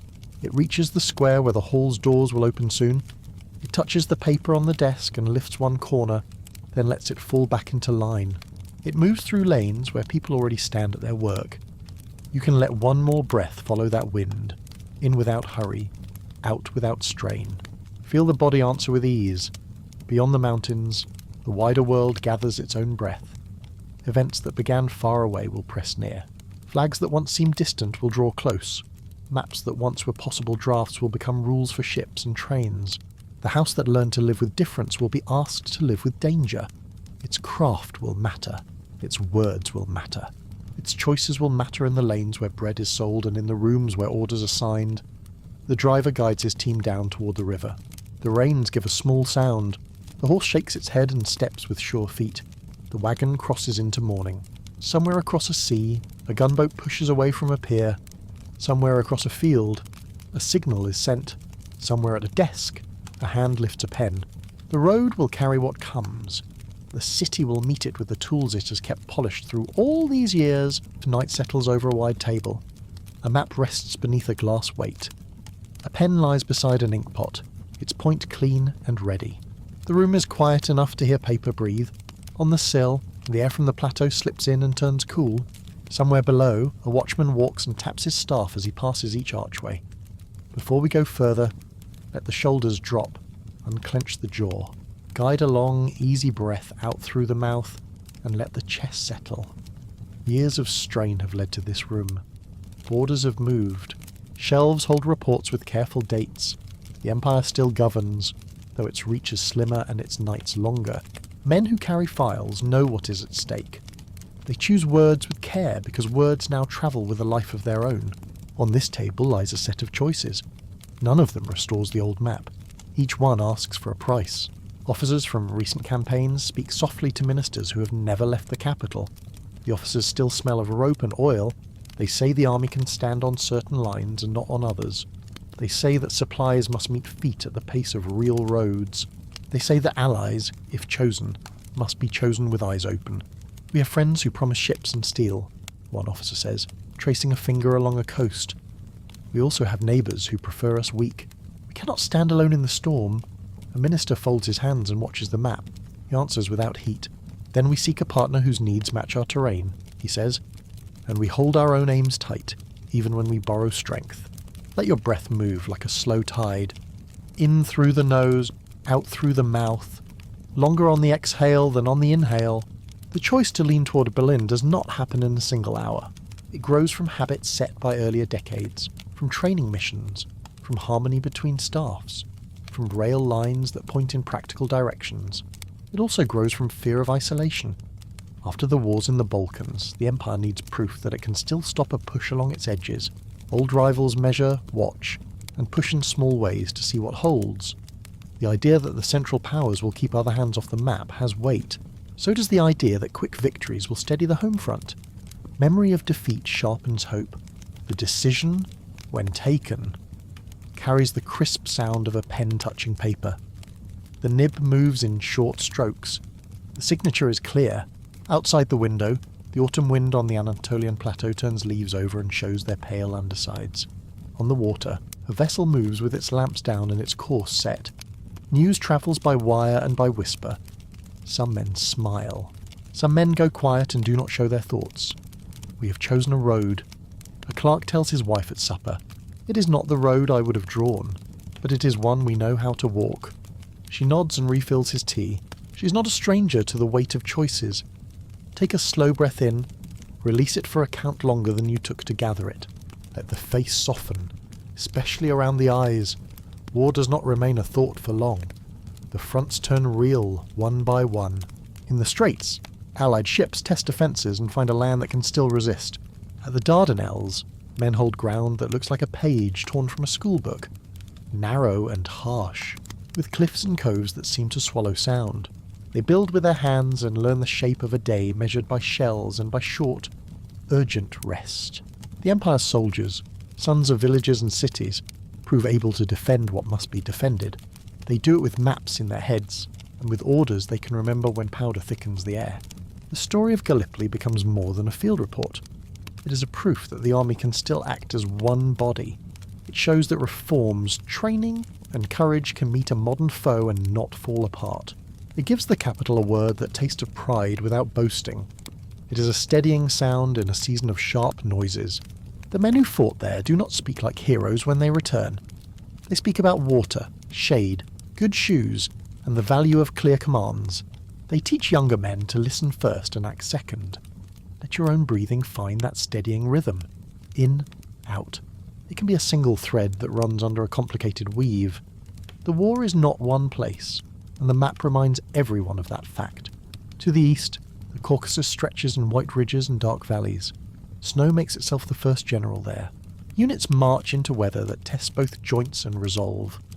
A letter from that front reaches the capital late. It speaks of cold that eats at men even before battle can begin. It speaks of towns where the lines of support are too thin. It calls for blankets and bread before it calls for glory. Send us what keeps hands working, the letter says in a plain hand. Then we will send what keeps borders drawn. The words are not dramatic. They are precise. Precision becomes the form that care takes in wartime. In Mesopotamia, the river runs like a rope pulled through dry country. Campaigns there turn around bends and floods. Units learn to measure a march by ferries and by barges. Supplies move with the speed of water, not with the speed of hope. The Empire knows these lands in memory and in lore. War cares little for memory. It cares for bridges, roads, and fuel. Men with clipboards and men with rifles work together as equals. Each holds the other's fate for parts of each day. Across in Palestine, hills rise and fall in long backs of stone. The rail lines matter more than news sheets, because rails carry what lives cannot carry far. Between outposts, couriers move with a quick, low profile and count their breaths as they run. Towns watch uniforms pass and mark them by colour and by stride. The front breathes like a living thing, shallow when calm, deep when pressed. Before we go on, rest your jaw. Drop the tongue from the roof of your mouth. Send a long breath out and imagine dust settling in a quiet street. The capital reads all fronts at once, as much as human eyes and minds allow. It sends wire after wire and keeps ledgers that do not forgive error. Wheat and coin levels matter as much as dispatches about hills taken or lost. Ministers check the health of markets and the health of lines. They approve rationing that's meant to be fair, and they send inspectors whose words can calm a neighbourhood. Faith in the state rests on how evenly bread is cut and how honestly numbers are spoken. In this season, the Empire is not a single engine. It is a set of machines that must keep pace with one another. One pushes grain, one counts men, one repairs rails, one listens for foreign signals through the wire, One speaks to towns in a voice that does not shake. When one machine falters, the others move to cover. When more than one slows, the whole begins to heat and grind. A woman in a port city runs a small shop with a ledger that has become a friend. She notes shortages without panic. She sets aside a share for a widow who cannot pay today and knows who will repay her when the ship comes in. She has learned to trust posted rules if the clerk at the end of the street respects his stamp. "Do we still honour these coupons on Tuesday?" she asks the clerk in a low voice. "Yes, and next Tuesday too," he answers. "We will tell you when that changes." These quiet exchanges hold up the roof more than speeches do. Breathe the way those words sound. Calm in, calm out. The out-breath can be a shade longer than the in-breath. News of hardship spreads across provinces with the hunger of the season. Fields have missed hands because those hands wear uniforms. Trains carry men and grain in a schedule that always feels one day late. Famine visits places it has not visited in years. Families learn to stretch soup and to trade skills in alleys. The state sends what it can. The word enough is not heard often. It's still said because silence would twist the mind. Inside ministry, people argue about routes and rights, about who gets water first and where to pull wagons in a flood. Most arguments stay low and short.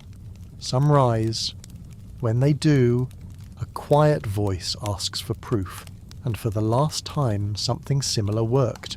The file that follows the question sends men to different rooms with different tasks. No one calls this victory. They call it a day that did not break.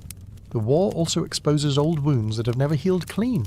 Pressures at the front and fears behind it lead to directives that harm people who should have been protected. Deportations and mass deaths stain the season. Lives that had woven through the Empire's fabric for centuries are torn out with force. The scale of loss darkens the rooms where numbers are usually dull. Writers who once loved only law now keep their words very spare. They record what happened without heat and ask that it be remembered without erasure. Their tone is sleep-safe and precise because the nights require it. Let your breath stay soft as you absorb weight. In, out. A little longer on the out-breath, will let shoulders sink with no force. On the seas, convoys move with quiet discipline.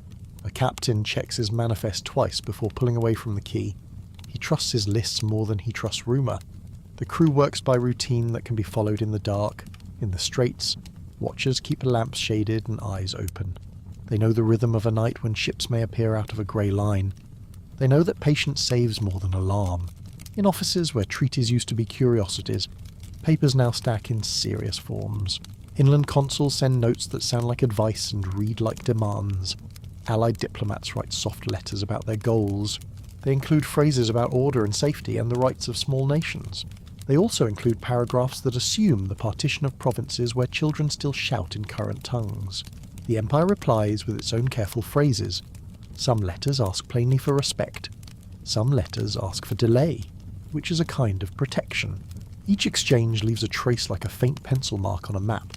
A young translator copies drafts by hand and warms his fingers on a cup of tea between lines. "These words weigh more than they look," he tells the older man beside him. "They always have," the older man says. "Now we feel the weight in our wrists."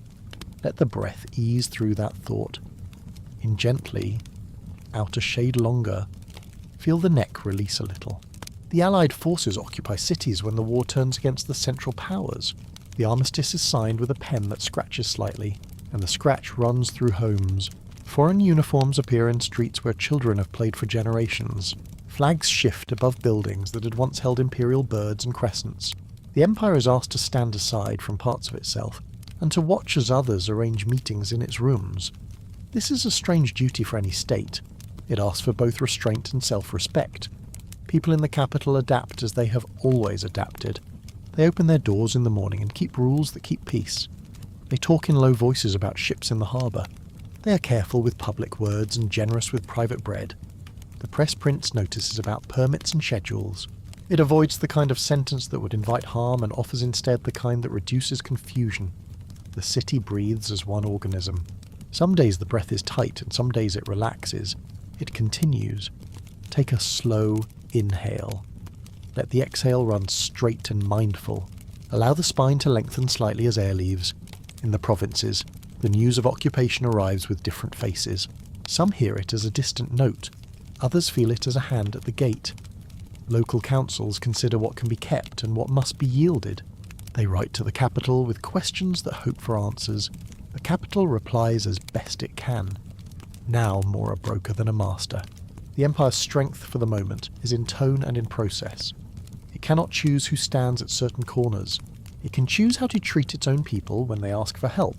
A judge in a coastal town hears a case between a fisherman and a warehouse clerk wearing a foreign badge. He keeps the room quiet and grants both men time to speak. He writes a decision that reserves dignity for the fisherman and keeps the warehouse working. He sends a copy to a consulate with a note about fairness and necessity. He knows this is a small line of text in a large chapter. He writes it well anyway. If the law stays calm, the street will try to follow, he tells his clerk. Then we will keep the law calm, the clerk answers. Let your breath be the clerk's reply. Calm in, calm out. Steady and useful. In coffee houses, people whisper about maps drawn in other capitals. They have heard the names of men who met secretly to divide deserts and rivers. They repeat the word that comes from a list of cities drawn with a ruler across old routes. They speak of Sykes and Picot as if they were neighbours, though they have never seen their faces. The conversations slide between learning and worry. They wonder which line will run near their well, which contract will change hands, which promise will be applied to which alley. A shopkeeper listens and nods but keeps the day's coins in correct stacks. He has learned to separate rumour from rent. He knows that both matter, but only one is due by noon. I will hear the rest tonight, he tells a customer. Right now I must sweep and weigh, or asks much of discipline. So does peace when it comes slowly. Before we continue, soften the small muscles around the eyes. Let the tongue rest low. Send one smooth, long exhale and feel the ribs fall. Reports arrive from the interior about new assemblies. Local notables and officers speak to each other about their duties. Some invoke the old house, some invoke a new one. Many demand that any future must be made with respect for the people who live on the ground. The word "a national" appears more often in these rooms. It sits beside older words about justice and law. The idea of a common will is not new, yet it takes a new tone when foreign soldiers stand near. We must be exact when we say a teacher tells his students. We must be sure that the word includes those who stand in line with us at the bakery.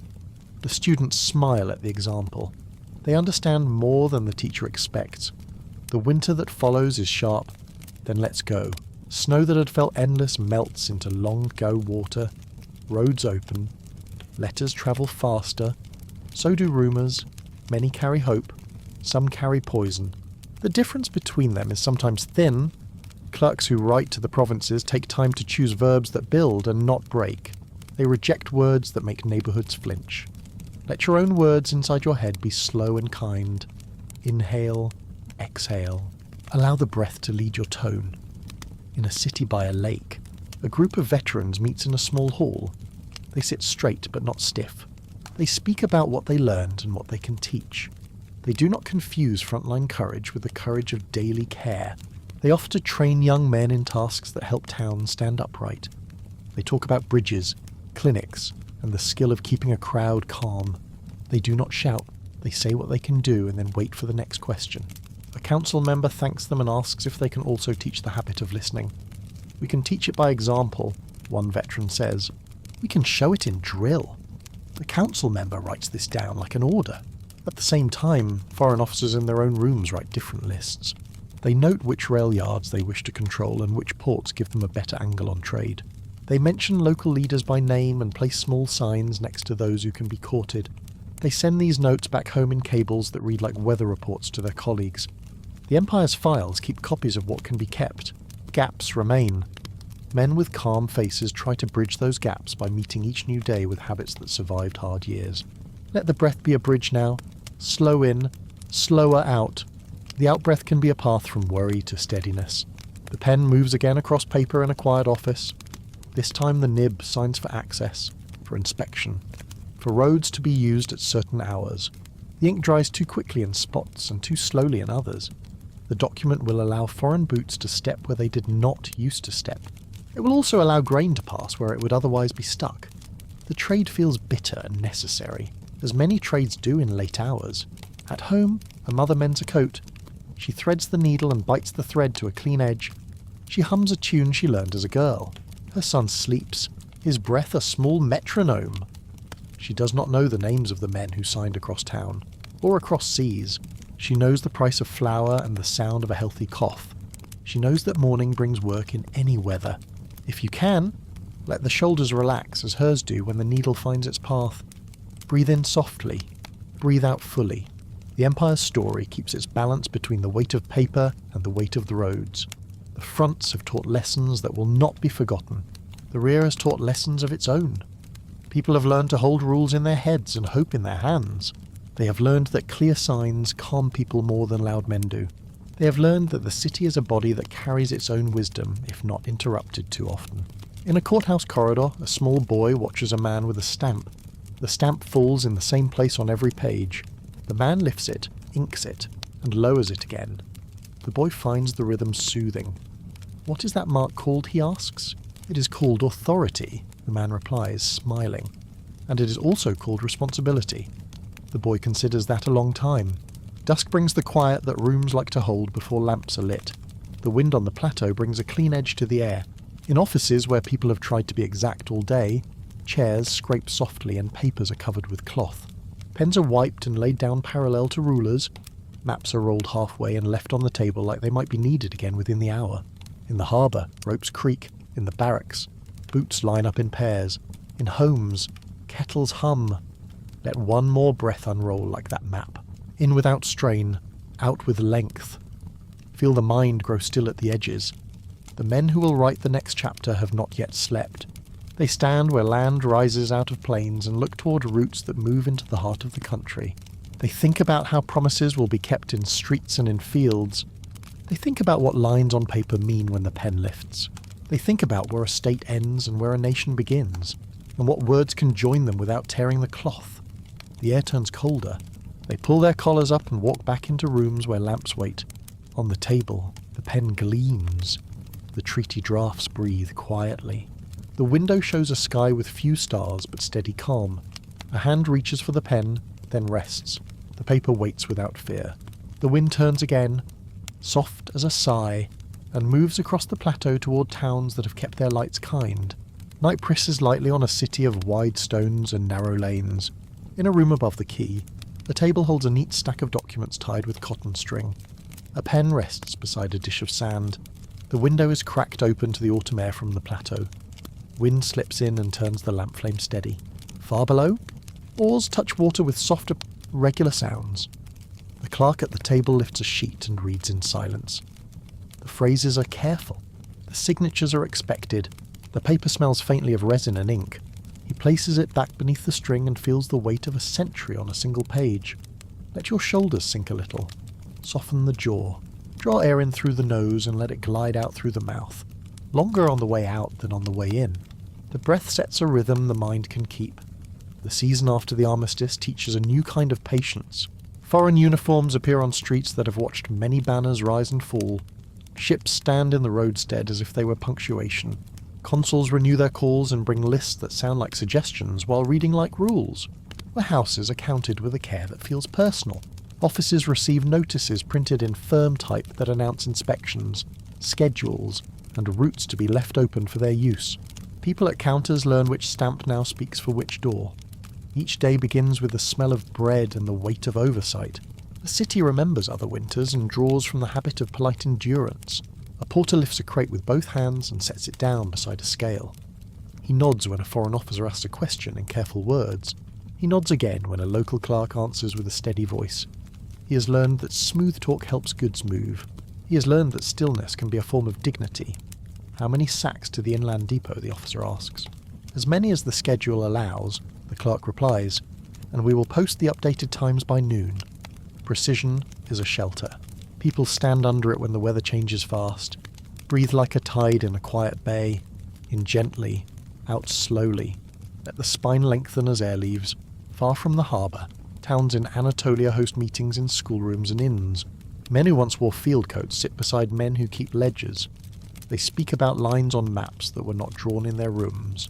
They speak about provinces once governed as parts of a single house, now listed as if they were parcels. They speak about the word partition, a word that feels sharp even when spoken softly. The talk does not rush. Lists are made and read back. Names of reliable riders are noted. Local councils appoint committees to gather food, blankets, and simple tools. The tone is spare and practical. No one pretends to command the whole stage. They plan to keep their district standing while larger actors push and pull. A young officer unfolds a map on a wooden counter. His finger moves along a river that has shaped markets for hundreds of years. He speaks about ferries and fords rather than victory and defeat. He asks the miller to keep the wheel turning for one more month, even if the grain comes late. He promises to keep the road open on market days. "If you can give me the hours, I can give you the flour," the miller says. "I will send them by the bell," the officer replies with a small smile. "Inhale for 3. Exhale for 5. Let the exhale smooth the edges of thought." Papers gather in the capital where treaties are read and rewritten. The drafts speak of mandates, spheres, and lines that run across deserts and hills like strings over a drum. Names appear that belong to men who met far away and counted coastlines that were not theirs. A page describes terms for a future that expects the empire to be a memory. The words are exact. They are also hard to bear.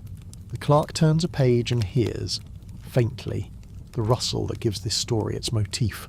He feels a breeze from the window brush the edge of the paper, and imagines the wind of the Anatolian uplands crossing long grass on a cold morning. We are to sign where a messenger asks, his voice steady but low, "Here, and on the duplicate." The clerk answers, 2 copies for them, 1 for our files. Post the notice by evening. Notices go up with short nails on boards in front of post offices. People stop, read, and move on with faces that try not to let strangers read them. Some carry the news home in calm voices. Some bring questions to the coffee house and ask for people they think will know. Everyone understands the gravity without summoning fire. They have learned from long seasons that heat burns faster than it lights. Let your breath stay even. In. Out. Picture the paper lying flat as the wind passes over, leaving it unruffled. From coastal cities to mountain valleys, letters arrive that refuse to treat the future as fixed. Some are composed by jurists who spent their lives making rules clear for mixed towns. Some are written by teachers who know which words open doors in small minds without stirring hate. Some are drafted by officers who remember how to keep men lined up without breaking their spirit. The letters say that a people does not vanish because others write it out of their meeting notes. They say that a house can be rebuilt if hands agree where to place the beams. They ask for guidance and give it in the same paragraph. In these exchanges, a figure steps into focus for many. He has served on different fronts and learned to speak like a man who knows both snow and sand. He is not a poet. He is not a dreamer. He is good with lists and with the skill of asking questions whose answers become plans. He writes to men across upriver towns and says they might meet in a place where the air is clear and the road network makes sense. He offers to listen. He offers to take responsibility. He does not offer ease. "Bring the maps you trust and the names of men who can carry out orders," he writes. "Leave behind the speeches that impress strangers. Those who read the lines nod in relief. They can work with this. Rest your tongue low in the mouth. Let the jaw loosen. Send a long breath out and picture chalk making a straight mark across a slate. Across the occupied districts, the rhythm of the city continues to depend on clerks who place stamps exactly where they must go. Shops open. Children walk to school with slates and books tied in cloth. Prayer calls and church bells keep their times. Men read in the baths and talk in low voices about the new rules. Women at wells compare prices and exchange a few extra leaves of tea with those who have none. These motions save the day and let the night fall without a shouting match. On certain mornings, the courier leaves a small town with a leather pouch under his coat. He rides along a ridge that shows him 2 valleys at once. He stops at a spring, drinks, and checks the knots on his papers. He speaks to a shepherd who knows which path will not be watched. He moves again and reaches a room where oil lamps cast steady circles of light. He hands the pouch to a man at a table and steps back. The man opens the pouch, reads, and smiles without showing teeth. He writes 3 instructions and seals them. He gives the rider a handful of dried figs and a hand on the shoulder. The riders keep the country together. "What we send today must match what we can do by Thursday," the table man says. "It will," the rider answers. "Take 1 easy inhale and let longer exhale leave as if you were smoothing a sheet over a bed." The treaty whose pages fill the clerk's desk lands on the city like a light frost that makes every surface visible. It is called by a name that sounds old, and that is part of its power. It is read aloud in rooms where the echo falls in slow arcs. It proposes to turn a large house into small rooms with new locks. It offers some corridors to people who were not born near them. It invites foreign hands to keep keys. People listen, some bite their lips, some count what is left, some reach for a broom and begin to sweep. The practical mind keeps the street cleaner than the angry one. A judge writes a note to himself that reads, "Maintain order in markets. Keep record books close. Teach younger men patience with words." He writes another line law serves even when others forget it exists. He walks to court and hears cases about weights, about fences, and about a man who borrowed a mule and brought it back lame. He treats each dispute as if it were the only one. He knows that a people measures respect by how the small things are handled when the large things feel beyond reach. Breathe once for that kind of respect. In through the nose, out through the mouth. Let the breath carry a quiet promise of fairness. In the inland city, chosen for its clean air and good roads, chairs are set up in a hall that once hosted music. Men take their seats and set small notebooks on their knees. The light is winter light. It makes the dust in the air look like a private snow. A speaker reads a list of towns that have sent someone. The names are known from poetry and from grain receipts. He reads another list that names the tasks they have set for themselves. He speaks about the need for a centre that can issue orders and keep the orders from becoming a noise. He speaks gently, with pauses that let the words find homes. We do not rage, we build, he says. We do not deny the world as it is. We choose what we can make of it. He asks for committees on supply, justice, and instruction. He asks for officers willing to teach more than they command. He asks for careful men to set rates that keep bread bearable. He asks for writers who can explain choices without stirring fires. Hands rise for each request. The hall begins to feel like a machine that can move. Soften around the eyes, ease the back of the neck, send out a steady breath and imagine chairs being placed in neat rows, one after another until the room is ready. Outside that hall, agriculture answers in its own way. Farmers approach the spring season with a plan that does not wait on every letter. They repair terraces that held through long years. They plant seed that will serve both markets and homes. They share tools with newcomers and mark a day each week for common work. Monasteries and mosques turn their storehouses out to committees who can weigh need. The old forms of care find new rooms to work in. In ports still watched by foreign ships, stevedores and captains learn to read a posted schedule as if it were sacred text. The clock on the pier becomes a kind of law. It tells them when to expect inspection and when to move. The officer who runs the pier keeps his voice level and his sentences short. He knows that order saves face for both sides. He knows that a raised voice in this place will echo in halls across the sea. His crew salutes and goes about its work with hands that have learned many flags' habits. A foreign officer approaches and asks a question in a language that is not his own. The pier officer answers in a language that is not his own either. They both smile at the effort and reach understanding. For a moment the great machines of the age rest on two men who refuse to be clumsy. Let your breath honour that refusal. In, out. A touch longer, out. Allow the chest to settle. The domestic press, watched by many, writes in lines that look simple and are not. It prints the facts of the day in a tone that puts stones in the soil rather than in hands. It avoids taunts. It avoids words that let others claim cause to break rooms. It describes the assembly's work as work. It notes rates for bread and schedules for classes. It lists clinics that accept those displaced by the wars and tells them what papers to bring. It treats readers as adults with real duties. The approach proves sound. People like to be trusted. In homes, mothers and fathers speak to children about days that feel strange. They tell them that the city still belongs to them in practical ways. They show them how to queue without anger and how to ask questions that get answers. They teach them the names of streets and of officials who are kind. They tell them that stories about the past are not weapons. They are tools for understanding rooms and seasons. Children absorb their parents' tone more than their words and grow brave enough to sleep. A father adjusts a thin blanket and whispers, "Tomorrow we will go to the new school." A child asks, "Will the letters be the same? They will be clear, and the teacher will be patient," he says. The child closes his eyes. Take an easy breath of your own. Let it go like a page turning in a book that you trust. News of villages that have chosen to stand together moves along the wire to the hall on the plateau. It arrives with a dry click and a strip of paper that curls like a ribbon. The man on duty takes the strip and reads. He writes the names of the villages on a large sheet with ruled lines. He draws a small circle beside each name and fills it in when supplies are sent. He does not draw stars or banners.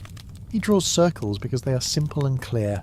Across the hills, A unit composed of men from several regions learns to operate as a single hand. They train at dawn and in late afternoon. Midday they rest and count their gear. They carry lists in oilskin pouches and learn to recite them. They keep talk about revenge out of the barracks. The commander reads to them about rules set long ago for how soldiers must behave in towns.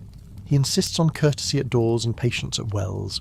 He knows that victory without restraint breaks more than it saves. We must be the men people are glad to see, he tells them. We must be the kind of men the judge trusts when we stand in his court. They nod and clean their boots in silence. Breathe into that discipline. Breathe out and let your shoulders rest a little lower. Precision is a kindness we can feel. A train leaves a city in the plains carrying sacks of flour and crates of tools. In one car, a doctor sits with a small bag and a larger box of medicines labelled with clear letters. He reads a list of clinics and their needs. He plans his route as if it were a hymn. He knows which rooms lack a sink, which roofs leak, which nurses have already learned to do more with less. His presence on the train calms those who know he is aboard. He represents something people still believe in the state as a steady helper. At a station along the way, a foreign officer watches the train pause. He notes that order in small things signals strength that cannot be measured only by guns. He writes a line in his report that sounds like praise and carries a warning for those eager to underestimate. The train leaves with a small whistle that feels like a pledge made out loud. Take a long exhale. Hear the soft echo of that whistle in your mind and let it carry tension away. In meetings where letters from abroad are read, the Assembly's envoys weigh each word twice. Offers come dressed as invitations. Demands come dressed as concern. The envoys answer with phrases that keep doors open without letting strangers take the hinges. They accept meetings that might lead to a new treaty, one that recognises what exists rather than what some once wished to impose. They draft statements that insist on a house that governs itself and a people that sets its own rates and rules. They do not pretend that the old empire can return. They insist that a new form of home can stand without being told where to place its doors. A senior envoy writes to the hall, "Send me facts that cannot be ignored. Send me lists and numbers and the quiet testimony of towns that function under our care. I will trade in those, not in anger." The reply is quick and full. It includes ledger pages, school rosters, and market schedules. It includes the names of judges whose decisions have lowered the temperature of crowded rooms. It includes routes kept safe by men who think first and speak clearly. This is the substance of self-rule at work. Let your breath match that substance. Slow in, slower out. Notice the mind like a ledger with neat lines. Through the spring, foreign delegations walk up broad stone steps and sit as guests. They drink tea. They test the tone in the room. They see files with clean covers and officers who defer without bending. They hear a language that has learned to say no thank you without insult. They report back to capitals that may not love what they hear but have to respect it. The age moves toward conferences where words will replace a script that has not worked. In cafes near those steps, the talk remains careful. People compare notes from relatives abroad and sort rumour from Signal. They remind each other that loud talk can cost places as surely as lost battles can. They practice a virtue that has served during hard winters, patience that does not sleep. They hold their breath when papers speak of a meeting in a lakeside city a journey away. They let it out when the paper says that the meeting will include men they trust. Soften your shoulders again. Unstick the tongue from the roof of your mouth. Exhale as if clearing dust from an old shelf. Along a road lined with plane trees, girls in grey dresses carry books to a school that was closed in the last season and now stands open. A teacher greets them at the door with a voice that makes numbers sound like steps and sentences sound like paths. On the wall hangs a map with clean borders. The teacher does not point to the edges. He points to rivers and mountains that hold villages together. He teaches children to read the land first and the lines second. They leave school with calm faces. They carry home the idea that they belong to something that can be tended like a garden. A grandmother meets them at the door and asks, "What did you learn today?" "We learned how water finds the easiest descent," the child says. "That lesson will serve you always," and the grandmother answers, "In through the nose, out through the mouth. Let the breath be a river that keeps its course without force." The inland hall grows more confident, not in noise but in method. It passes measures that make taxes predictable and small courts accessible. It orders that notices be printed in fonts large enough for elders to read. It instructs officers to bring disputes to judges rather than to doorways. It sends observers to markets to praise those who follow agreed prices and to caution those who do not. It prints short primers for recruits on how to speak to villagers with respect. It sets a tone that tells strangers this will be a difficult house to break. Men who once felt only loss begin to feel entrusted. They learn to think of the new work not as rage but as craft. They repair a bridge with stone that fits flush. They set a clinic's shelves in perfect lines. They place flags without arrogance. They speak of their town first, then of the house that holds many towns, and then of the world that must learn to speak to them differently. Breathe to that scale: village, house, world, in, out, each breath a step that does not slip. Back in the city by the sea, the clerk ties another string around another packet of pages. He has watched the season turn. He has seen the hall on the plateau shift from hope to habit. He hears rumours of a larger conference called in a city that once hosted treaties for other wars. He does not pretend to know the outcome. He knows the feeling of a pen that signs an agreement people can live with versus one that presses them flat. He knows the sound of paper that frees and paper that binds. He closes the window and listens to the wind move along the outer wall. It is the same wind that crosses the uplands and bends field grass in long strokes. It is the wind that makes lamps flicker and hearts steady. He places his hand on the stack as if to bless it, and turns down the lamp. Let your breath be that lamp's last calm exhale. Draw air into a soft count. Let it leave with more length. Feel the room warm, quiet, and ready. Morning will put carriages on streets, riders on roads, and delegations on trains. It will put bread on counters and figures in ledgers. It will lay a map on a table in a city ringed by hills and lakes. It will set pens by inkwells and chairs in lines. It will bring men who remember the hard sentences of the last treaty, and who intend to write a different music this time. It will bring a mix of watchfulness and good faith, because both are needed when old houses grow into new ones. The breeze from the plateau carries a simple conversation through an open door. Do you think they will listen? A young aide asks. They will listen because we speak with work behind us. An older man replies, We have made the trains run and the courts fair. That voice carries farther than a shout. The aide nods and picks up the folders he has arranged in precise order. He breathes once and steps into the corridor. The older man lifts his coat from the stand, checks the pocket for the pen he prefers, and follows. Outside, the day is cool and clear. The road to the station waits, and beyond it, a room where paper will move under the quiet weight of many hands. Morning enters by a set of tall windows and lays a pale square across a polished floor. A long table waits with carafes of water and stacks of paper set in neat ranks. Pens sit in porcelain rests. Chairs face one another with polite distance. Outside, lake light moves in little seams that the eye can follow without effort. Men arrive in twos and threes. Their coats carry the cold, and their briefcases carry months of habit. They greet with nods more than words. Each looks first at the paper, then at the faces that will shape the day. Before we begin, let your shoulders ease downward. Allow the jaw to soften. Draw air in through the nose, then let a longer ribbon of breath leave through the mouth. The body takes its cue from calm rooms. The agenda spreads across several pages but rests on a single need. An old treaty has tried to fix a future that people did not accept.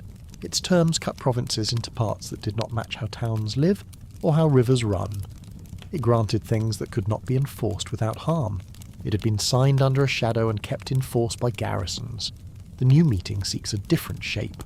The men at the table have come to test if paper can catch up with reality instead of dictating it. At one end sits a delegation from the Inland Council that has built its claim with files rather than noise. They have brought ledgers from markets, rosters from schools, and minutes from small courts that handled a winter's worth of disputes without raising voices. Their leader speaks in measured tones and keeps his hands still when he speaks. He insists on talking about what works, not on what wounds. In his briefcase lie copies of letters sent to towns the previous month. Each letter directed grain, repairs, and patience. Those letters are his proof. Across sit men who represent powers that have garrisons on the ground and banks in the ports. Their language is experienced in the art of compromise. They carry burdens from other tables and other wars. They listen to small facts with growing respect. They note that trains have run on time without their timetable. They note that courts have calmed crowds without their judges. Professional pride pushes them to reshape their earlier plan into something that will stand upright when they leave the room. Let us set numbers before words. the inland leader says, tapping a thin file. Track tonnage. Track school attendance. Track cases heard and resolved. Then let any border we draw be accountable to those facts. A senior envoy across the table nods slowly. If you give us figures that match what we have, we will follow the figures, he answers. Breathe along with that exchange. In gently for a slow count. Out a little longer. Let the outbreath settle like sand after a wave. Back in the hills, people live as if the outcome here will shape shelves and doors. Farmers prune trees and set irrigation trenches with the care of a vow. Teachers stand at boards and draw letters that have kept their balance during rough years. In towns, shopkeepers fold paper around loaves so neatly it feels like respect. Judges keep hearings short and clear. Families pass news hand to hand and remove the heat from rumour with questions rather than with shouts. These habits reach the table as rumours of competence. They work in the room like a quiet music. The men who came from ports under occupation bring their own truth. They can describe how controls were handled without insult when tempers wanted to flare. They can show permits stamped in the right place at the right time. They can point to piers where the schedule became a form of law that saved pride on both sides. Their stories help the delegation see that order can exist without supervision from abroad. The idea sits in the middle of the table until no one can pretend not to see it. Take a long breath in. Let it go slowly. Imagine a clerk aligning the corners of a stack of paper until they match. The talks move through stages that feel familiar to those who have lived in meeting rooms. First come position statements read from prepared notes. Each phrase has been polished to carry weight without raising friction. Then come questions about terms that would look harmless if they did not hold the power to change how a city sleeps. New drafts follow those questions. The rustle of sheets feels like the motif of this season, the sound of change made by hands rather than by cannon. Outside the hall, a breeze from the lake lifts flags that have seen many campaigns. It is not the wind from the plateau, but it feels like a cousin to it. Autumn in the highlands has sent a clean edge into the air. People who stand near the doors breathe deeper without thinking. The day becomes a partner to the talks rather than a distraction. In breaks, men stand on steps and let their shoulders drop. They lift their faces to light as if to test the quality of the hour. We will return to the rate schedule after lunch, a secretary says to the room. Please bring your draft tables. We will, replies a delegate with a small bow. Our rates follow actual markets. You will see that in the rows. Let your own breath follow those rows. In, out, a shade longer on the out.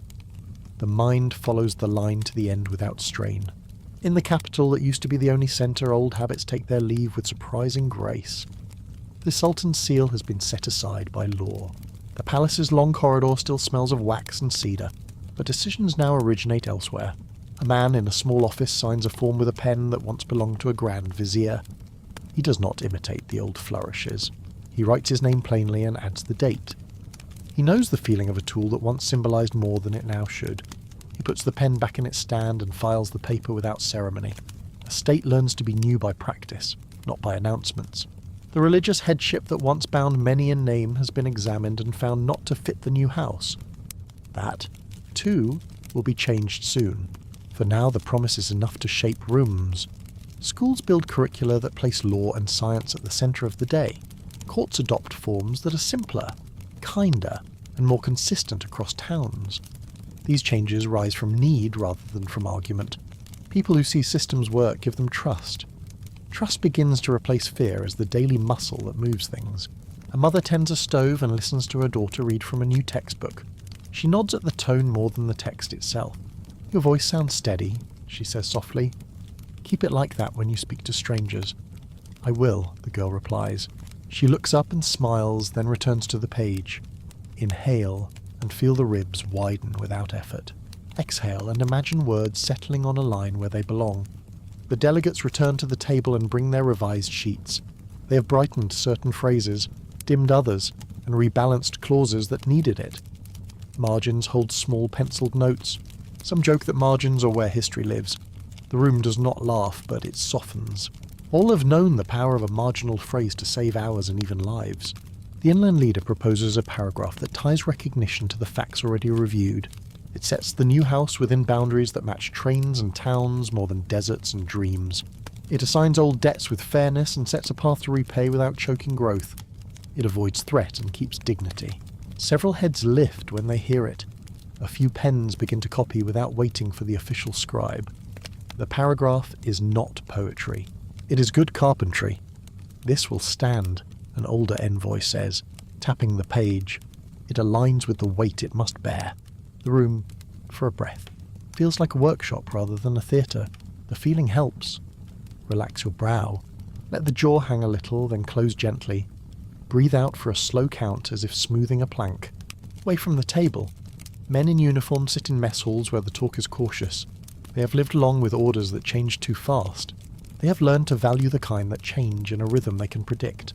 When the rumour of agreement spreads, they do not cheer. They check lists.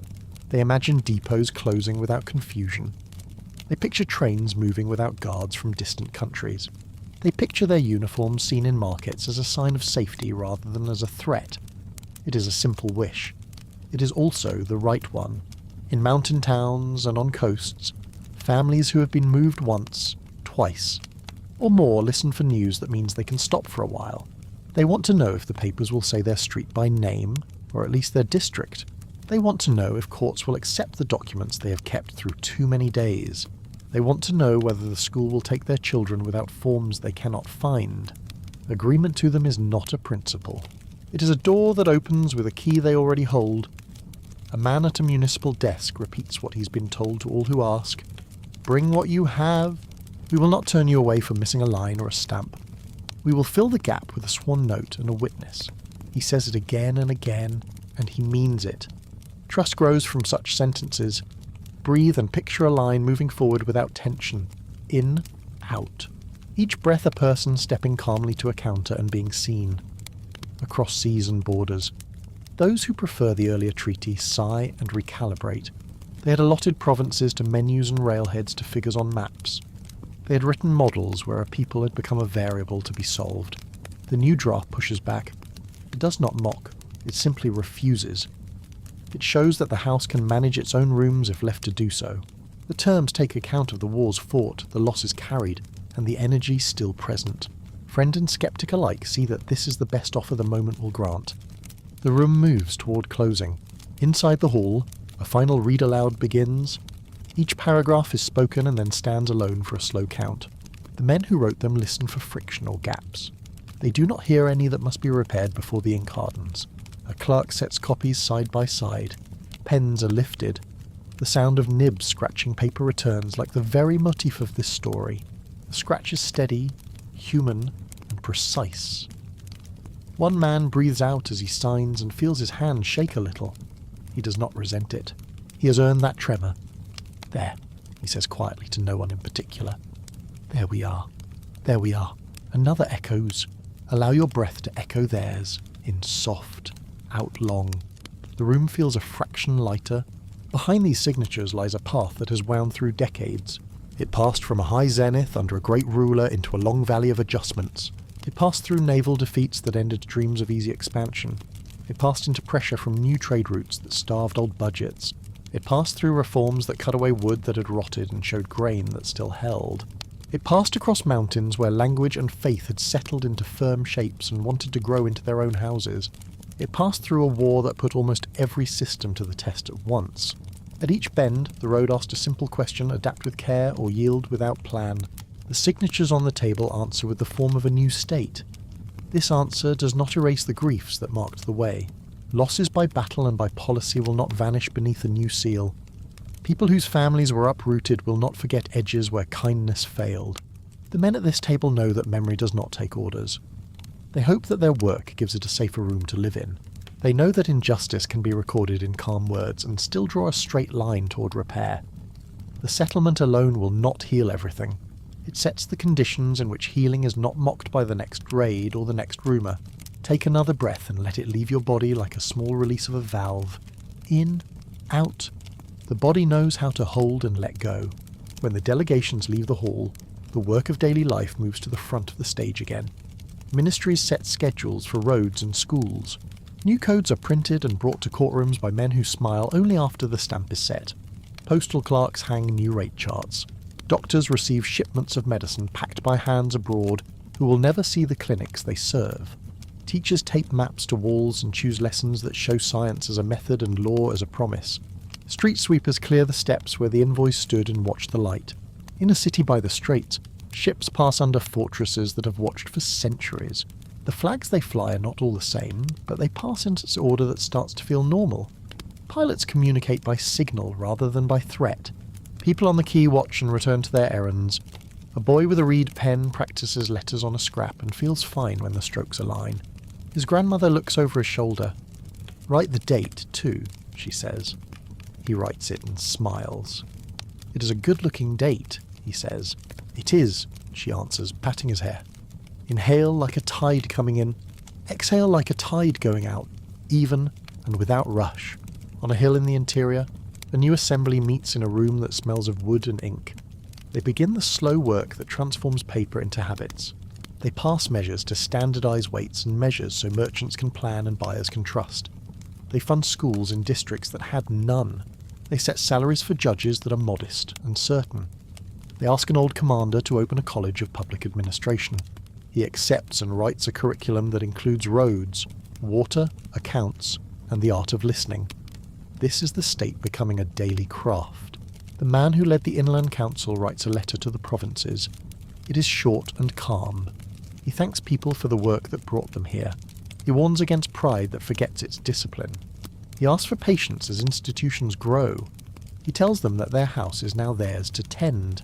The letter is read aloud in coffee houses and under plane trees. People nod and fold the paper for others. The tone matches what they have learned to trust. "We will not be grand tomorrow," a shopkeeper tells his wife.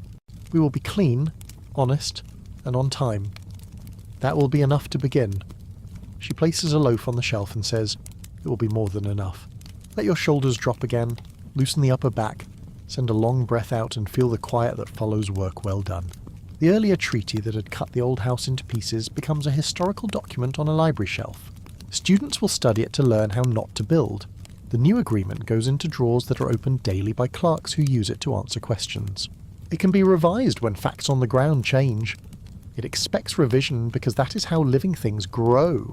This humility in a document is a mature feature and not a flaw.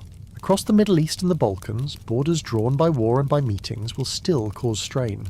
The approach of national houses will not end every argument that began under imperial roofs. Yet the logic behind those roofs had reached a limit. Many houses have replaced one. The shift brings gains and losses that must be counted with care. For some, language and local law gain space.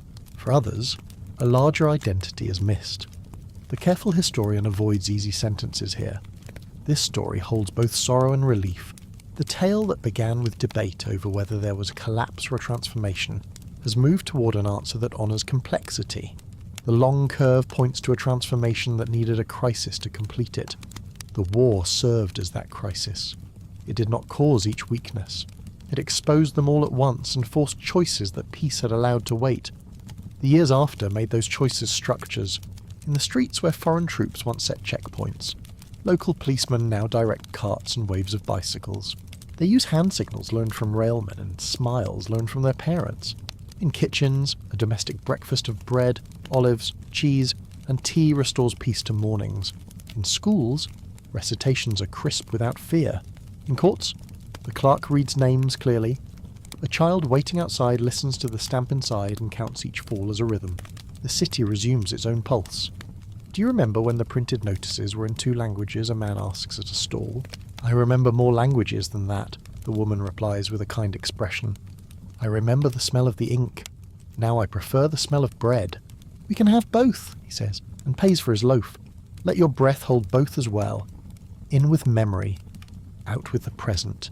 Here is a place that can shelter both. The last lines of paper are filed in the hall by the lake. The table is cleared and the chairs are pushed back to the edges. Light shifts across the floor as clouds change shape. Someone opens a window wider. The breeze lifts a stray ribbon and carries it toward the door. A clerk catches it with a small laugh and tucks it into an empty folder. Out on the steps, men shake hands lightly and wrap scarves against the cold. They descend into the city and into the trains that will distribute this new season to towns waiting with their own work to do. Back on the plateau, the wind that we have heard in so many rooms moves along grasses and over fields. It turns the blades of a mill and rattles a window in a schoolroom. It flips the corner of a notice on a board in front of a post office. It slides through a doorway where a map hangs on a wall. The map's colours are clear but gentle. The wind touches it and passes on. The paper stays. Night returns to a quiet office where a pen lies beside an inkwell. The pen has signed both painful and hopeful terms. Its point is still sharp. A hand reaches and lifts it, not to write, but to place it in a drawer for safekeeping. The hand lingers a moment. It is the hand of a person who has lived through years that taught the cost of decisions and the value of patience. The drawer closes with a sound so soft it is almost a breath, if it helps. Take one last generous inhale and a full, slow exhale. Feel the body steady. In a house on a narrow street, a child asks a parent for a story before sleep. The parent sits on the edge of the bed and speaks in a voice that makes a long history sound simple without making it thin. The story is about a great home that changed shape and found a form it could keep. It is about learning to set tables in smaller rooms and still invite the neighbour to sit. It is about knowing when to repair and when to rebuild. It is about ink on paper and the wind across hills. It ends without a flourish. And tomorrow the child asks. Tomorrow we put on our shoes and we work. The parent answers, we keep what we promised today. The child closes their eyes. The parent stays a while longer, listening to a quiet that at last feels safe. Outside, the wind moves along the street and turns the corner without hurry.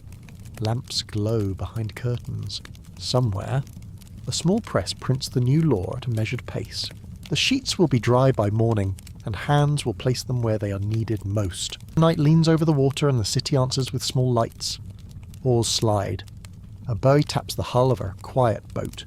Somewhere, a pen is placed gently in a drawer and the paper beneath it goes still. The long question we carried has a calm reply now. Was it decline or was it change? The record shows pressure, choice and craft. A wide house closed its old doors so a smaller home could keep faith with its mornings. Maps were not an end. They were a way back to streets where people could plan a day without fear. Let the shoulders drop, unclench the jaw. Breathe in through the nose and send the breath out a little longer than it came in. Hear only the soft work of water. We touched coins, courts, and caravans. We watched armies learn patience and schools open again. We heard treaties rustle and learned to judge words by what they build. The past did not vanish. It found a steadier room inside a lawful frame. That is not triumph. It is rest earned by careful hands. If you like, picture the last map being rolled and tied with cotton string. Picture the lamp turned low. The wind from the uplands moves along the roofs and then keeps going. It leaves the city to its sleep. Good night, Bosphorus. Someone might say, not loudly. Keep the tide slow and the lights kind. Let one more breath fall clear and quiet. The story will stay where it belongs now. Like a chart folded on the right shelf, ready when you are, silent when you are not.